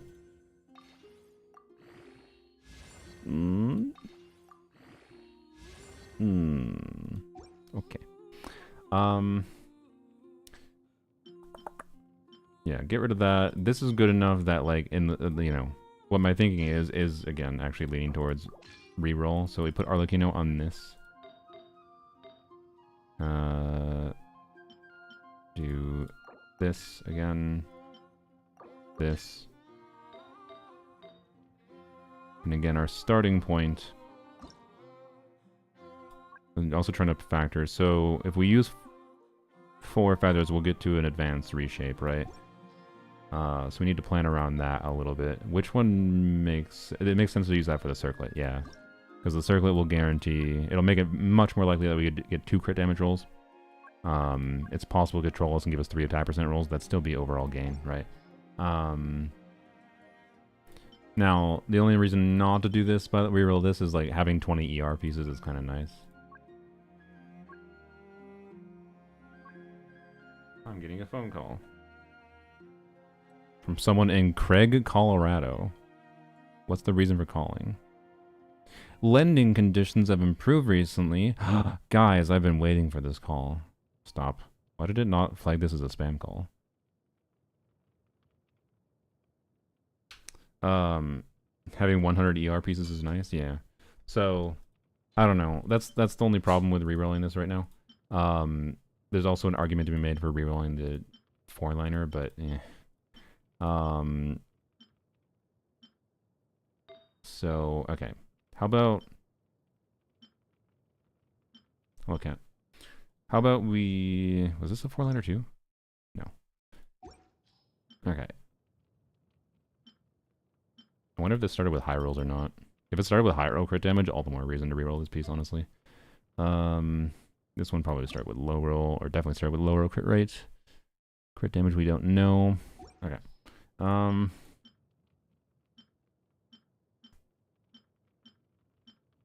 Just double checking things. Okay.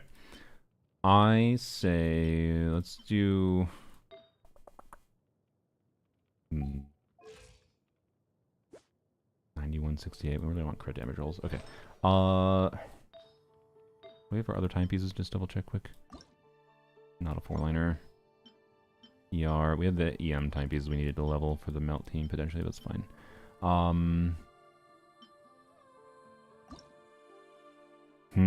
Okay. There's something interesting here potentially. So this has attack percent, of course, right? But if we advanced reshape this, that guarantees an additional crit roll. So it guarantees 3 crit rolls. Which means there's also this. I don't know. Maybe, but that's only long-term value, not short-term. So, wait. Also, okay. No. I didn't even see this before. Have to check this.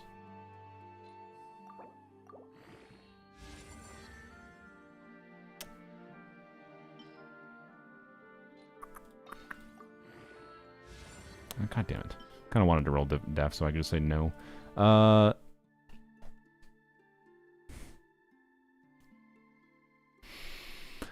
Is worth checking if there's another crit roll. Nope. Okay. Is that worth re-rolling? Which is better? Fuck. With a crit rate circlet, this is not better, right? No, certainly not. Probably not. No. Because this would only be better. It's a foreign letter though, onset. Yeah, I know. But the problem is, like, this is the kind of artifact. I don't think we're gonna throw it away, but this is the kind of artifact that re-rolling it isn't worthwhile because you don't want attack rolls with re-rolling this goblet, right? This is the kind of artifact that's really worthwhile if it rolled 14% crit rate. That could like start enabling a crit damage circlet. So then that would reverse our direction a little bit potentially. So we did need to level that up to check, but unfortunately it rolled in a really awkward middle ground way that doesn't make it super worthwhile to me. But re-rolling this could be worthwhile. We also have elixir still, we should not forget. Okay. Let's test the waters with this piece. And we could back off if we want.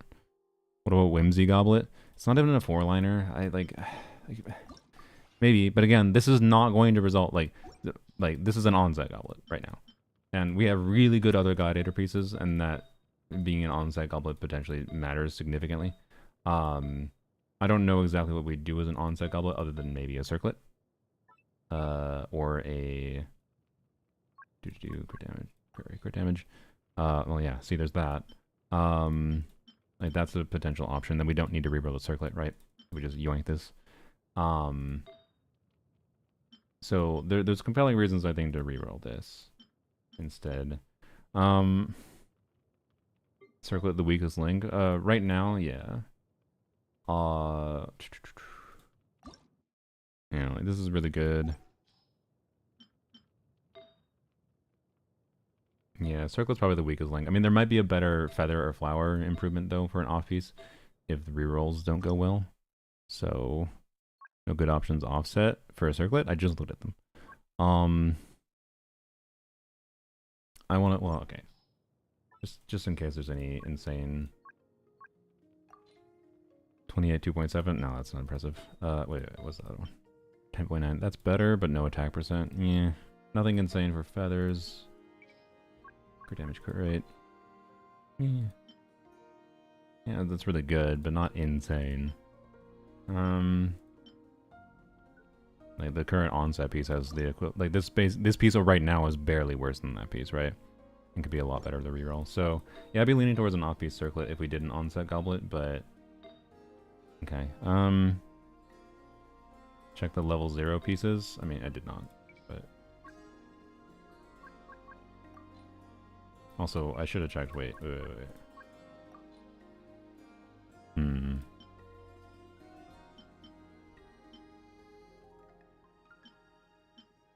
Crit damage, not 4-liner.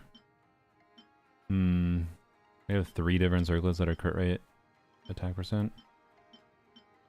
They'd have to roll insanely well, though. Oh, wait, we have this. Okay, well. And we have more than 3 circles of crit rate attack percent. Oh, God, what a mess. It's always a mess logging into accounts that have so many unleveled pieces. Fuck. God damn it.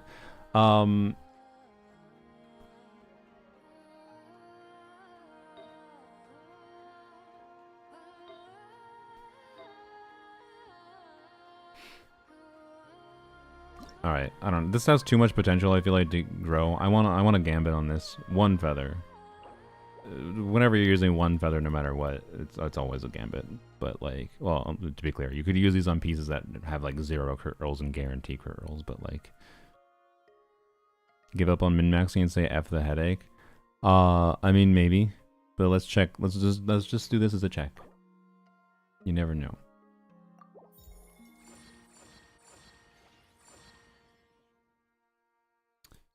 Damn it. It was so close to great. And it had a little bit low crit rate roll values. It's an upgrade, obviously, but like... Yeah. There's a very upgrade. with the low crit rate rolls and only one. We gained like 2% crit rate from that. It's so meh. God damn it. And we wanted crit damage rolls. Fuck. That did not make things easier. Ugh.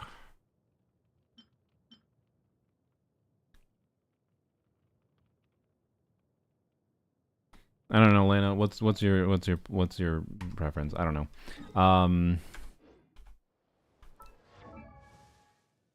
I assume you like Arlecchino, but I don't know if it's super worth getting too focused on.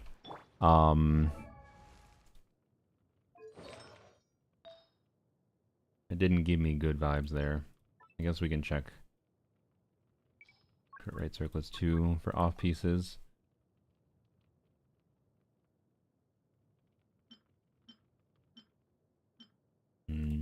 No 4-liners. It's 4-liner but no attack percent. Okay. So for circlets, for an off-piece circlet, we just switch to an existing one. If we use the onset goblet. Is there a Mona? There might be. Yep, we got a Mona. Just nice. C2. Nice.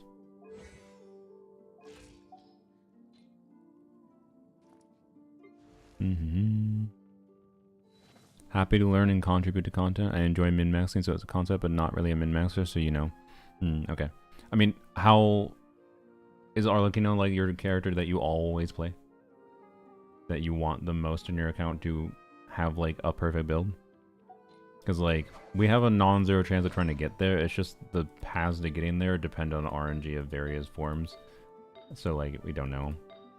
And, like, we got an improvement here. But not an insane one. Mona with Mualani. Yeah, that's true. Yeah, Mona with Mualani. If you want to play Mualani more. What does Mualani's teams look like with Mona? It's like Mona, Sucrose, Mualani, plus... What off-field Pyro? They don't have anyone. Xiangling. You.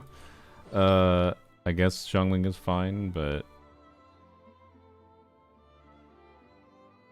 PMC Mav. Do they have Moika? They don't have Moika. Yeah, I mean, PMC is fine. COD. Yeah, I don't know. Yeah, if you want to play Mualani, that's a strong contender, though. For like, damage performance that you can get. But it's going to rely on being willing to play around Mualani things. So... I switch between her and Skirk, but I think I enjoy flexibility the most. I like having options. Okay. Yeah, because, like... Realistically, spending a bunch of resources here and trying to, you know, is worth checking at least. Where was that? There was that one circlet. That crit damage circlet. You never know, could turn into a god circlet. Yeah, there it is. If this rolls really, really well, I think we do actually endeavor with a little bit more min-maxing potentially. 1, 2, 3. This is a 4-liner. I'm not gonna throw that away. Okay.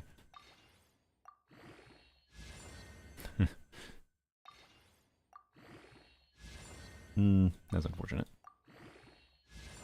Okay. Okay. Hello, low rolls, but now we have this, but actually has attack percent, which is good, and EM if you play Melt. Okay. Now this onset goblet might be good. Okay, first of all, well, okay.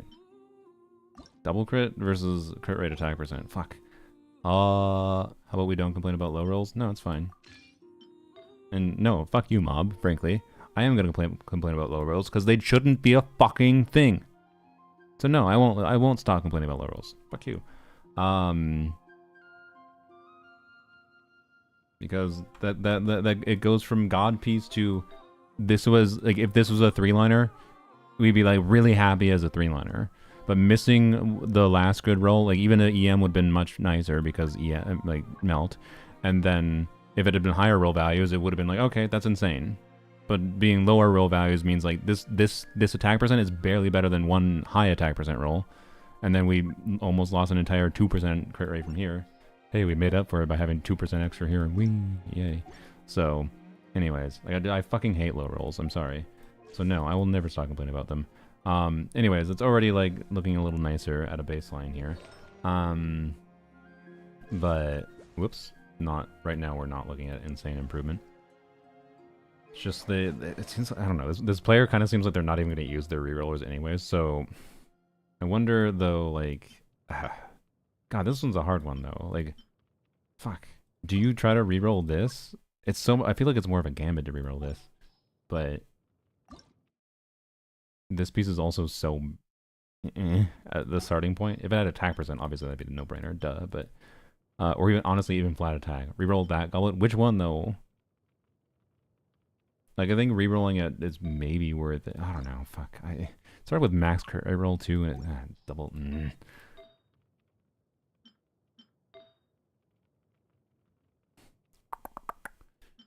Also, I wonder if I thought we had a high crit rate feather.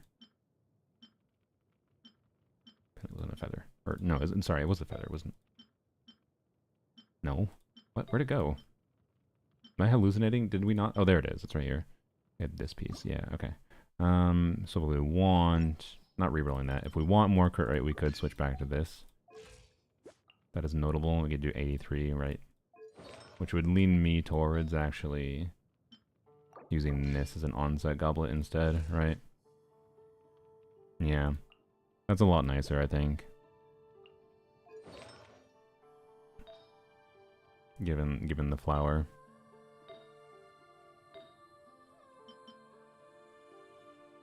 It's a solid build, you can stop there. Yeah, it's already solid. I kind of want to gambit on one more reroll, though.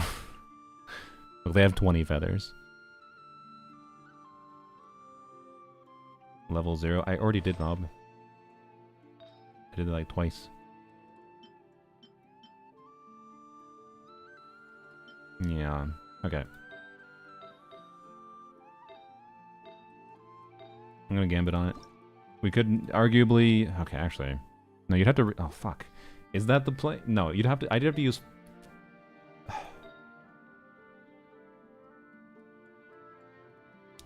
I'm sorry. So, like... I'm like...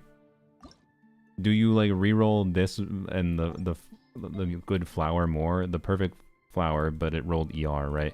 Try to convert at least one of the ER rolls here into a beneficial stat. Even if it's the same thing as the feather happens again, it only turns one stat into more beneficial. That's still meaningful gain. Versus rerolling this and get close to the advanced reshape. I think we reroll this once, then maybe you would consider... That'd be 4 feathers, right? Yeah, 4 feathers total. We reroll this once, reroll the other one, reroll this again with the advanced reshape, if need be. Reroll a double crit instead of the attack percent goblet, which doesn't need ER. Wait, what are you talking about? I'm not rolling an attack goblet. This is a pyro goblet.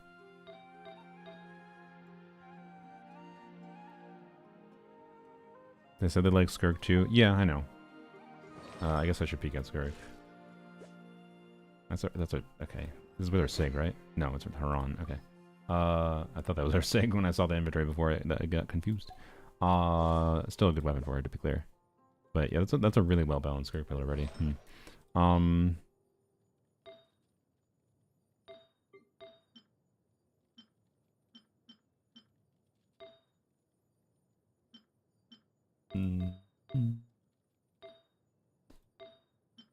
mean, are there improvements to be made for the Skirk build? Maybe, but like, I don't see anything for Skirk that we could really do that makes sense. So, I don't know. I kind of just want to get the Arlecchino slightly better than this. Monkey Brain would be happier. It's what I farmed the day I got her and like stopped. I mean, honestly, it's pretty damn good for one day of farming. That's a nice balance of stats. Every piece is 3 relevant stats or more. If you have Cryo Resonance up, which usually Skirk teams you tend to, you are at about 100% crit rate.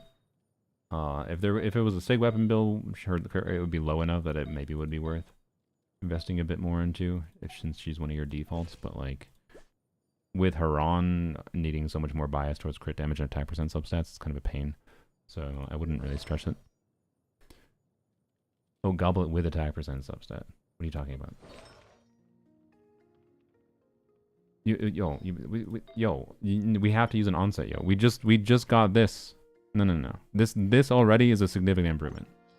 We don't have, like, unless we reroll circlets for onset circlets. We have this. We can't use an offset now. So yeah, anyways, I think wait, no, we'd have to use 6 feathers total, right? Yeah. Fuck. What a pain in the ass.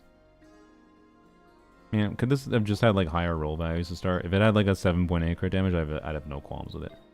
I freaking hate min rolls. I'm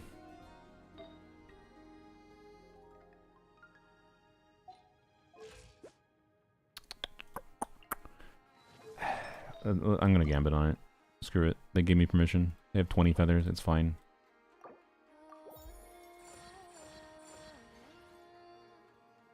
Alright. Take it. Happy with it. We got an improvement. Don't need to do the advanced reshape. We had a max crit rate roll. Yeah. Not bad. Now we're at 8208 now. That's so much better looking. Okay. Should we do one more?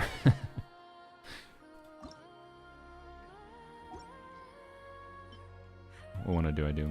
I feel like I do this. I kind of want to do one more.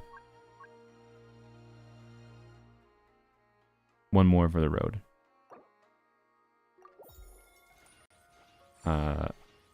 Wow. Never mind. Alright. Alright, I guess we'll just be happy with that. Never mind. It's fine. We will at least go level an EM type piece though. 4-laner first. Oop. Nice. Nice. Nice. That's nice. Nice! Wow. Alright, sick. There you go. And it's also yeah, it's about the same balance of stats currently, so you, like, the nice thing is you don't have to switch another piece to balance out your stats. You can just swap it 1-to-1. Yay. Wow. That was lucky. Sick. Alright, cool. So, Arlecchino's fine now. That was too long time spent, but I don't know. I just like being smart with using things that are rare resources like elixirs and feathers, so... for 4 feathers spent, I think that was actually pretty worth it. It just took us some waffling to get there. Pretty good vape and melt build? Yeah, exactly. So, I think we're happy with that. So I don't know. You said you wanted roasting. I don't have much of a roast on it recently, other than like obviously you took a break. Could we can probably clear Abyss without much issue. Yeah, I mean we definitely can. We have like freaking Skirk and whatever available. Like, I don't know. We can clear Abyss quick. We can check your Abyss history, but like honestly, you just seem like a player that took a break for a while, and you just have a good smattering of characters available. So like the thing you're gonna struggle at is just not having Nod Cry characters when they're running enemies in Abyss or Stygian. That really push you to have Nod Cry. Like next patch, you know, can this account clear Fearless next patch? I mean, if you pull Sandrone, you can do Sandrone Yai. Then we have the Automaton. Like maybe Arlecchino, Shalonen, Seat Lolly, Melt something. Clears Automaton. Maybe you don't even need to do Melt. And then we have the Lunar Dog, and then you're just after. So, because the Lunar Dog is... There's a reality where I think a Caesar or Arlecchino with perfect grouping situation can clear the dog, but I don't think so in this account. Kazuha makes that relatively doable. It's technically doable with Sucrose, but it took me 3 hours to brute force Lunar Dog with Kazuha on sack, with a C1 Arlecchino with a better build than this on my account. So I would not recommend trying to brute force Lunar Dog with Arlecchino, and then I don't even know what you'd have. Well, you could probably... no. I don't know, maybe Seat Lolly with Skirk for the Automaton is actually doable. And then, yeah, so like maybe this account can clear Fearless next patch if you pull Sandrone. If you don't pull Sandrone, I feel like the, well, Skirk can, supposedly Skirk can brute force the Pokeball, I've heard. But I'm not actually sure of that. So, realistically, I'm just going to say no. To next patch Stygian for this account, but it's actually not that far away is kind of the point. And being that we're done with Nod Cry, I don't suspect well, I don't know. It's very possible still. I don't think we're gonna get another Stygian that shills too hard for Nodcry. Other than it's just gonna be like one enemy when they're rerunning various Nodcry characters. So if you want to get Nodcry characters, if you're interested in them, you know, pulling Columbina next patch, pulling an Eva would give you enough to start clearing anything where they do Nodcry shill, particularly for Abyss, if that's something that interests you. But you could also just deal with not being able to, right? Like, it's not the end of the world to miss out on a little bit of resources. The resources it would cost you to get two Nodcry characters to clear the shill is more than, you know, you would gain back from, you know, having them to clear the shill, right? You're not getting that many. I've never 36 starred. We can probably 36 this Abyss. This Abyss is not restrictive for Nodcry bullshit, so it should be relatively easy. You do plan on getting Sandrone? Okay, cool. So yeah, then you should. I don't want to use anything your fragiles, honestly. Well, sorry, no. If you, I don't know. Do you want? If you want, we can try to do prep for Sandrone. Not like pre-farming per se. I don't want to use like every single fragile. But just we can try to see what we get for artifacts. We can farm a little bit in the domain, right? Farm the domain, see what we get for artifacts, because the pain in the ass for you in this situation is going to be Yai will want to be on this new set, and Sandrone will want to be on the new set. I know Mulan is on 5Ps. Lena, do you want to play Mulan more? I can look at Mulan more. But honestly, unless Lena tells me they're going to play Mulan a bunch and they want to in the future, I ain't going to fucking bother with Mulan. So how to chat a reviewer, ask you to review, fix their account, or just lay out a future plan. I mean, this has never been a thing I 100% I'm fine with, but if you if people want to pay for it, if you donate enough money or whatever to me, I'd be like, okay, you know what? We can schedule something in some way. But otherwise, it's random selection. That's how I've been doing these today. Both of these were randomly selected for free. So, my fragile house is your house. Sure, let's go. Okay. I think that's the plan. We can try to do that, but let's go clear Abyss first, honestly. And then we can work on what we would focus on for Sandrone, frankly. This account has a Scoffier for Sandrone. No Nicole. What's Chi-Chi at? Just think for a second. Yeah, obviously. Well, since you asked so and level 90 nicely. her would be relevant, of course, but so you have a Scoffier as an option. Utensils at the ready. We have Beto. What about Chi-Chi? I'm here. You have C2, nice, okay. So probably C2, Chi-Chi, Yai, Sandrone, and then a Scoffier with alternative maybe being Beto. And that would be like needing a Scoffier for your whatever team, your Skirk team. I like surfing, but don't know about her gameplay. I suck. I'm gonna lean towards it's not super worth min-maxing your Mulanni then. Like, Mulanni, to be clear, is a character that can scale really significantly with min-maxing a build. But balancing everything and then also requiring gameplay, if you are on the fence with her, then I would draw the line that it is not worth it, personally. But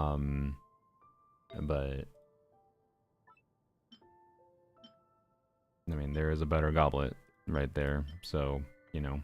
Actually, is that even better with the other overall balance? Not necessarily that much. Yeah, I don't know. We have to do a lot of work on Mulanni, and if you're on the fence on her, I don't know. We could, if you really want us to, but it would take a lot of work, and I didn't see a lot of the baseline artifacts. Like, it probably just requires more farming, so... Which is a lucky pull. Okay, cool. Wait, you got C1? Oh. Fuck, maybe it is more worth it. God damn it.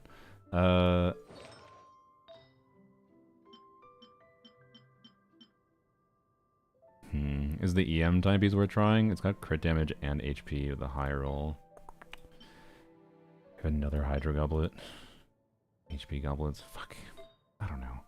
She's such a weird character. Like, you have to be someone who really likes playing Mulanni at this point to really want to play her. And she'll be good, like, next Stygian and whatever, but... we don't have... I mean, we could level this, obviously, and that could be better. Is that a 4-liner? No, it's not. Okay, I don't know. Uncraftable. Yeah, this is an option too. Well, Wanting to clear second side of Abyss? Yeah, I know. But why bother? Melt Daddy. I just noticed the team names. Melt Daddy, Vape Daddy, Overload Daddy. Oh god. I wouldn't really default recommend Farina with Arlecchino, by the way, but like with usually with Arlecchino Vape teams, I also don't like Xingqiu though, so I don't know. I wonder if this is worth like doing Mualani plus something here. Yeah, Shalonen is the easiest swap out for sure. Yeah, let's get this over with. I don't know, I really don't like Xingqiu with Arlecchino. Strongly dislike it. But we don't have a Yelan.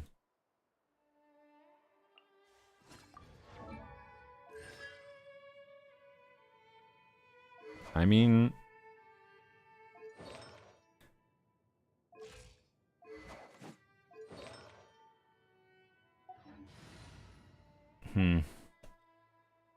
so I definitely prefer C6 Candace over Xingqiu for Arlecchino. She actually does apply enough Hydro to keep up.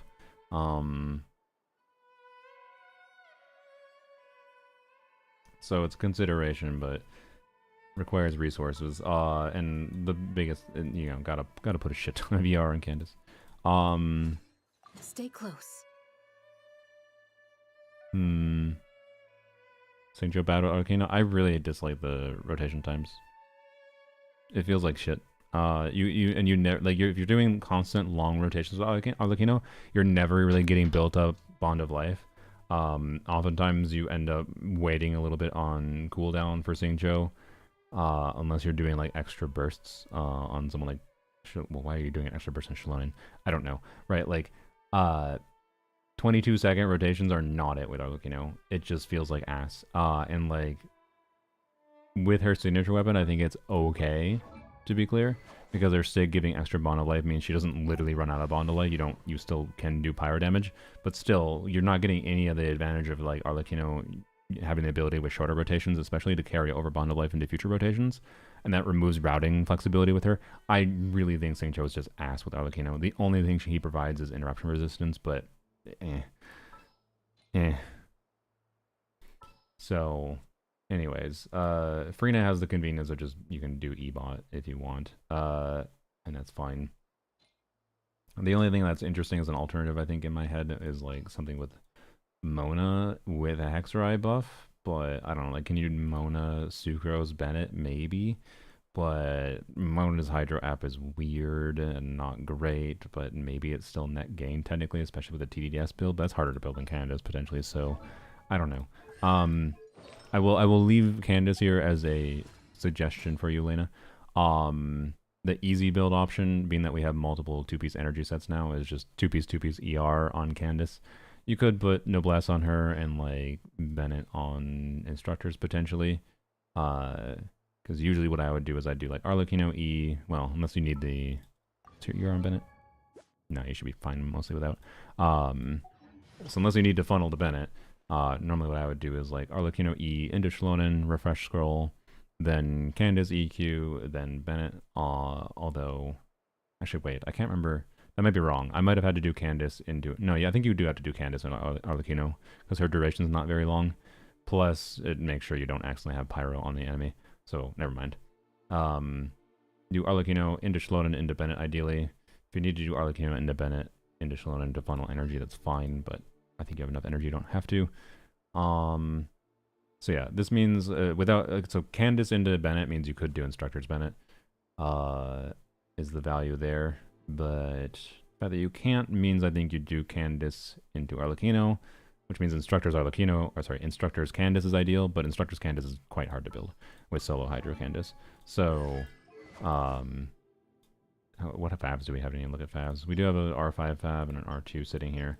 So, with a really good build, you could get away with Instructors, but I'm going to guess you don't have the Instructors artifacts, and you probably aren't going to be a min-maxer enough to care. But if you want Vape Arlecchino, that is... Oh, you do have Instructors. If you want Vape Arlecchino, that is generally more... easy, and it feels better to play, I would say. I would use Candace, but she's gonna have to be leveled a little bit. Not a lot, to be clear. Like, she just needs to apply Hydro, so we just need this passive unlocked. She does give damage bonus to Arlecchino, normal attack damage bonus. That's what this passive is, which is based on her HP. So giving her as much HP as possible. 2-piece ER, 2-piece ER is probably the stable play. So, yep. Xylo on Fav, yeah. Unless we have Sig. Then Sig is worth using. But otherwise it's Fav. Yeah. So, yep. But yeah, if you want me to work on Candace, we can work on Candace. I'm down. But I feel like if you're planning to get Sandrone, then Sandrone is something we should prep for instead of one specific Arlecchino team variant when you already have Melt Arlecchino variants, Overload variants. Wait, you didn't have C6, right? No, but it's still worth it. And Burn variants, right? So I'll put this one up here. I'll leave the Yanpei team if you want to play the Yanpei team. But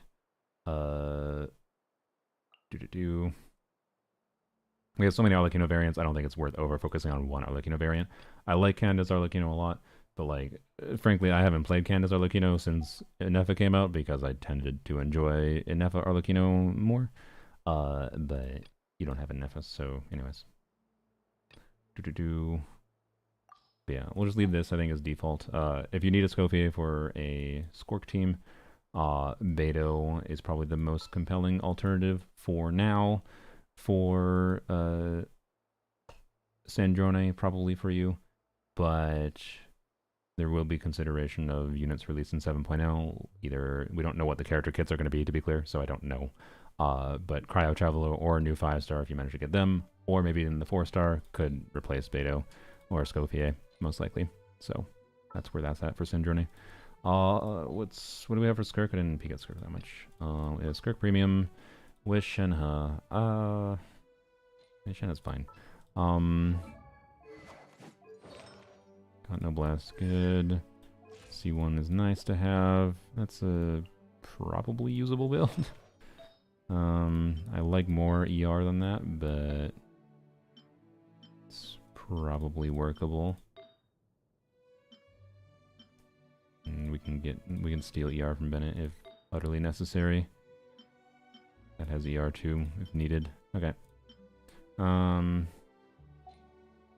It's probably usable.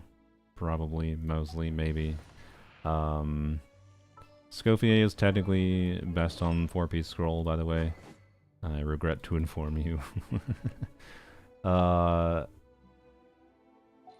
We should put you on deathmatch if we're not using... I mean, Fav is also an option. But... Okay, what's your ER at? Okay. Maybe I do put you on scroll. What do we have?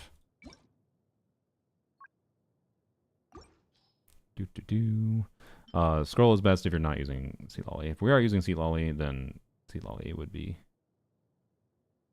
on scroll instead. Of course. Though honestly, you can do Tenacity Sealolly. Actually, also, wait. What's Farina on? Oh well. This weapon's fine for her, honestly. Definitely prefer that, though. Oh dear. I'm not gonna lie, even a shitty Tenacity build is probably better. Unfortunately. It's just how it be. What a timepiece. Wow. Alright. Got one good piece. I got 2 good pieces. Well, decent pieces. That one's decent. And then we got the rest. Okay. Oh,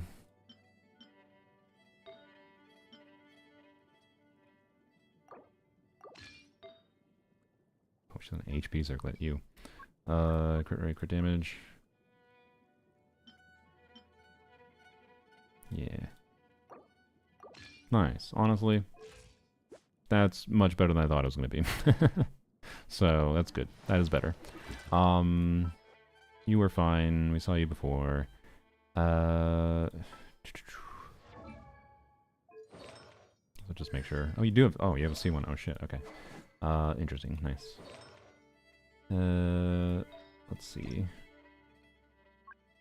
am I doing? Crit damage with a shit ton of crit rate actually could be good. And also we have another. No cryo goblet. I have a double crit attack. Okay, honestly, I think we just have better scroll pieces. I think scroll is just the play.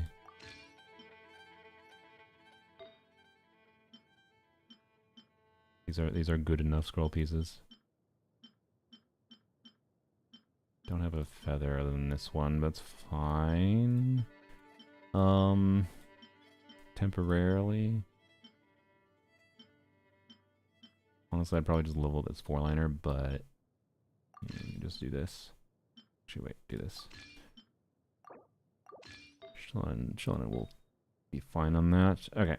So I'll use that. And then we'd have to level like 2 pieces. It's probably fine. We have a better cryo goblet now. Yeah, we do have a better cryo goblet now. Yep. Now after we this will be a perfectly fine scroll build. Oh dear. Oh dear.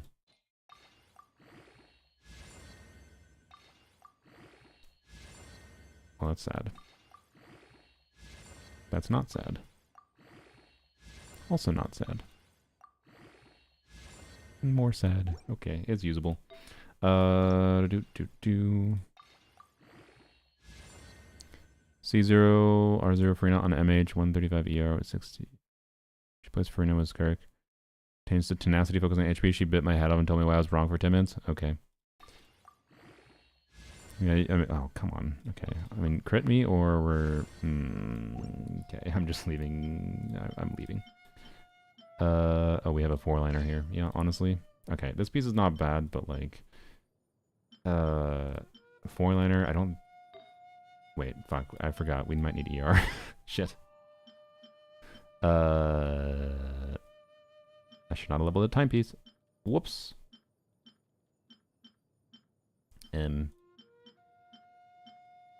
Oh well, Shillin appreciates the crit, right? And then we... Did we throw this away? I don't know. It's still like okay, I guess.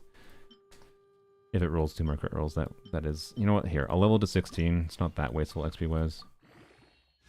Okay. Yep, it decided for us.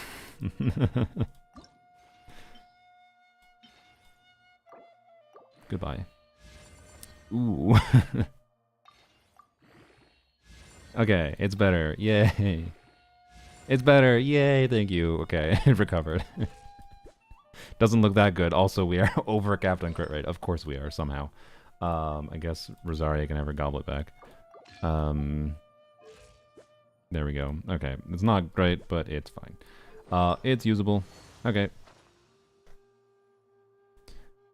Throw away everything that's locked. Did I throw away everything? I didn't throw away anything that's locked. Unlocking things too aggressively? Oh, okay. I mean, you had XP, so I wasn't going through other things. Yeah. Someone... Man, putting Farina C0, R0 on MH. What weapon were they using? Probably their SIG. No, you said R0, I'm a dumbass. Yeah. Shana on 2Ps, she's on Noblesse. Oops, I don't know why I deployed. That's fine. Here, keep this team deployed. Okay.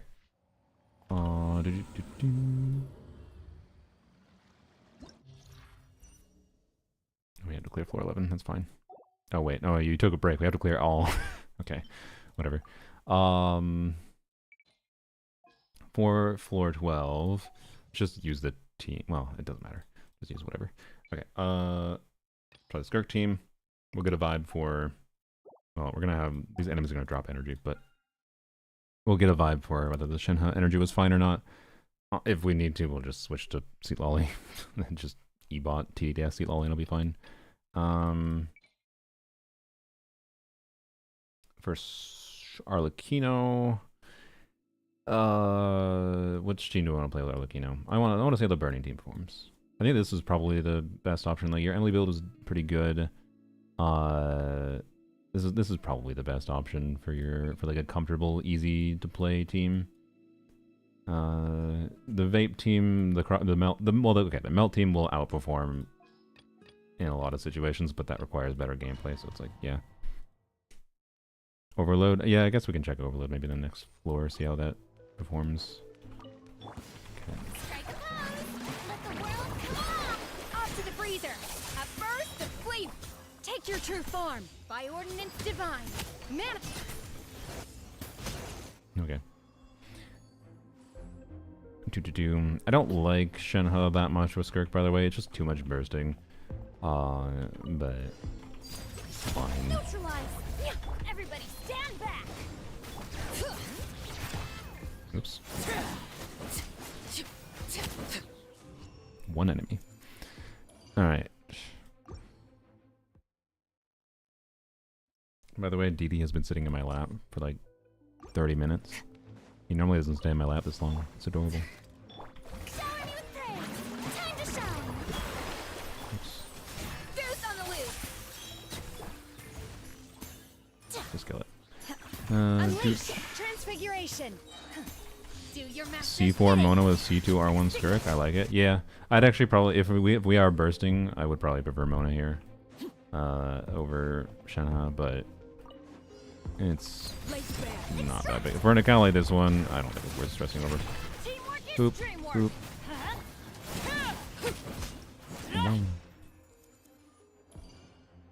Fourth team. Wish they got rid of the fourth team and having to cryo or hydro so I could have one flex slot. Yeah.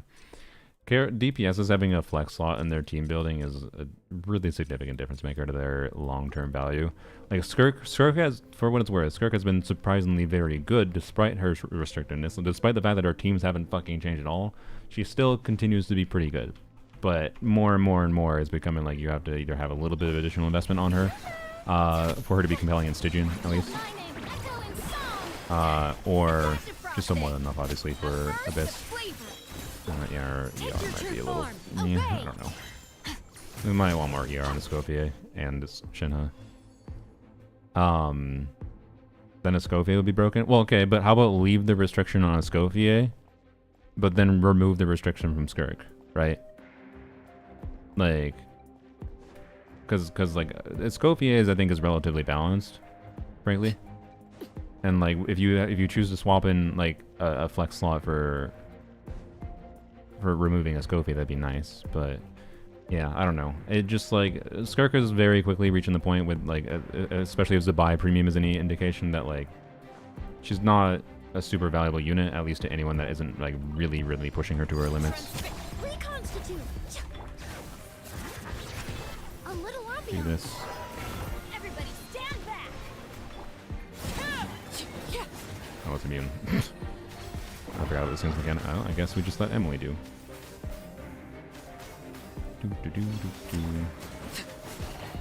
Wing. My Skirk does 170k DPS. I'm guessing you have R1 though. But yeah, you're probably, to be clear, at 170k, you're probably more than good enough for a while. But again, with how restrictive enemy design has been, like even 170k is not going to feel like 170k a lot of times, right? With these mechanics. But you could probably brute force with your Skirk team, Rin, the Lunar Dog at Fearless, not a Dire. So, you know. Okay, nothing super special. Well, actually, you know what? We'll swap the teams. Oh wait, I said I was gonna try a different Alikino. We can try this. I did not look at the official build, but it'll function.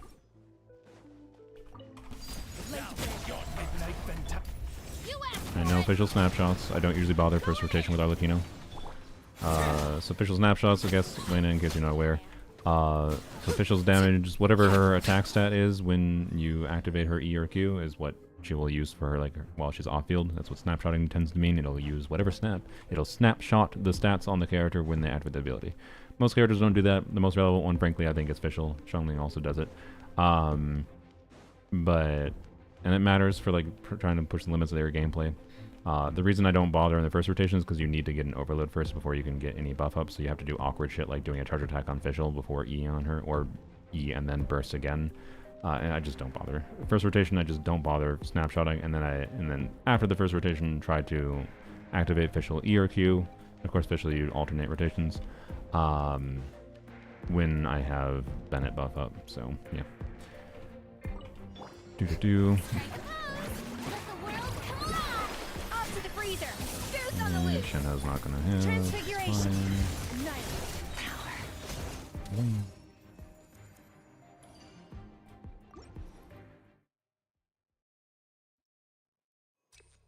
Attack percent. I summon thee. Final warning. Teamwork is strength. Ah!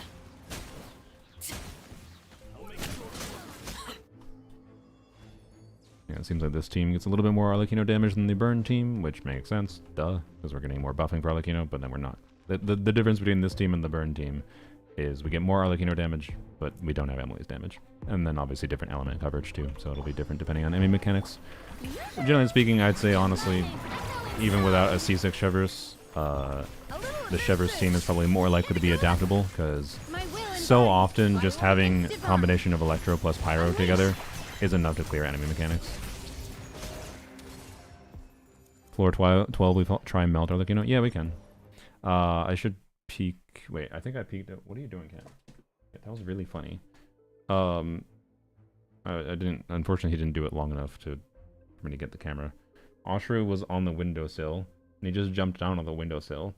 But like he stretched his body all the way down, and like he was just like holding his legs, his front legs out like this far down, and just like staring at the ground. Like normally you'd see a cat like leaning out and then just do one smooth jump. Oh, hello. Sorry, my lap is full. But instead he just like hung his arms down to try to like reach as close to the ground as possible and then jump down.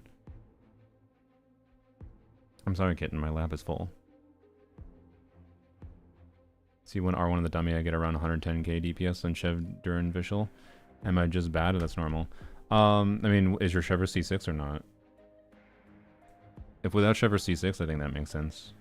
But it all factors depend. Like again, I don't know what, if you're just N normal attack spamming, you're gonna get a little bit lower damage. Ow, ow, ow. If you're not like trying to send over Bond of Life to new rotations, because like that team, you should make sure you're doing 18-second rotations. Limited by Durin, to be clear. So, and you could easily potentially get better results with, it's possible with Bennett over Durin, for example, on the dummy. Whether or not it's actually better in practice might depend on enemy context and whatever, but it's not too far outside of what I would expect depending on overall investment factors. For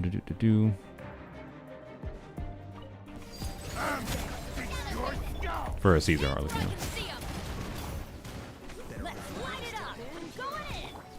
Oh, I already didn't need to absorb.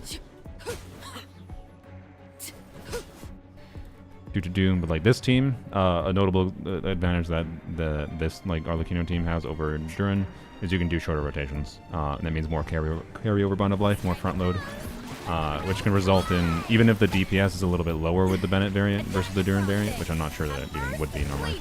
Oh, okay, we can't even get to do anything with Skirk. Even if the DPS is like lower with this team variant, and again, I'm not sure that actually would be, then you're still kind of fine, or you can still get clear times or even insta-doom potentially that are better because of the fact that you have more routing potential for shorter rotations, and you have more front load damage potential, which means you can do more damage with Arlecchino quicker. To fit into like smaller windows with different enemy mechanics, right? So something like Wayobs that we have in this Abyss matters to do that with to a meaningful extent. But also like just stuff in Abyss, like clearing the trash, the weaker enemy before the stronger enemy matters too, and having higher front load could matter. So yeah. Anyways, and shorter rotations means again better lineup with like, because like you go from like the for example, the Lecter into the Geo Vishap, I think, right? And the Geo Vishap has like a 10-second stall thing, so like having shorter rotations lets you more likely line up when it can actually start taking damage better. So a lot of little factors that make shorter rotations, in my experience, tend to be better than longer rotations. So if a team performs at very similar DPS or even slightly worse on the damage dummy, which, assuming you are doing things properly in the damage dummy and comparing everything well, you could still end up having the shorter rotation team perform better in practice. Or worse, depending on the situation. Sometimes, you know, longer rotations can line up better with enemy phases, to be clear. It's not always better. But anyways. Cryo bonus on the first side. Sure. Well, honestly, let's just use overload again, whatever.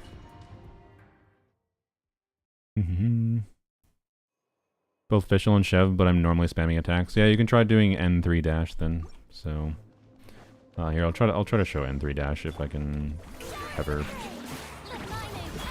you know, actually attack without looking. I forgot to Shenhai. Whoops. Whatever. Not Shenhai, I mean, we'll actually get to Skirk for once.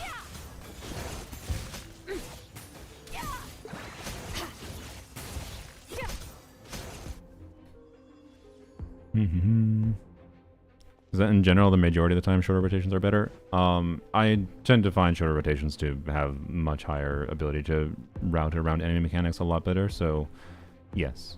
In general, shorter rotations are better. But the shorter your rotations go, the harder they can be to like do consistently necessarily, so, you know. I would generally say my preference is 15 to 18 second rotations for most teams. And it is a pretty big downside when characters are very, very inflexible. Durin is relatively flexible, but still kind of restricted to 18 second rotations. But his uptime is higher than 18 seconds for his burst hit, so you can have a little bit of nuance with flexibility for him with rotation dynamics. But then someone like Prune, for example, Prune is ass. So if you're doing if you want to do shorter than 18 second rotations with a team with Prune, nah, she feels like shit. So yeah, it just depends ultimately. Like I think, for example, Sandrone with Yai next patch, because Yai has a 22 second burst cooldown, I think you can find people that are calcing Yai with Sandrone with either 22 second rotations or 17 second rotations, if I recall. And both those rotations get the same DPS. And that's actually a good thing, in my opinion, because that generally means that there's flexibility with the team at default that gives you some wiggle room for like spending more field time or spending less field time on different characters. And that gives you a lot of flexibility for adapting to different enemy mechanics without losing DPS. So, you need a thesis on Prune to play her? I don't think you need a thesis on Prune to play her.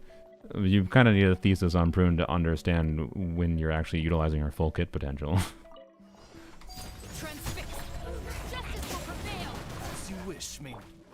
Drop your weapons. I didn't actually trigger an overload beforehand. But whatever.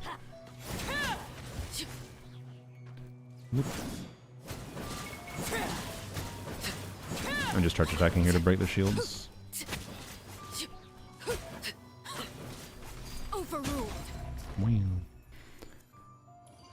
Oh, I didn't even do it. I mean, there was no combos to do there other than, like, I wasn't doing combos there for Arlecchino because the damage didn't matter. I just needed to do pyro application, right, for the most part. Time to shine. Oh yeah, I haven't even talked about Skirk combos. God, I don't even know. Take your true Skirk form. easy recommended combo. Manifest. N2, Q, N5, dash cancel your N5. And then you need to do one charge attack in there after like 2 N5s. And so you do charge attack and then dash cancel. So you do N2, Q after N2. And you do N5. N5 is the big like portal animation. It's pretty easy to dash cancel and not fuck up, although you can dash cancel too early. So you'll see the animation if you get dash cancel too early, but then you won't get damage from it. And then... yeah, so like just N2, Q, N5, N5 with dash cancels after N5, and then like N2 charge attack, dash, and then N5 again, N5 if you can. So that's the easy recommendation. But Skirk has a lot of nuance to her combos. She can go much further.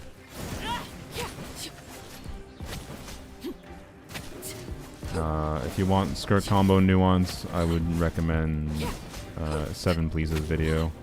Shadow Raven. I didn't E on you. Hands where I can see 'em. Everybody stand back. Just absorb that early because it's floor 3. Floor 11. N2Q, 2N5D, N2C. Yes. That's the notation. And more N5s out of that. If you're only doing 2 N5s, it's bad. How many stars? How many stars do the charge attack Skirk C1 plus? Oh, I don't know how much it matters. As someone who has Skirk C1, I kind of regret getting Skirk C1 to be clear, but I wanted Dahlia copies. This was a mix of Dahlia, a mix of Gamba Brain Rot, plus when I got Skirk C0, I had no Dahlia, so I continued wishing. Yeah, she is very input dependent. Skirk, there's a reason, like, Skirk is, to some people, more complicated than Moika. Moika is like, you can practice her combos and get more used to them. Skirk is like, even if I practice her combos, I don't know how consistent I would get at them without having to do certain, like, really weird things. Like, there's people that bind the normal attack button to scroll wheel on Skirk. Did you end up using Dahlia? No, I did not. So I regret Skirk C1. I do not get enough use out of Skirk for that being worthwhile long term. Let my name echo in song. The pinnacle of excellence. Transfiguration. Cryo incarnate. What? I thought I switched. Extinguish power. No, I thought that was everything. Oops. Alright. At least with Skirk doing a normal combo, you don't lose as much DPS as you do with Mav. Yes, I agree. I think Skirk is better for being less punishing. I think she's a good balance of rewarding and whatnot, but not as perfect balance. I honestly think like the ideal balance is someone like Lohen, who has meaningful reasons to like practice doing like doing his charge attacks a little bit faster and timing of his E's and whatnot. But Skirk has a lot more room to grow, but then is much harder at her highest end than someone like Lohen. So, Overruled. Queens of darkness. You asked for it. Going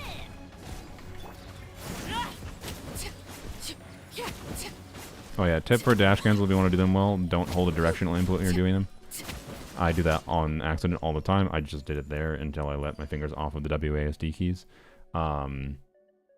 Very bad habit that I've had ingrained in me for a long time is holding a direction. And if you're holding a direction when you're doing a dash cancel, you tend to lose a lot of value of the dash cancel. So, yeah.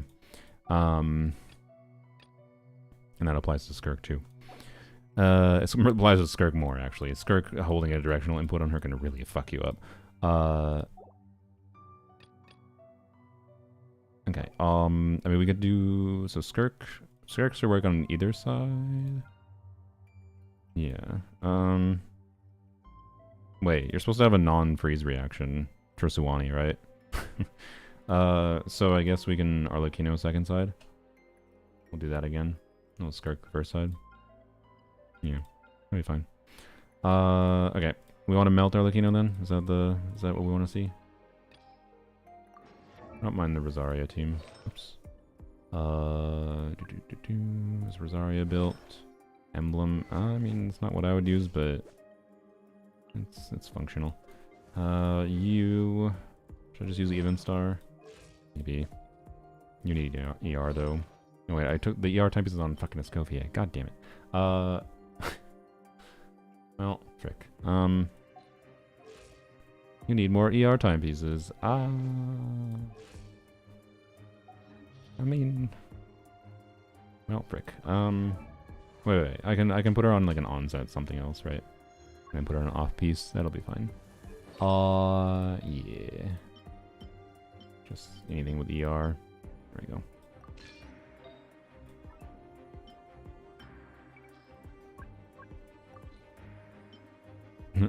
That's probably unnecessary. Well, it's the one we have, I guess, so never mind. Alright. Cool. 180 ER with Rosaria should be fine. We have Fav too. Wait, why is Shalone here? No. We don't have Fav. We should have Fav. but we don't. Rosaria should probably be on Fav, but yeah, whatever, it's fine. It's fine. We will... Maybe Rosaria into Bennett. Hopefully that doesn't frick up our ability to get scroll. Because the main thing I don't like about Rosaria is it's with Seat Lolly. It's kind of annoying to try to get scroll consistently.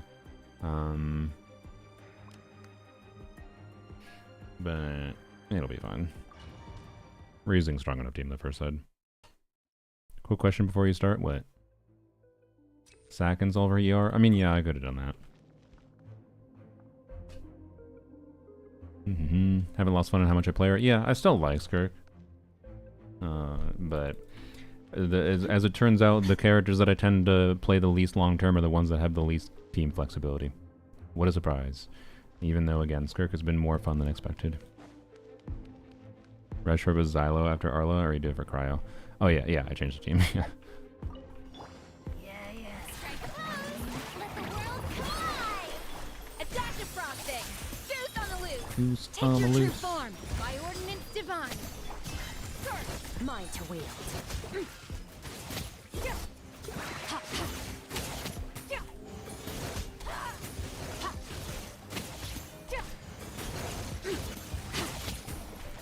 Yeah, that was okay. Let my name echo in song.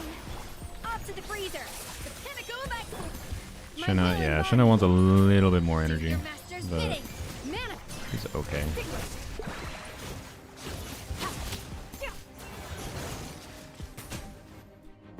Alright.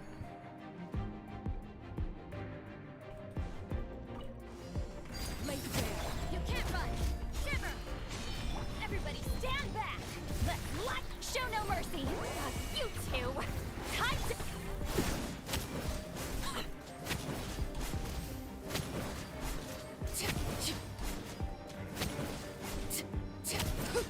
I'm trying to do N3D there in case it's not obvious. Ooh, you didn't have enough energy, but oh well. Teamwork is dreamwork. Get to work. I almost said we don't have an Atlan character, so this is going to take a while to charge up. I forgot. We have to only.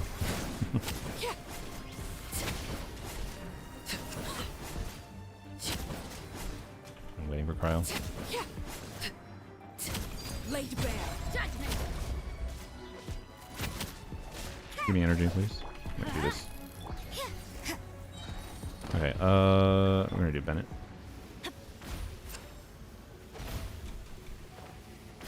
Boop. Punishment. You can't run. I'm going in. Let's light it up. Okay. Lolene, he's Papa. Get him.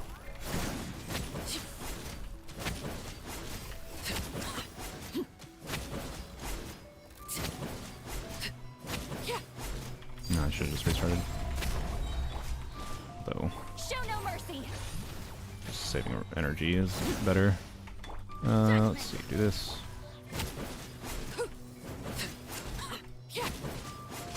There you go. Alright. 100 cam Bennett burst. This Bennett did have some crit built on him, so yes, probably. Def minus 15, attack plus 40, and the other ones are useless, so yeah. Useless, but not very useful. Boop. Goose on the loose. Goose on the loose. Transfiguration. We'll just skip your burst this rotation. Fine. Alright, don't freeze him. No, stop it. Stop it. Stop it. Stop it. Okay, it's fine.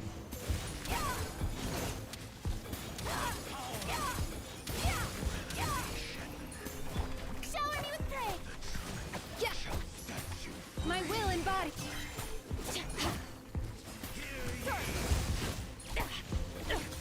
I should have maybe just let a Skopia kill that, but oh well. The cooldowns didn't line up very well here, but may as well just wait. No. No, I probably should have added a Skopia earlier, that would have been the play. Transfiguration. Cryo incarnate. Annihilate.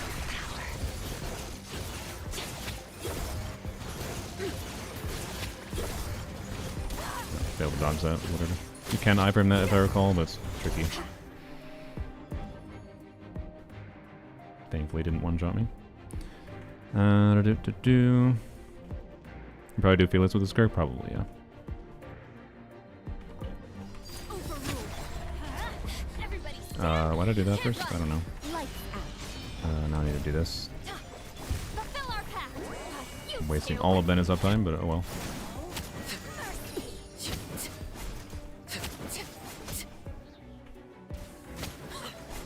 I can't do damage to you yet. Whatever. This. Punishment. I'm going in. No, get over here. Let's light Benny's adventure team. I have Whoops. failed. He mortared me. He got a forward vape. I also had to reduce defense. Let the world come alive. Adaptive frosting. The pinnacle of excellence. Take your true form. Manifest. Stop it, Scobie. Stop it. Stop it.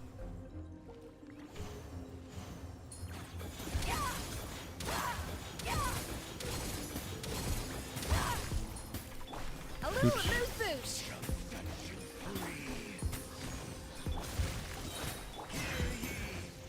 I'm gonna do a bit this time. Alright. Yeah. Now. Transfiguration. Alright, do Frina. That's 30 seconds up time, should be To fine. the freezer. Fear's on the Heal. loose. Heal you again, okay. Do your master's bidding. I forgot to burst. The whole reason I did that was to burst on you. Ah! God damn it. I wanted to Skirk burst, because you can do big burst Skirks. That's like, again, routing thing that gives Skirk additional value. Doesn't matter much in Abyss here? Not really, but you know. It would have been dead now if I had done it. So, absolute skill issue. I literally specifically did that to do that, and I didn't do it.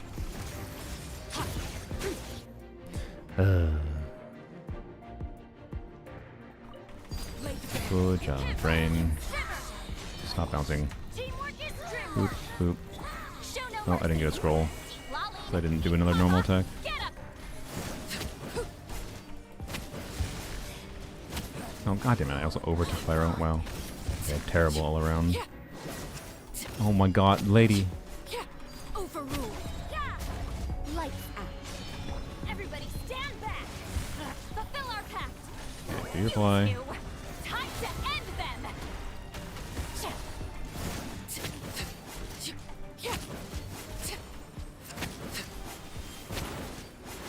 I overtook Pyro. Oops, my bad. Judgment. Missed one melt. Teamwork is Okay, you're gonna apply Hydra to yourself. Okay, we're good. Lolly. Eat Papa.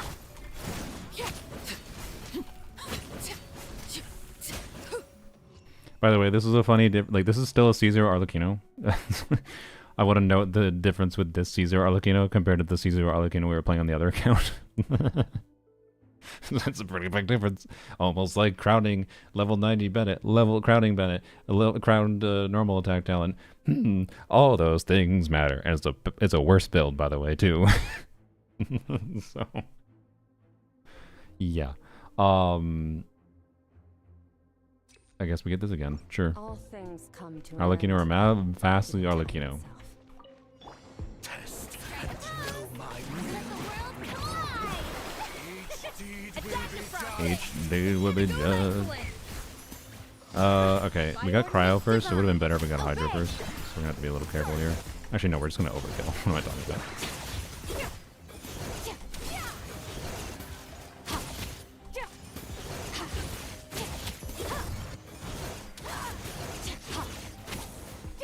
A little I did that first, but it's fine. Let my name echo in song. Take your true form. He will be judged. And you are dead.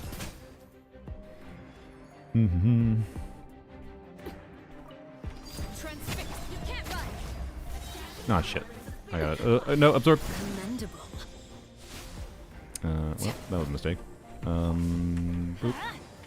Wait. I forgot again. What? Hey, wait. Let's light it up. Oh, nice.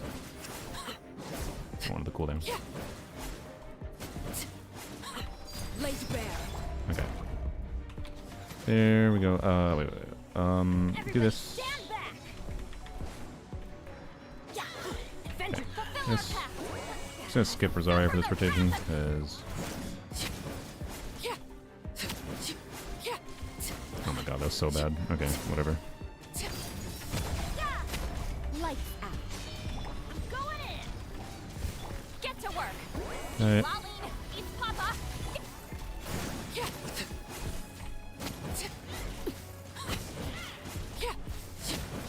There you go. There you go. Wow. Not too bad. Almost as quick as I clear Watcher with C2. You're making me look bad. I'm sorry. Yeah. Alright. Anyways. Oh yeah, I didn't even put, oops, I forgot to put her on the EM type piece, by the way. I didn't even put her on the EM type piece. Yep. First time clearing? Yeah, yeah. So, yeah, obviously, now, again, when it comes to, like, this is an easier Abyss cycle, let's count. What was the previous Abyss cycle? It had non-cry shield, right? Didn't it? Did it? I don't remember. Fuck. Is Gladiator really the better sufferer on this account? Yeah. You gotta know that, like, this account has a lot of good Gladiator artifacts. Any account that has played a long time has good Gladiator artifacts. Not any. Most accounts. Statistically, if you have been playing the game for years and farmed a lot for different characters, then Polearm's only account does not have good Gladiator's artifacts, because Polearm's only levels Polearm characters, so it doesn't have to farm as many bosses for characters in general, which means I didn't get as many Gladiator artifacts, right? But, like, on my main account, I have actually farmed a decent bit of Whimsy, because I wanted the other set too, and whatever. And I also got Chlorind, and I wanted a Whimsy set for Chlorind. And even though I farmed it quite a bit, and I can go and show my Whimsy pieces on Arlecchino, I do not have better Whimsy pieces on my main account for Arlecchino than Gladiators. I can definitely get a better build on her. It's not a bad build on Whimsy. Like, this account, it would take a lot of resin to get a better build. And that's with it in the Strongbox now, too, right? Like, it's just not worth it. Not for this kind of an account. And a lot of people forget that it's just really not super worth focusing on 4-piece sets sometimes when they're only a little bit ahead of other options. That can include just 2-piece combos sometimes. Now, when it comes to like these the non-cry sets, like, yeah, it's worth farming the non-cry sets for non-cry DPSs, I would say. Generally speaking, they've gotten better enough at balancing 4-piece sets recently. It's a little bit part of the power creep of the game, to be clear, is newer artifact sets for newer characters and newer teams tend to be also stronger artifact sets, and that's part of why newer units are stronger. But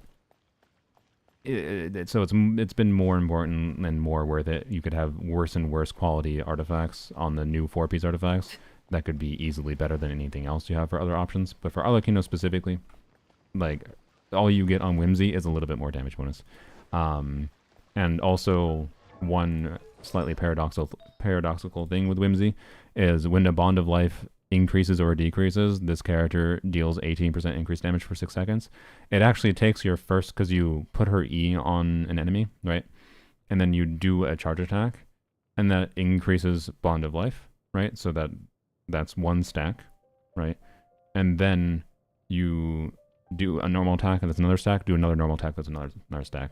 So, like, it's easy to be like, oh, you just get 54% damage bonus on this set, compared to a 35% damage bonus with 4-piece Gladiators. But Arlecchino does the most damage in her first 2 normal attacks, and you don't get the max damage bonus. In fact, your first normal attack has less damage bonus than Gladiators has.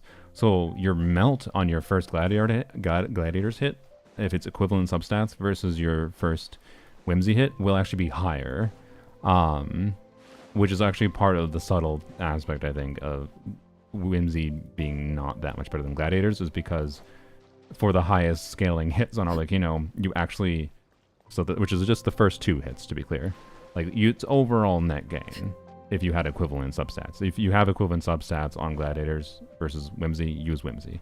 But it's not as much as you might expect. And a lot of people, it wouldn't surprise me that I could log on to a lot of people's accounts, look at their Whimsy build, look at their Gladiators build, and I have a better Gladiators build. So, yeah, which I think is, like, good balance, to be clear. It's probably better that we have the nuance of you don't have to that strongly feel bad about not farming for a character's signature artifact set, whereas, like, now, if you don't farm for a character signature artifact set, it tends to be a lot worse for them. Like not unusably worse, to be clear, especially for like an abyss clearing context by any means. Like Sandrone with Yai will feel perfectly fine if neither Sandrone nor Yai are on the new artifacts.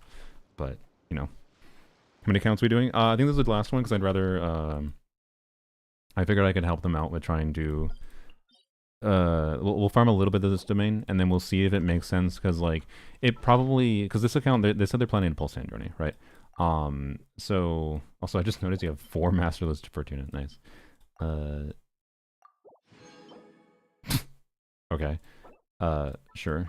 Hello, Durin Peace. If only that was a freaking other set, by the way. Oh well. Do I love that? That's kind of cope. I don't know.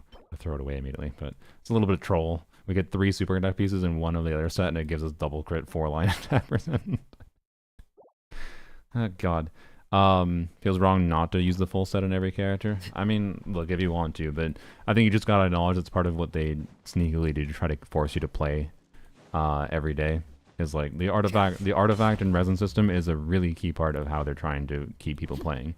They really don't want you to play like a normal human being, like you play every so often. They don't want this to be a normal game. They want this to be a game that is a daily habit for your life.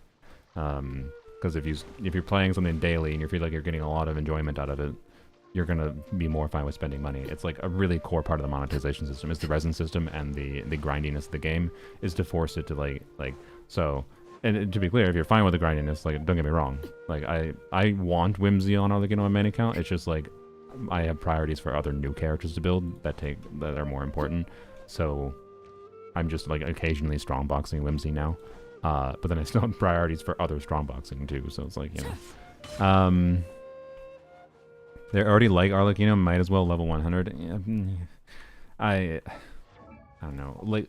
My thoughts on level 100 are the same. I think it makes the most sense at level 100 your favorites. So if they want to level 100, like, you know, they can. I'm not going to strongly push towards that at all. So yeah, it can be a decent upgrade for sure. But yeah, honestly, this account, by the way, like Skirk team, Arlecchino team for 1 boss, Watcher and Tulpa should be easy. Wolf, you do probably Arlecchino, Mono, Pyro, maybe with Emily, maybe with just a VV unit. Well, no, sorry, we would need to swirl, so yes, a VV unit. So Arlecchino against Wolf, Skirk, Watcher, or Skirk, Tulpa, and then Watcher, something else. Yeah, you could definitely clear Fearless in this count, wouldn't be that hard. I'm not going to stress doing that, but it wouldn't be that hard to clear this Stygian. For sure. If you had asked me to do Stygian, we could have cleared it by now, I'm pretty sure. But Mualani Watcher, maybe. I found I didn't really like Mualani. The problem with Mualani for Watchers, Mualani teams rely on Mualani's damage. And you need to have damage sources that are not just Mualani to deal with the Watcher. And the ideal, in my opinion, is having either Pyro Hydro, well, actually for Fearless, Pyro Hydro, Pyro Cryo, or Hydro, or Pyro. Wait, no, yeah, just either of those, in either order, whatever. So like not even stressing that much the order, but having Pyro Hydro, Pyro Cryo, but then having a third source of damage that is neither of those elements is the ideal. So that you can get the recording, but then you can have a damage dealer that deals damage to both of the crystals at the same time, rather than fully relying on. Because you functionally need a lot higher DPS during the crystal phase if you only have a source of Hydro and only have a source of Pyro damage, for example. Oh, Mualani for the Wolf? Sure. I don't want to play Mualani, I'm sorry. Not right now. So, will you 100 my Arlecchino? You want me to? Are you sure? Lena in the YouTube chat for Twitch chat context, they just said, yeah, that Twitch guy is right. Dash. Will you 100 my Arlecchino? Heart emoji. If you want me to, I'm sure. It's funny to me if you're like you weren't like that strong on like, should we min-max Arlecchino? But then you're saying, yeah, level 100. That's the only funny thing. If we level 100, I say we reroll again. No, no, sorry. I mean, I'm tempted, but yes. All right, sure. I'll level 100. Why not? All right, last call. The yes times 2. The profiles Arla. It did. I guess that's true. They did name their account Daddy. Okay. Alright, sure. Bam. Actually, I'll give you one last call. It is more efficient to use your Fortuna, technically, to level 95 multiple characters than it is the level 101.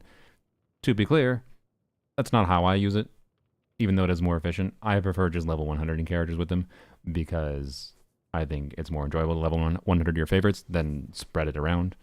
Yes, times 3. Cool. Bam. Yeah, that'll be a pretty sizable upgrade for her. Yeah, we got like 150 attack plus the defense calculation. Yeah, that's very nice. You are whale and we are sea turtles. I don't think I'm a whale. I think I'd be described as a dolphin, but sure.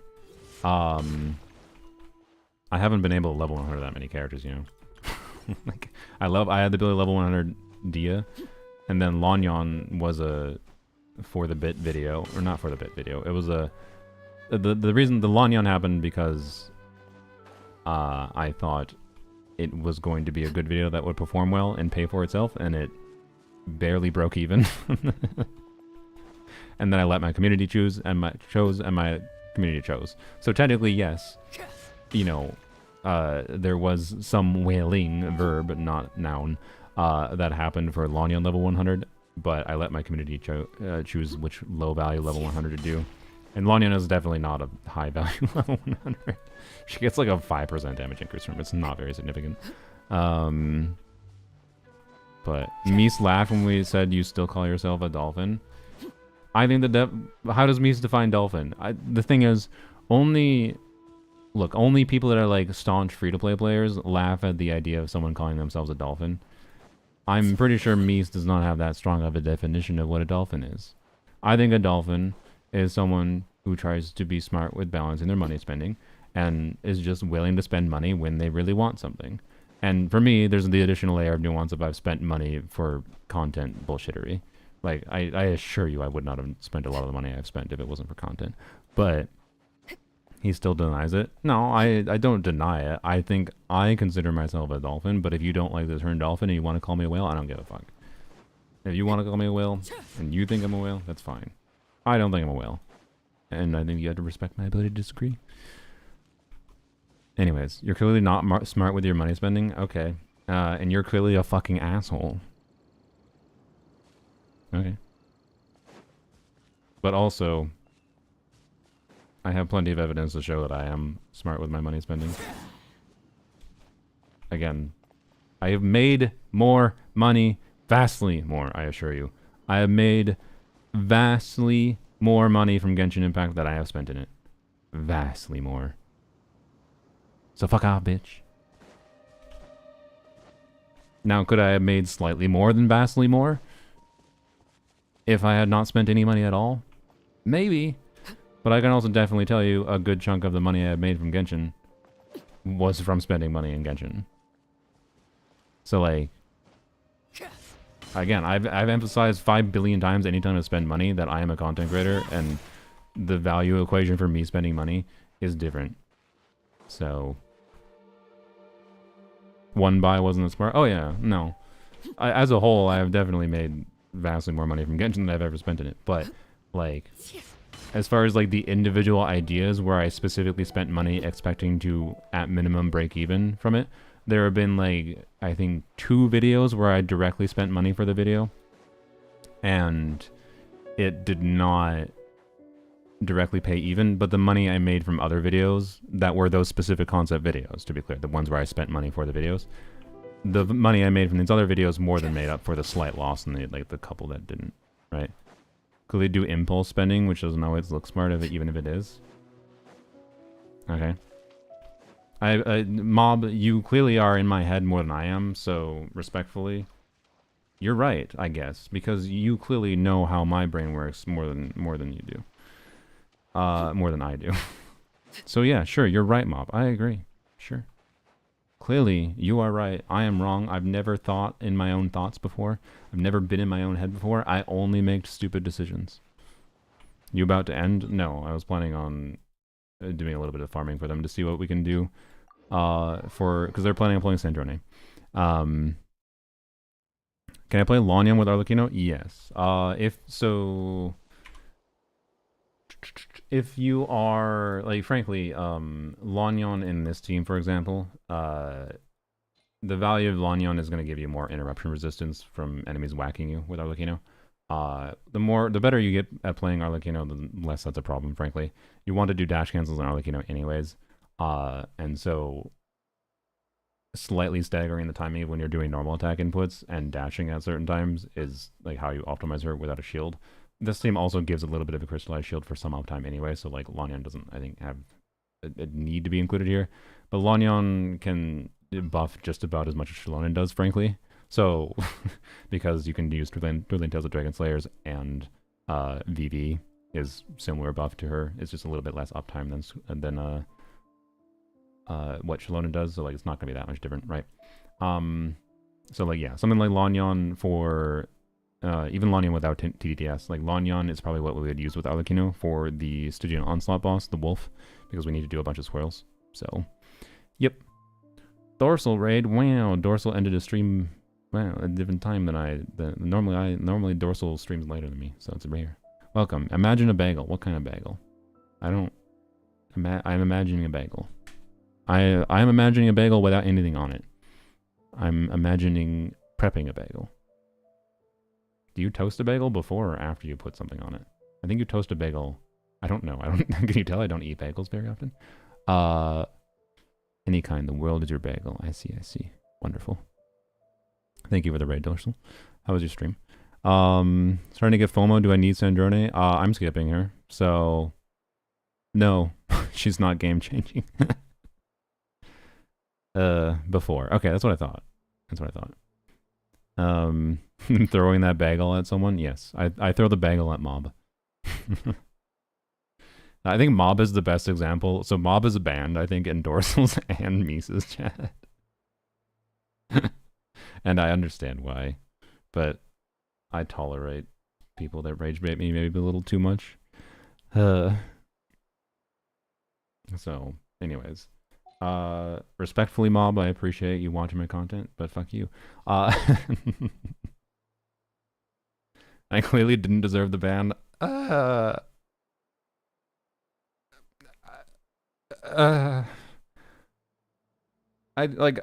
I think it's a matter of perspective, and I can understand where they're coming from their perspective. I tend to be much more lenient, and in many ways I've experienced things in moderating my community that tells me I am more lenient than I should be. Also, the rage bait is not on purpose. Oh, no, I know. That's part of why I'm mostly fine with you.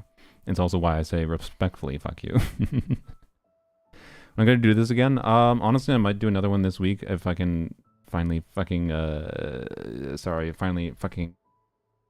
mute button. I'm a dumbass. Finally finishing Lohen video in particular, and then Nicole video will wait. So my plan for the week, it's Wednesday. Yes, it's Wednesday. I didn't stream yesterday. Might be another stream like this one. And then might be Nicole activating constellations, because I decided I wanted to do DPS Nicole against Stygian bosses to potentially include in the DPS Nicole video. With cons activated. So, con activating stream probably this week. Might be on Monday next week instead. I might wait till very last minute. Mob, can I explode you platonically? Had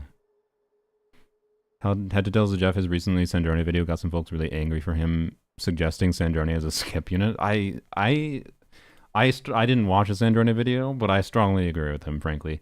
To be clear, I think are people angry at him for saying Sandrone is a skip for him? Or was he saying, like, fairly safe to skip in general?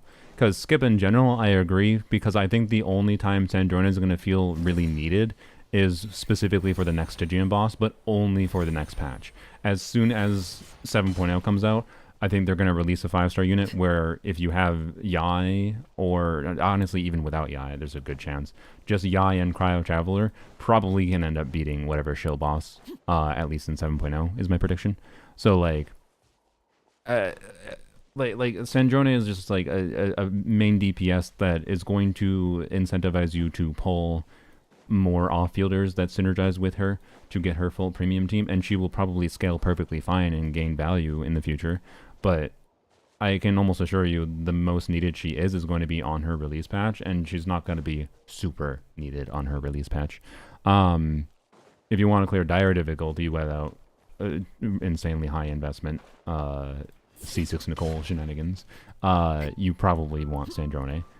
But otherwise, any invested account that really cares about unit value and is meta built enough to care about value, like those weighing those factors, probably can deal with the Pokeball, probably, without having Sandrone. And any accounts that aren't able to deal with the Pokeball without Sandrone also are probably just accounts that are not in the state to do Stygian at difficulty 5 at all, more likely. Or maybe there is some accounts that is screwed over and can't do difficulty 5 when they normally can, unless they pull Sandrone. In which case, in my opinion, you shouldn't use that as logic to pull Sandrone. You should just take the L and have -1 feather for 1 patch. Oh well. Right. So, and she'll rerun soon. Yes. I have more problem with take the Yaimuku as a must pull for Sandrone. I mean, temporarily, it makes a really big difference. I mean, like, I think Zajeff is more comfortable saying that because of his misread on Inefa. Right? I'm pretty sure if we asked Zajeff on like if he regrets saying what he said about Inefa, for just Flynn's alone, because of how like the logic with Inefa originally was like, yeah, you can skip Inefa if you're just considering Inefa for Flynn's, because Flynn's C1, if you're gonna like get 1 extra cost to 5-star for Flynn's C1 is just as good as Inefa. Flynn's C1 meaningfully lost in value over time, and Inefa gained massively in value over time because, well, wow, I wonder why. Maybe having good off-field damage dealers that fulfill enemy conditions is really good, and gives you a lot of team options. So yeah, it was literally completely the other way around massively, and so like maybe he's leaning towards that, essentially, which I think is fair. Like, I think it is fair. I don't think he's leaning so strongly that, to be clear, to say, yeah, you should pull Yai, to be clear. But, like, I can see easily a reality where Yai is the higher value long-term unit to have. Again, this is a crapshoot. We don't know exactly what all these teams are going to look like 6 months from now for stellar things. We don't know. But, like, I could easily see Yai having more value on a team versatility level than Sandrone for clearing the game's content, right? And I don't know. I like with how they balance things with Nodcry, I am very, very sus on any main DPS. And like main DPS is almost, as far as the ability to clear content goes, feels like a trap to entrap you into investing further into, like, you essentially have to pull the off-fielders anyways for them most of the time right now. It's just like, pull Sandrone if you like Sandrone. Like, her value is very middle ground. She seems fine and perfectly balanced as a main DPS, and she'll continue getting value with new 5-star releases, but also expect and plan around having Sandrone making you want to pull other 5-stars, and don't expect that Sandrone is going to magically freely clear a different boss that is made around a different stellar mechanic, like Stellar Swirl, right? Sandrone might feel ass to use against a Stellar Swirl boss, and it might be much better to get the 5-star off-fielders or just Cryo Traveler in the future. So, yeah. But she will be a perfectly valuable unit, and will probably be very usable against much Stellar Shill, particularly in Abyss, but probably most of the time in Stygian for at least a while, right? Like, I don't think she's going to feel bad by any means. But I don't expect her to gain in value. And if you don't have Yai, she is a harder unit to recommend for sure. A lot harder. So, yep. Anyways, hope Miko stays relevant for a long time. I hope so. Like, if they're like, I would literally consider it a rug pull, if they have the balanced Yai this way. God, I love how pretty this domain is. If they balance Yai this way, and then I should have done it first or whatever. Doesn't matter. Oh, come on, you buttholes. If they balance Yai this way, and then they like immediately make her like not be an intended unit to be great for these teams, I'm gonna be a little annoyed. Oh my god! I tried to switch to Emily to burst on her, and then I got interrupted and did a burst on Arlecchino instead. Alright. Oh, she's on... Are you on an EM timepiece now? No, you're still on attack. Okay. We'll make Layla a stellar unit, yeah. Selena would quit if they rug pulled Yai? I mean, no, because I'm not pulling Sandrone. I am not in this weird bandwagon that people are like, oh, I gotta pull Sandrone to get value from my Yai. Like, no. I gotta wait one patch to get value from the Yai buffs. Also, it's a good piece, but again, not in the set we actually want that badly. But yeah, better options does not make Yai unusable or rug pull. Yeah, like I don't think she's gonna be unusable by any means. Now, like I think there is risk, to be clear. If you are someone in the situation of pulling, yeah, I'm wasting that uptime. Of you're pulling Sandrone and Yai next patch. Now we're getting in the territory of I think there's a lot more risk. Where you could feel rug pulled by pulling 2 units and then Yai being replaced, because the main risk I see for Yai, I don't think they're going to release an Electro off-field damage dealer, like an Anefa style unit, that replaces Yai. But they could release a Cryo off-field damage dealer that replaces Yai, and then Sucrose becomes a better slot in for Sander and his team, because now you do Sucrose, you buff the Stellar Cryo off-field damage dealer, and you buff Sandronia's damage, so you're buffing 2 units damage at the same time very significantly with Sucrose, and it simplifies the gameplay, and like speeds up rotation time, whatever, blah, blah, blah, blah, blah. Like, I could easily see on a spreadsheet level specifically, because there will probably be different reasons to still slot in different Electro units, but like, I could see that happening, right? Will it happen? I don't know. But the risk of Sucrose claiming eminent domain on Yai's land because they release a cryo unit that synergizes a cryo damage dealer could replace Yai.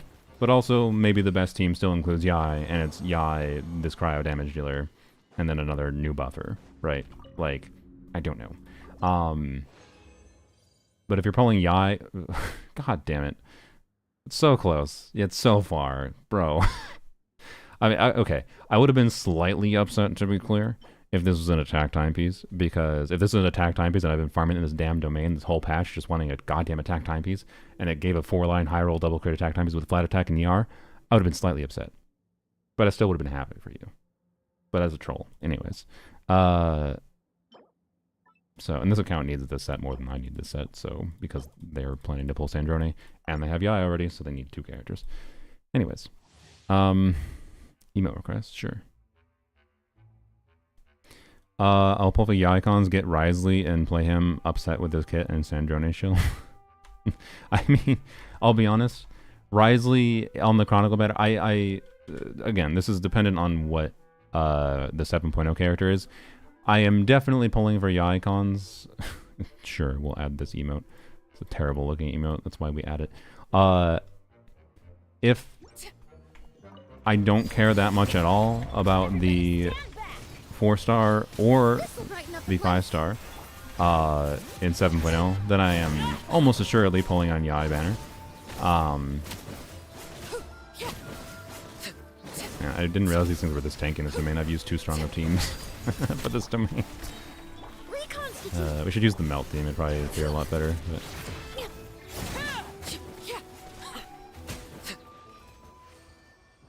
So, sorry, what was I saying? If I'm not interested in the off-fielder, the rumored off-field, man, can we get something that has more than one shitty crit, like low crit roll? God. If I'm not pulling a 5-star in 7.0, then I am definitely probably pulling on Yai banner. So there's a possibility that happens, right? That I get Risley, but like Risley, Mizuki, Chi-Chi, Sino, I am least interested in Risley, and Risley is the most likely one that if I got him, he'd stay at level 20. I'm sorry. Like, I have Lohen. Lohen is Risley if he was actually fun to play. So, I don't know. Maybe I level him again because he is technically a stellar damage dealer, but like, I don't know. I'm pretty sure I'd rather main DPS Yai. I'm sorry. I redeemed a character review. What was the character? And the... Yeah, maybe I can try doing Abyss clears with level 1 Wriothesley. What was your UID and what character do you want, Sunchi? Alright, how much resin do we want to spend here? No more than, I think, like 15 fragiles. That'll give a good enough vibe to see what direction to head with, like, crafting pieces, because that's the main consideration, is using, if we, like, get decent pieces in, like, ideally 3 pieces, then we can, like, craft a circlet kind of thing, and then you at least, if we go into next patch for this account, having at least 1 usable build in the Super Connect set, that's ideal. And then Yai can probably be on 2-piece, and they can just work on leveling characters, like, is the hope, right? Ooh, definitely not Thundering Fury Yai. 2-piece is fine. Don't 4-piece. It's useless on her. Actually, okay, so 4-piece Thundering Fury on Yai next patch is kind of interesting. Aiden's Yehoda review. Aiden? No, I did not. We can do them quick. Can I get your UID again, Aiden? What? Oh my god. What am I? Where's... Oh, I closed Enka. I see. Oh yeah, I ordered the plushes, by the way, from that proxy service. I was almost going to click on the tab, but I shouldn't. I don't know if it shows my personal information or not. It was $150 that I spent for the plushes and 9 blind boxes. Plus, I also bought the Uruguay plush, I believe. I don't think it's scheduled to, like, be in stock until, like, it's at pre-sale. So, I'm not going to get them for a while. But I'm hoping that it's less than $100 in, like, shipping and import fees. Anything more than, like, $100, I'm going to be like, oh, this was a little expensive. But, oh well. Hopefully they're good enough quality for them to be worth it. Also, I might end up giving away the extra blind box things. And I'll be really upset if in 9 blind boxes I don't get a Nicole plushie. Or Nicole keychain plushie thing. I don't often buy Genshin merch, okay? So let me splurge. You can call me a whale if you want. But I'm not much of a merch person. Sorry, what were we looking at? I literally forgot. Yoimiya, okay. Also nice C3i. A little imbalanced, but he's what it is. C6 Yoimiya, oh boy. This is a very strong Yoimiya. What team are you playing with her currently? Is it like, I feel like if I had Yoimiya, if I was maining Yoimiya, I'd probably be quite happy with Nefa over Vape teams. But they put gotcha and everything. I mean, yes. So, I do, like, look, if I wanted to be money efficient for getting the Nicole blind box thing, if it wasn't content that I could, like, open them on stream kind of thing, and potentially give them out to people, I would just fucking bought one on eBay. Like, some weirdo like me would be buying them and then throwing them on eBay, and I could have probably paid, like, $40 for one on eBay for specifically the Nicole one, which would have been less than what I spent for the total blind boxes, right? So, also R5 Sig, nice. That's all. Jesus, that's a lot of damage bonus and attack. C2 Nicole, C6 Galen, C6 Zyla. Okay, well, I guess at that investment that makes sense. Nice. Okay. Just Sega's on Baressa right now. I see. That's still, I mean, your crit ratio is still imbalanced, but you know. Yeah, very nice. Okay, I guess we're also looking at Flynn's.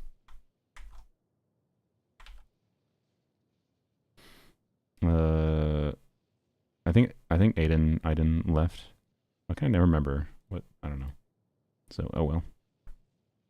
Thought to remind me.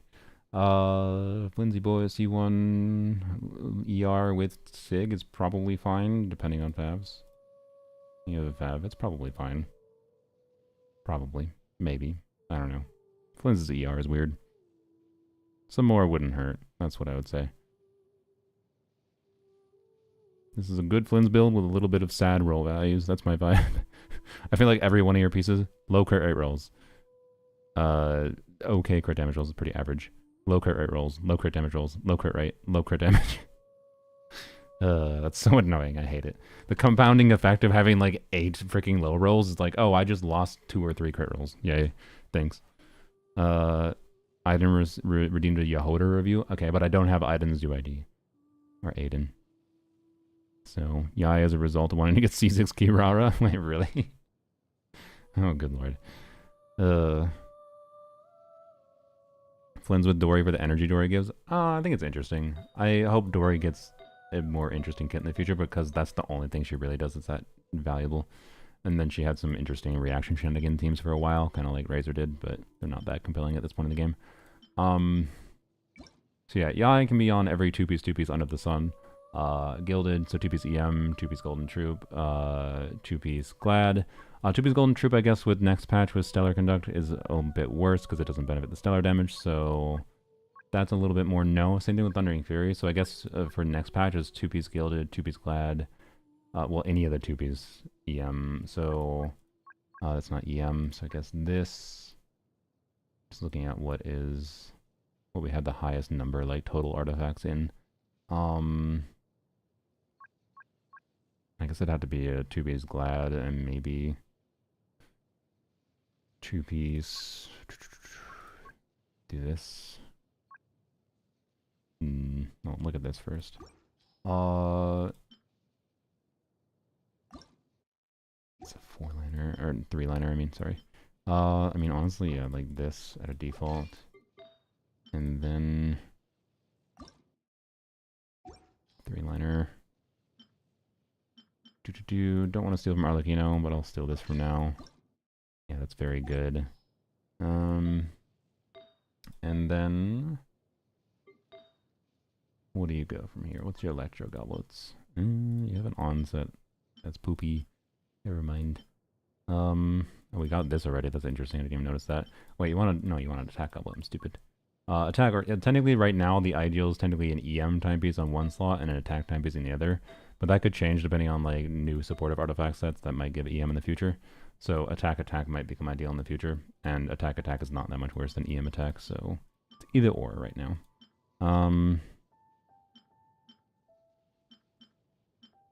Okay, we have an interesting smattering of things.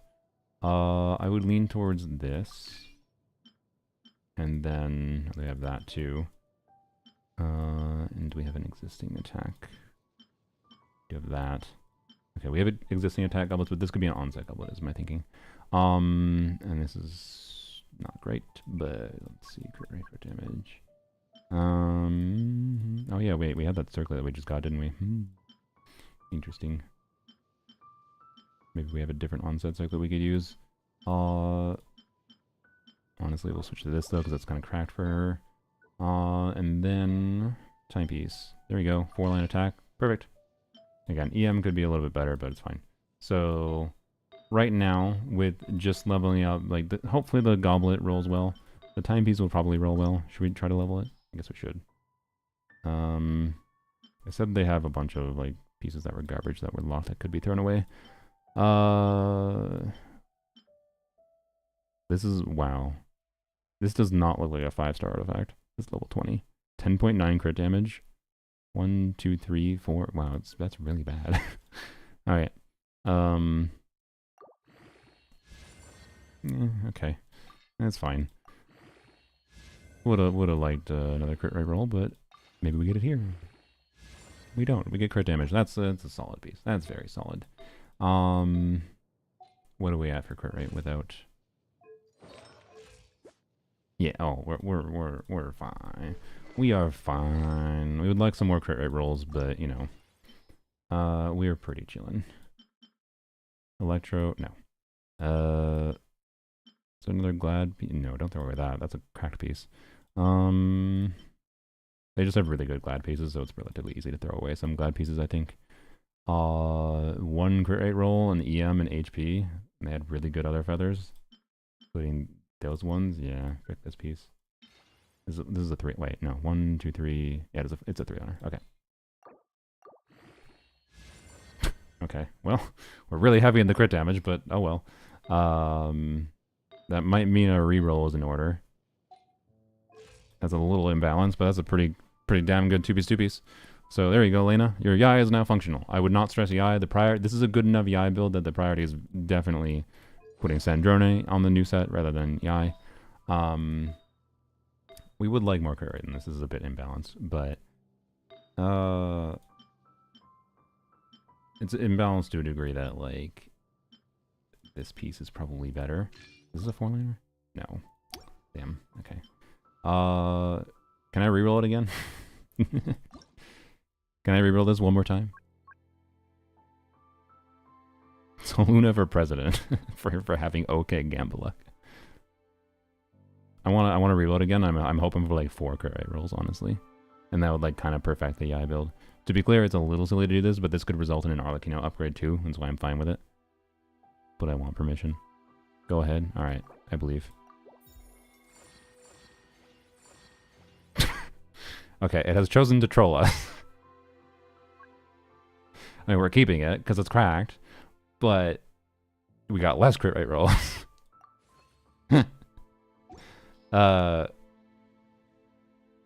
I guess, should Arlecchino use that now? Oh god, okay. I mean, there's Yai with the Arlecchino piece. That's very good. It's better balance. Then Arlecchino is just a little bit more land your crits, I guess.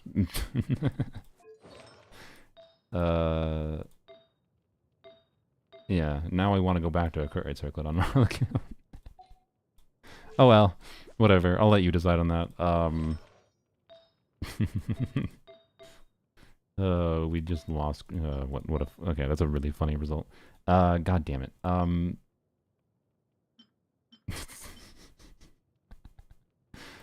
Now we want more crit rate again on Arlecchino. Fuck. Okay, that's such an annoying, funny problem to have. I mean, again, could switch to a crit rate circlet, but like, then I don't get value from that circlet. So it's weird. I mean, with Cryo Resonance, this is perfectly fine. Like for Melt Arlecchino, we're chilling. But for non-Melt Arlecchino, a little bit lower crit rate than makes sense. So, but Yai is proper, like, really good, significant improvement. With the only annoying thing is if you want to play Yai without Stellar, you still want an Electro Goblet for her, but it's fine. So now the priority, we can see what we get for Sandrone. Like, it's a good enough Yai build that I think you need. It's going to be a while before you, like, get a really good Yai build on a Yai and Sandrone build for both of them. I said I was going to switch to Melt. Oops. But let's spend, like, at least 10 Fragiles and see where we go. If we have any good vibe of Sandrone pre-build. Next one is Advanced Reshape. Yeah. I'm sure there's something we could use it on, to be clear, but not so badly that I think it makes sense to use right now. It probably makes more sense to save in case we get like a cracked Sandrone piece that rolls terribly from the domain. Let's see. Where was the play this? Should we try? No, the Sea Lava didn't even have enough to burst without a double cryo, I don't think so. Yeah. Wait, fuck. Bennett's not here. God damn it.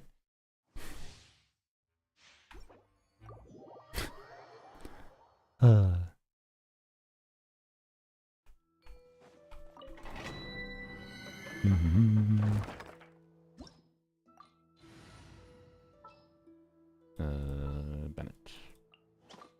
You want me on your team? Wait, no. I was doing Rosaria. Okay. People without Nicole. Nicole would be more convenient for farming us for sure. You can't run. Punishment. Teamwork is dreamwork.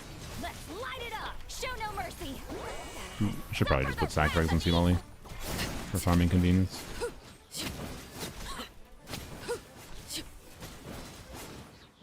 God damn it, Arlecchino, can you land your crits? It's almost like we lost crit rate on her, guys. Okay. Let's just put Sac on you just for convenience. The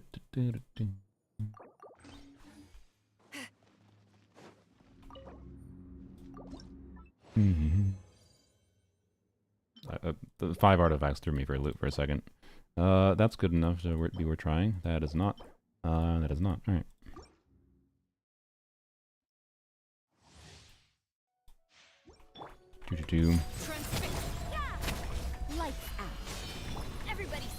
Is there anyone here planning to buy the Sealolly skin? Oh, that's a dumb question, of course there is. Also, how did you not get sacked there? Thank you for grouping. I am. Anyone not named Sylveon planning to buy the Sea Lions? Sorry. Deltarune got me that bad. I didn't even realize it was 3 a.m. Yeah, that's no surprise. Oh yeah, you should probably go to sleep soon. Or you should play more Deltarune. Did you finish the new Deltarune chapter yet? It's an ER timepiece in this set. I don't know if they're ever planning on getting Nicole, but I will... Okay, we now have... If you're ever planning on getting Durin, we now have a good flower and feather for Durin on this set. Also, there's reasons to have the set already right now, to be clear, on official, so we're getting like official build potentially. Or Mona build, actually, is maybe more notable. Well, Mona doesn't need double crit, but... I like Granny's OG skin better? Yeah, me too. That's where I am at with it. There we go. There we go. I didn't after one of the endings, there would be no sleep for me. Okay. Holy timepieces? Oh my god, hello cat. Jesus. Asher just jumped from the window to the chair and then to the ground. Why did you... That was a funny trajectory. You know, you could have just gone to the... Okay. Like, okay, so Asher jumped from here again. Then he jumped to the chair, which is like a 3-foot gap, instead of jumping to here or here, by the way. Which I guess I could spin these to be a little bit more convenient for him, but like, oh my god. Okay, oh, hello. Or maybe you just wanted attention? I don't know. Or you wanted to sniff the desk. I see. Okay. ER or EM poopy stats? No. Def percent, maybe. I mean, oh, okay. Who's this useful for? An off piece. That's who it's useful for. Okay. Def percent. I mean, this is potentially. Did this account have albedo? I don't remember. If it did have albedo, remind me, and I'll block pieces like that. I love your cats. Thanks. I love them too. Judgment. Lights out. I'm going in. Show no mercy. You guys group together?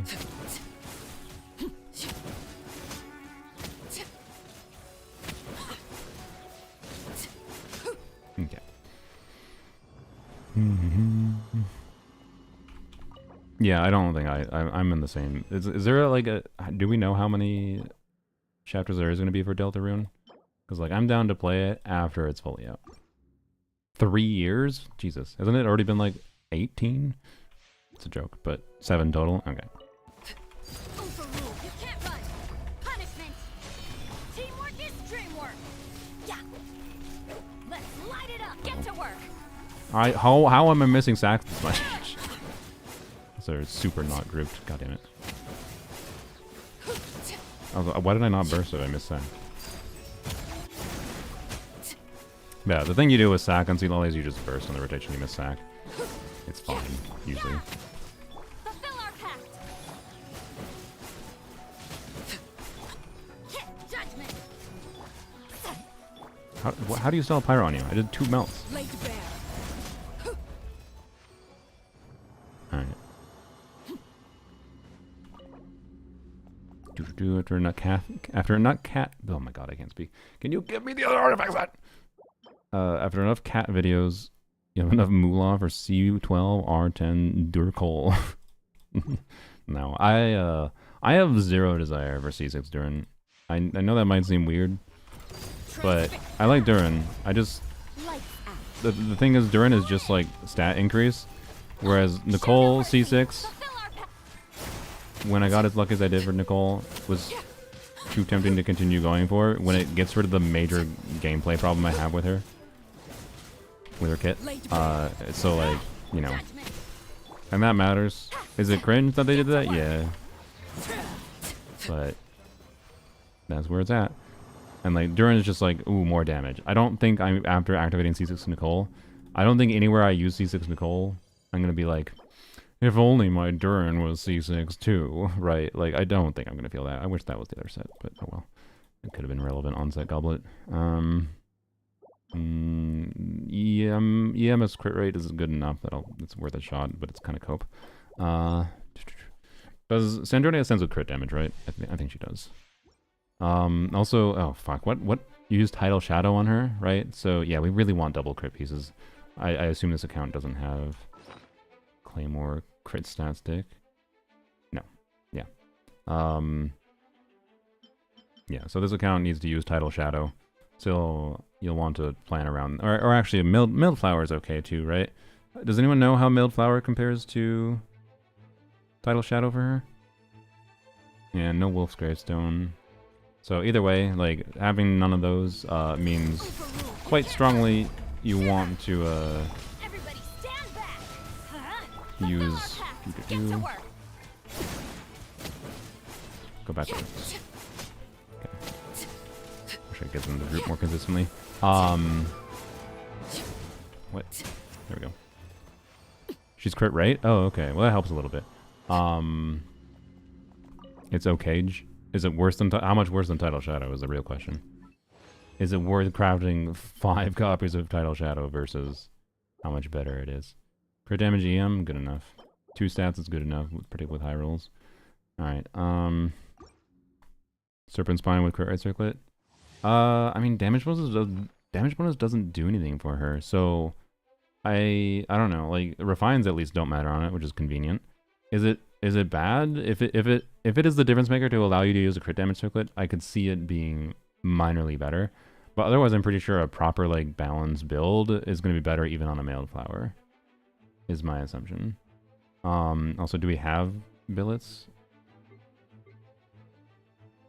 They do have a lot of Claymore billets, so might need Dream Solvents, but which they have, so they can get R5 title if it makes sense. R5 title Mailed Flower within rounding error, cool. Then just use Mailed Flower, so that's the plan for this account, which is good. They just need to level that to 90 then, they don't have to worry about extra resources for that.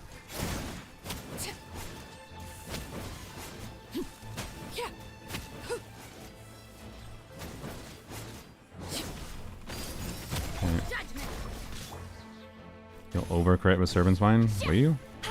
16. I guess do you have Cryo Resonance up? Cryo Resonance with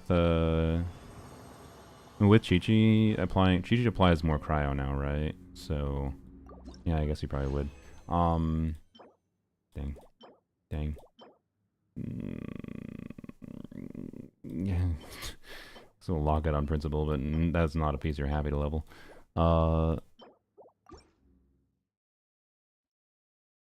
Yeah, I guess, yeah, 27, because 27.6, 27.6 plus Ascension is 24, or 25, I'll just do. 25 plus 16 from Artifact Set, plus Cryo Resonance.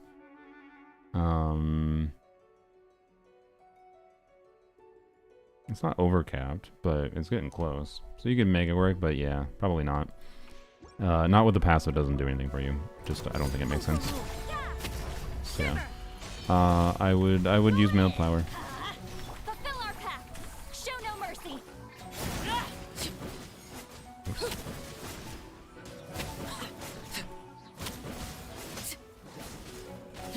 Oh my god. Oh, I am feeling the lower crit rate, I'm not gonna lie.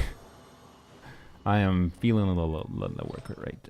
Yeah, you really am. So for now, we're gonna steal this from me, back from me.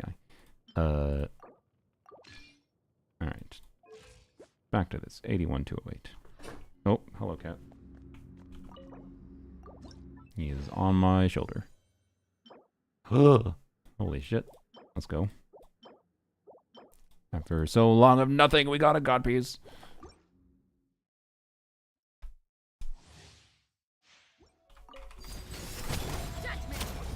Lights out. Teamwork is dreamwork. Get to work. Fulfill our pact. King Shoulder, that was Oshru. That was some Oshru luck. Roll it. Sure. I guess we don't have to wait. Yeah, cat luck strikes again. Alright. 2 in a row. Okay. I mean, sure. Probably. I mean, yeah. Okay. All right. Continue, and we'll roll that. let's see. Potential god piece for Sandrone or Yai. But priority would be Sandrone for the account, of course. Alright, double max roll, low roll attack, whoop-de-doo, who cares? That's fine. Better than Yar. Nice. Low roll's a little unfortunate. But better than not having crit at all. Ooh, another low roll. Oh well. Suddenly it doesn't look like it started with max rolls. But oh well. We like crit. Can it stick the landing?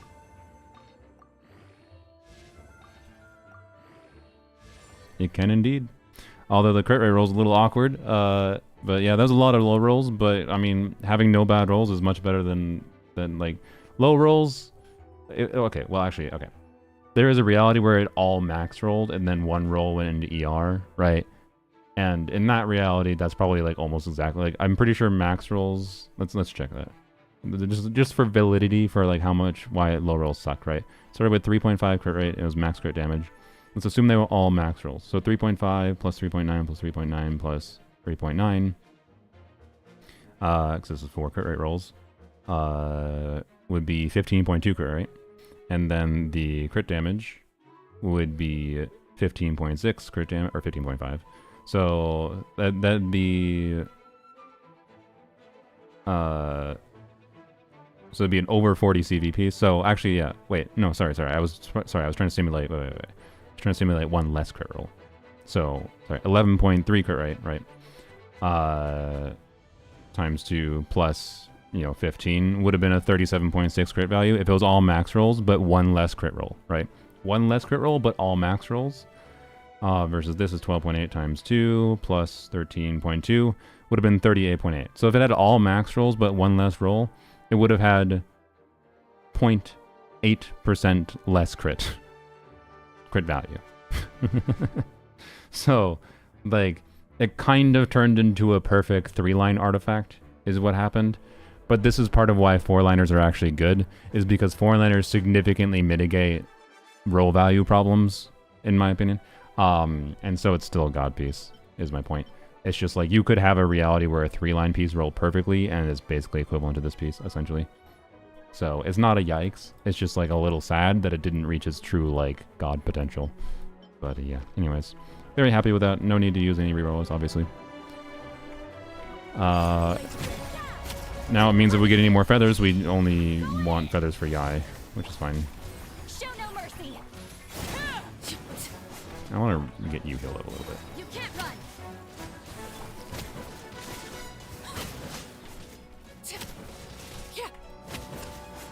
Transfixed. Judgment. Didn't expect Rosaria to kill. Thanks to C6 McCall, my C6 Arlecchino is doing 600k normal attacks with C4 Sloan and C0 console. Nice. What do you get with Meld? Okay. I mean, we'll lock this as a potential Yai piece. It's amusing that it, of course, immediately gives us a feather with crit damage and attack percent. What are we sitting at a baseline with Sandrone with that feather? I feel like that feather, the nice thing with that feather rolling crit rate, I assume, is we can it probably will make sense to do a crit damage circlet now. I feel like one crit rate heavy piece is enough to make that make sense, right? What did it have? It had like 12.8? Yeah, 12.8. So 12.8 plus 25 plus 16 plus cryo resonance. We're sitting at 68.8 right now. Oh yeah. So we should plan on the crit damage circlet.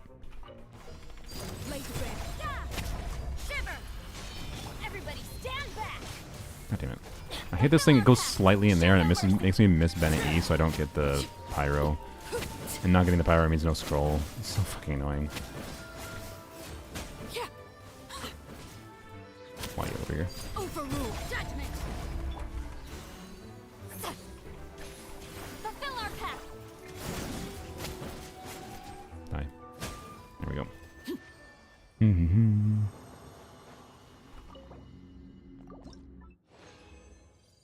on, give us one other good piece at least. One other good piece means we can maybe craft the other two pieces kind of thing. Like we can craft a circlet. The circlet, even if it only gets the guaranteed rolls, is probably good enough. So ideally be getting a good flower here, and then honestly you're kind of chilling. Let's light it up. Not that you could have min max further, but like you're probably even there just getting the resources to level the characters. Oh, okay. You ran into cryo, so just attack the other one. Judgment. Show no mercy. Get to. Oh, I can even charge it up, whatever.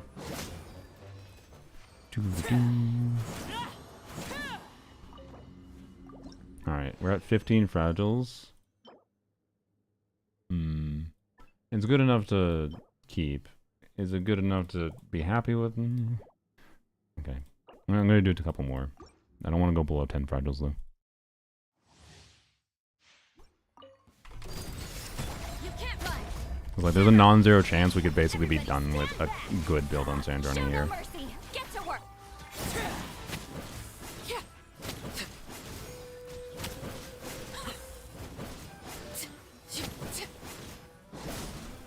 Transfix. Judgment. God damn it.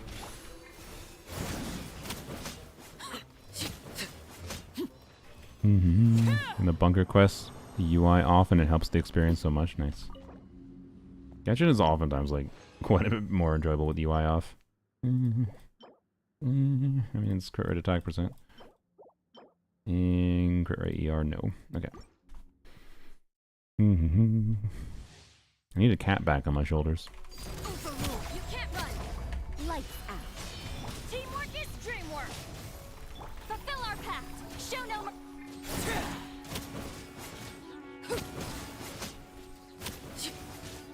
Yeah, I might be able to one rotate for once. Yay. Knuckle Duckle supposedly coming by for 7.0 Stygian. I'd rather have the Lunar Dog, that's for damn sure. But the Lunar Dog doesn't show specifically Flynn's and Anefa enough. So... Like, it doesn't even mean both of them are rerunning, it just means like one of them is rerunning. Which is the worst part about it. Like, I could easily see them just rerunning Knuckle Duckle anytime either Flynn's or Anefa reruns, which is just like, fucking hell. Like, God, they'll probably, there's a chance they'll rerun them both on the same time, maybe, but like, honestly, the risk of Knuckle Duckle being someone that always reruns, regardless of either both Flynn's or Anefa rerun, is why Anefa will probably at least maintain like very good value over next year. Because, like, Columbina and Anefa is all you need from Nodcry, and then you're fine with clearing all Nodcry shill, essentially. Well, Moon Gecko's a little bit of a problem still, potentially, but that varies. You can still potentially have options for that. Okay. Oh. Holy shit. Bro, it's a 3-liner, but, like, whoop-de-doo. Alright. We might actually be able to get full Sandroni build done. This is really lucky, by the way. Like, the first double crit feather we got was a double crit 4-line with attack %, and the first flower we got was double crit 3-line, but with EM and attack % and high rolls. Like, that's really lucky. Jesus. Okay, nice.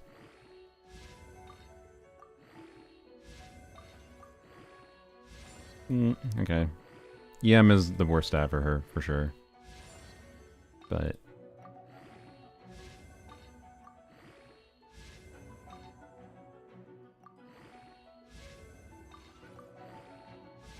okay. Honestly, it's a reroll consideration. I'm not kidding. Just to get rid of the EM rules. So, okay, from here. Something you wish to. Honestly, So, Lena, from here, you have 6 elixirs. The weird problem is I don't know what exactly we choose to farm. I think I'll spend a couple more here. I said we go to 10. Just in case. Because what would be the ideal is the game solves this problem for us. And gives us, like, a timepiece, goblet, or circlet on set. And then we don't have to decide. I think with how many attack goblets you had all as off pieces, it probably makes the most sense to craft a timepiece and a circlet. And then we're done. even if they roll poorly, your build will be more than usable enough that like it's not the priority to focus on the artifact domain until like you get them level 90 talents leveled, right? Both Yai and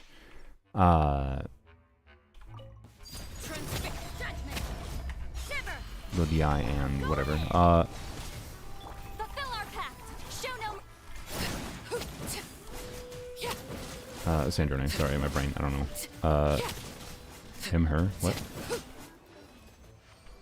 So, like, I think it will be worth continuing if you really want to perfect the team. But like, Yai's build is good enough. So close. Yai's build is good enough at this point that I don't think it's worth stressing over again.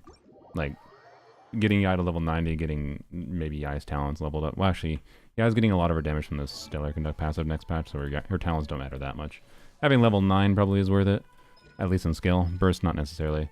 But yeah, like the priority from here, I think, is we could use elixirs, and you could be done with artifacts, and then you just need to focus on talents. And then you could return to the domain, talents and level on both Yai and Sandrone.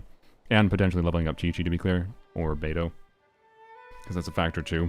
I don't think you had Chi-Chi leveled, right? And Chi-Chi needs a build that... what does Chi-Chi even use? I don't know. It's weird. Chi-Chi's in a weird spot, like... you don't have C6, so you don't have to stress that, but... I guess she's level 70 already, so it's not going to take that many resources. What do you even have to level on Chi-Chi? I think you just need to make sure she can burst, right? That's it? Just instructors, maybe? Yeah. And her ER needs are like nothing with C1, from what I understand. Just her E? Oh, Tenacity. Oh, yeah. Duh, Tenacity, because... Okay, and you have Tenacity artifacts, so... You need to work on Tenacity artifacts, maybe, but, like... I honestly do think it potentially makes sense to use the elixirs here. Is what I would probably lean towards, because then you can work on the other things for the team. Until Sandrone comes out, and also after she comes out, and then you can return to the domain after.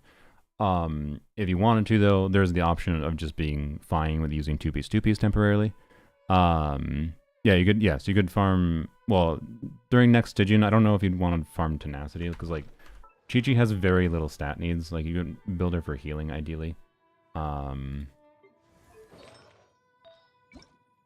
see,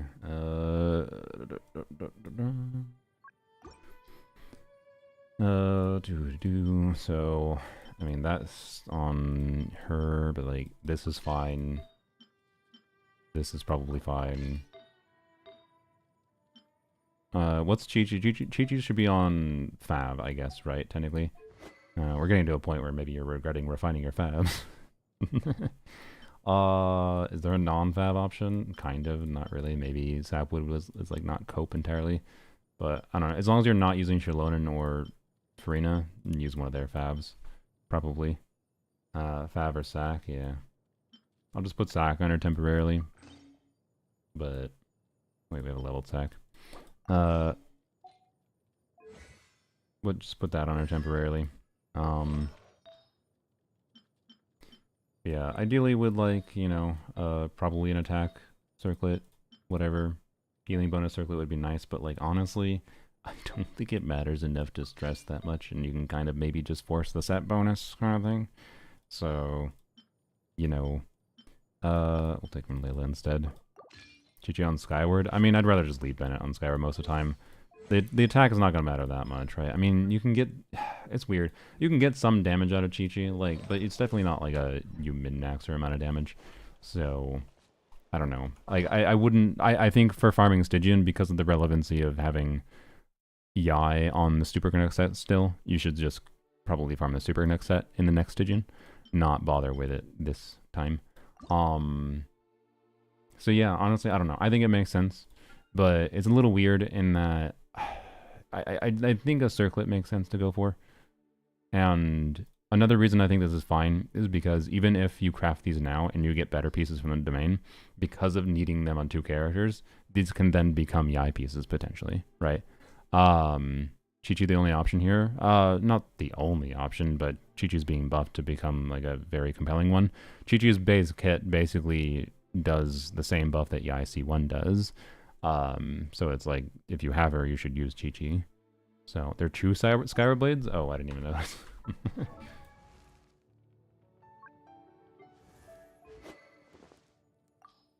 Yes, there are. Okay, there you go. Chi-Chi done.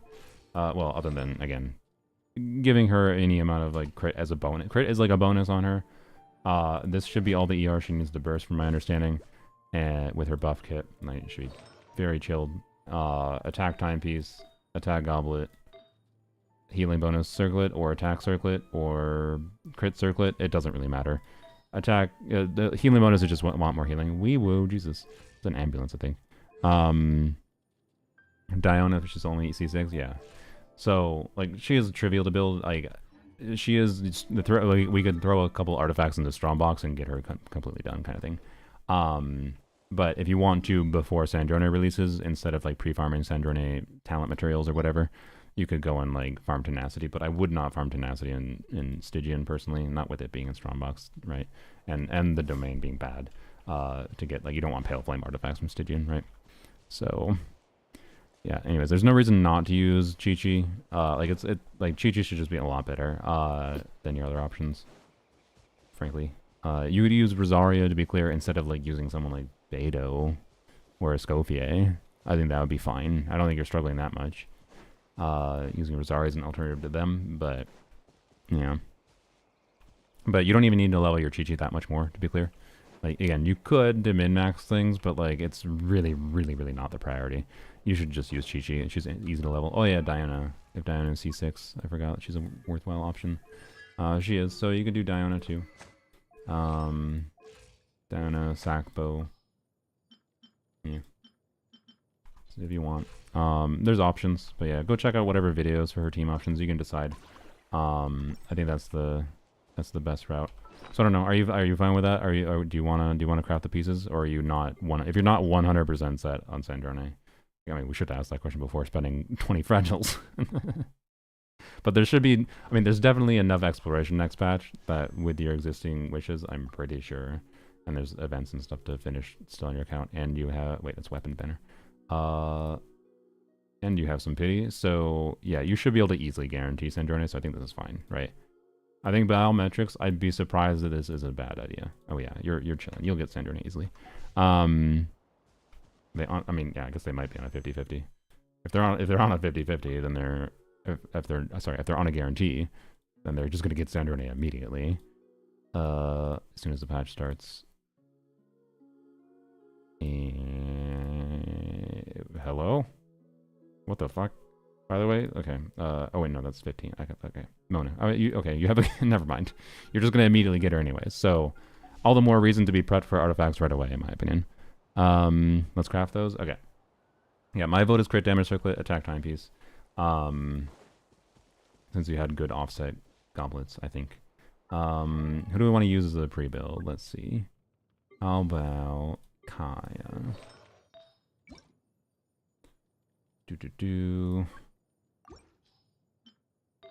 So this obviously, we'll see how the pieces we craft roll, and we'll maybe re-roll it. How long? What? How long did you have this? Well, fuck me. Okay, never mind. We're not crafting a timepiece.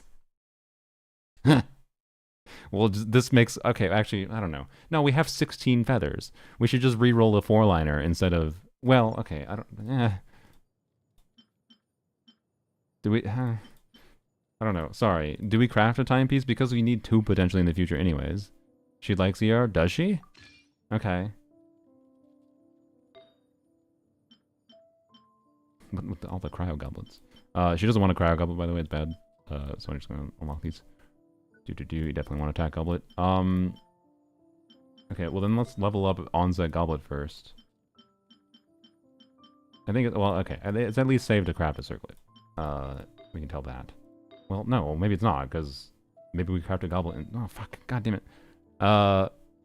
We ain't crafting a timepiece? Yeah, no, it probably doesn't make sense anymore.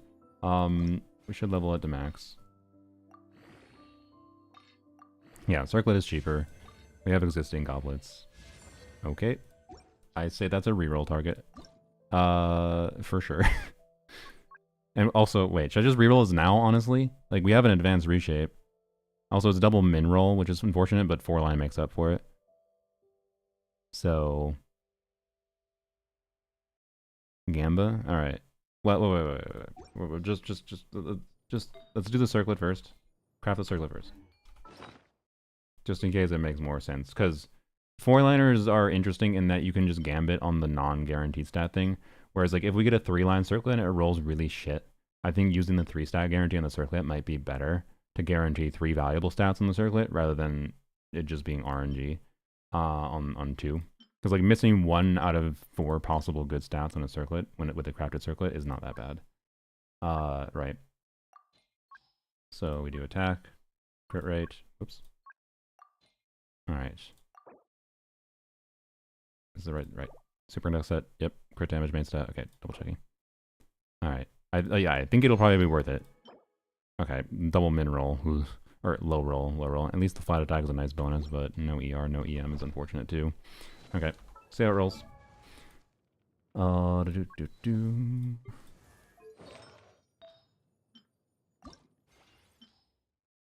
let's find it. I wanna find a level 20 to throw in.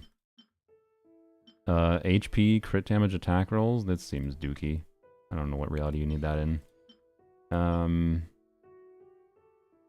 Conflicting HP main stat or attack main stat plus inverse rolls. There's like, I mean, Dia is the one unit that dual scales on HP and attack in the game, and she doesn't want both stats at the same time. Well, she's fine with it. Nilou with a... What do you mean Nilou? Like is this... I mean, look, if this is their only main stat available, sure. Yes. But, like... It's not like it's a good Nilou piece. EM crit vape Nilou. Yes, then we'll keep every single artifact, because if we pigeonhole that specifically... Okay, this is more dookie. I guess we'll throw this away. This is way more dookie than that one. Alright. Please roll well. That's a min roll into a bunch of flat attack rolls. Ooh.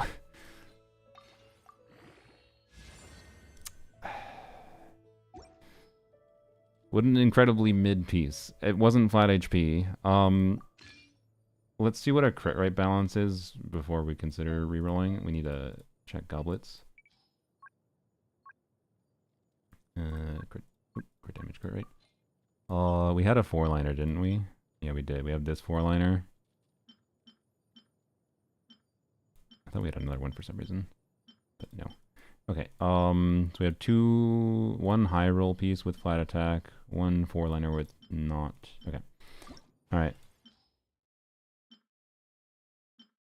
I so badly want to throw away that Nilou piece, but like, fine. Hunt for other pieces.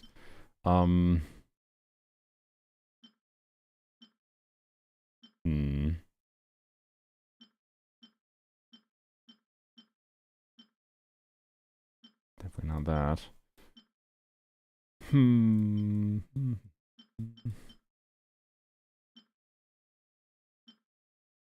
I mean, we can probably throw away that. 18% HP. One. I mean, no, this is a 3-liner too, right? Yeah, 1, 2, 3. Yeah. Fuck this piece. No. 1, Blizzard Strider is not that good of a set anymore. It's pretty dookie. 2, that ain't worth rerolling. So, yep. That Archaic Petroflower can go. It's still a good balance of stats. I'm not gonna default to throwing it away. This I guarantee you this Blizzard Strider Feather is not gonna see the light of day either. Alright. Okay, well. Okay then. Fuck.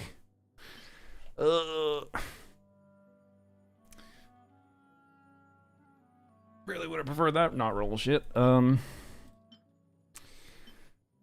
Do we bother leveling more? Or do we just use a different off piece? I think we use a different off piece, frankly. So let's just like...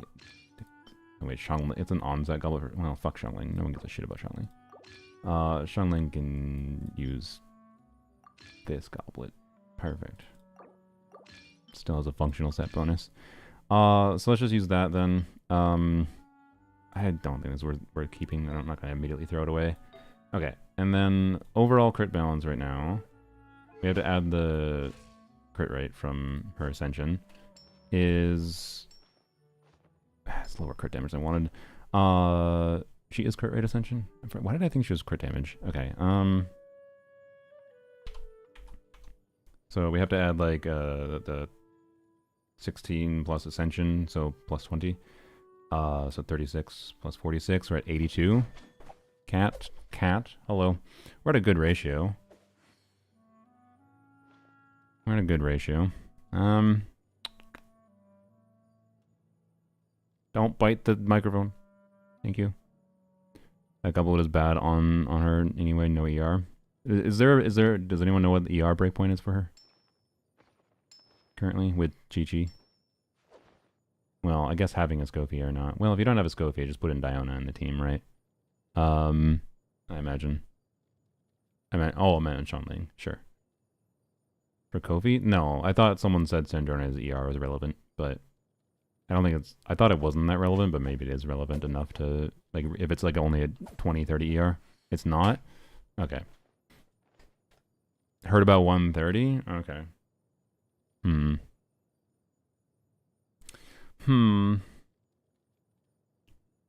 So, what are we at? 140? Yeah, so probably reroll a timepiece. Give Fav to Kofi and 0. Yeah, that's true. If you give Fav to Scofier. So, yeah, I say we reroll the timepiece. Circlet is fine enough. Like, the problem with rerolling the Circlet is, of course, it could troll and roll into attack percent 3 times, and that would be rough. Whereas we can guarantee 2 additional crit rolls in this piece, right? And hopefully they're high rolls, cross our fingers. Kaya with ER Ascension. Oh shit, you're right. How much ER do we actually have? 30. Okay. I don't know then. Is this good enough that we keep then? Like, is it... Because then you just chill with a first every rotation. I mean, good call. I totally forgot about the ER Ascension, Kaya. Because we're at the ideal then, if we're at 30. Just in a goofy ass way. Wait and test the team. Yeah, that's true. I guess we'll leave it there. It's a little unsatisfying, but oh well. And then you have some elixirs left over too for potentially if you wanted to craft pieces for Yai next patch too. So yeah, I'd hold off. It's a decent balance ratio. 80 crit rate, almost 180 crit damage. Could be better, but it depends on how relevant the ER is. If burst ends up being not that relevant, I think that piece is worth rerolling. If it Fulfill our pact. Bam. So that's where I think we'll leave it at. But no, I think it's a pretty good result for this account. They have at least 2 teams that are, like, Arlecchino is very adaptable to different things. They have Skirk, who is pretty adaptable. And then they'll have Sanjorni in the future, which will be 3 teams that give you a lot of options, I think. So, you know, your account's definitely a state where it's probably not going to be that hard to clear abysses. The only consideration would be, again, like, the abysses are going to be painful are the ones that are not Cry Shield, which is going to happen as they rerun non-Cry characters, so... whether or not you want to pull non-Cry characters for that is up to you. Obviously, again, Anefa is the one unit that I would strongly say could be worth it. And maybe Columbina, because you can do Columbina and Nefa combo. Like, Columbina and Nefa combo means you can do Columbina, Nefa, Raiden, Sucrose. And, I mean, without Raiden. Columbina and Nefa combo deals with most chill, right? So, like, does Columbina and Nefa combo with decent builds and Sucrose alone solo Knuckle Duckle at Fearless? I don't remember. But, like we're talking, like, if you pull Columbina and Nefa, you can clear Fearless difficulty. A Nefa alone is enough that you should be able to clear Nod Cry Shield with Arlecchino. Because you can do Arlecchino, Ino, Enefa, and you're chilling, like, easily. And you even got C2, which is a nice bonus.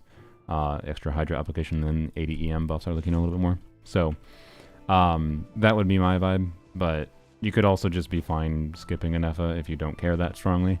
And then you save resources.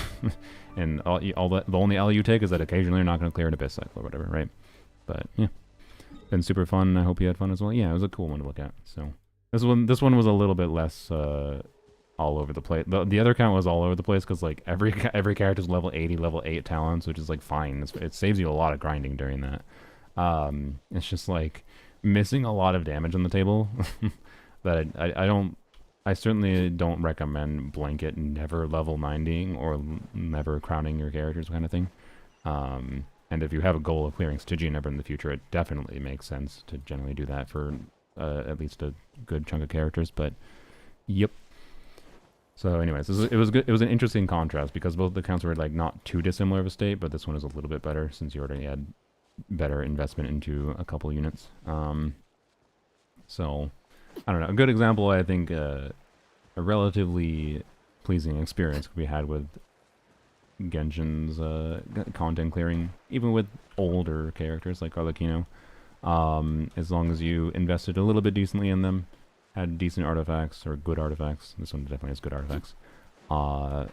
Decent team options, and you know, pull some smattering of new characters, and even skipping all non-cry characters isn't gonna put you that far behind, right? So, yeah, good to see. It was a fun. Oh, don't drown. Was a fun account to be on. And so was the other one. Just interesting how similar yet different they were is all.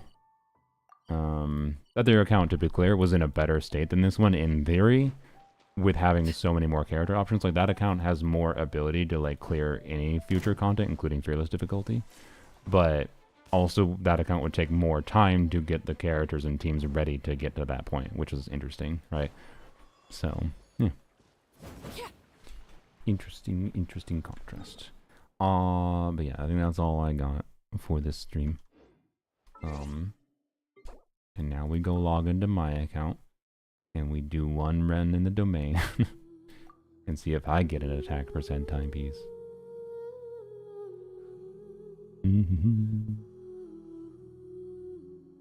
My Flynn's and Neffa, no Bina, barely killed Fuckleduckle. Okay. I cleared Knuckleduckle, I know, at Fearless without a problem with Raiden. This is why I was asking. I don't think I actually tried without Raiden. With Raiden, Columbina, and Neffa, and Sucrose, I cleared. But that was with my, you know, basically perfect Neffa build. And R1 on Columbina. So, like, you know, I logged on the wrong damn account. I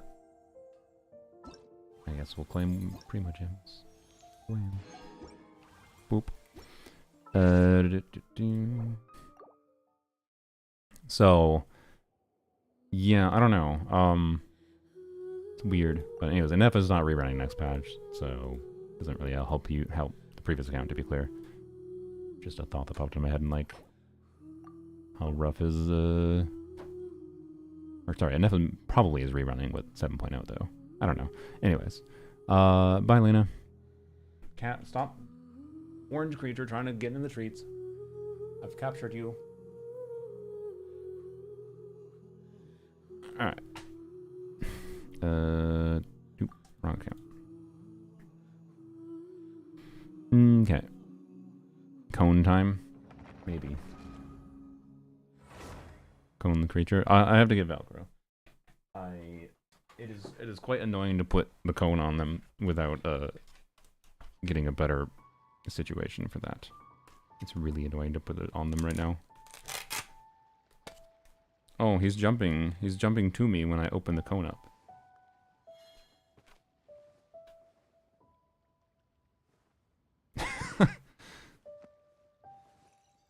I'm just manually holding the cone. He is upset. Oh. He flung it off. Okay.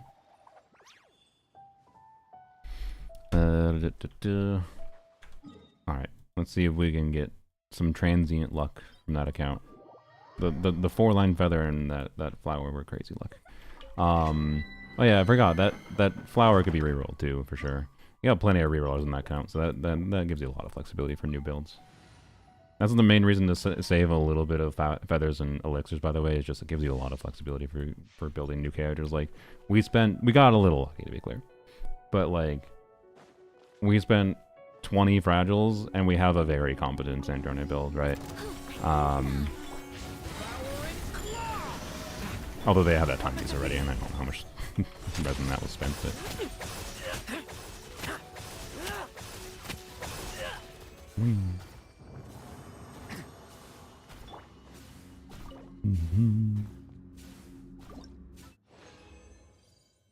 No typies. Well, I tried. Tried my best. It didn't matter.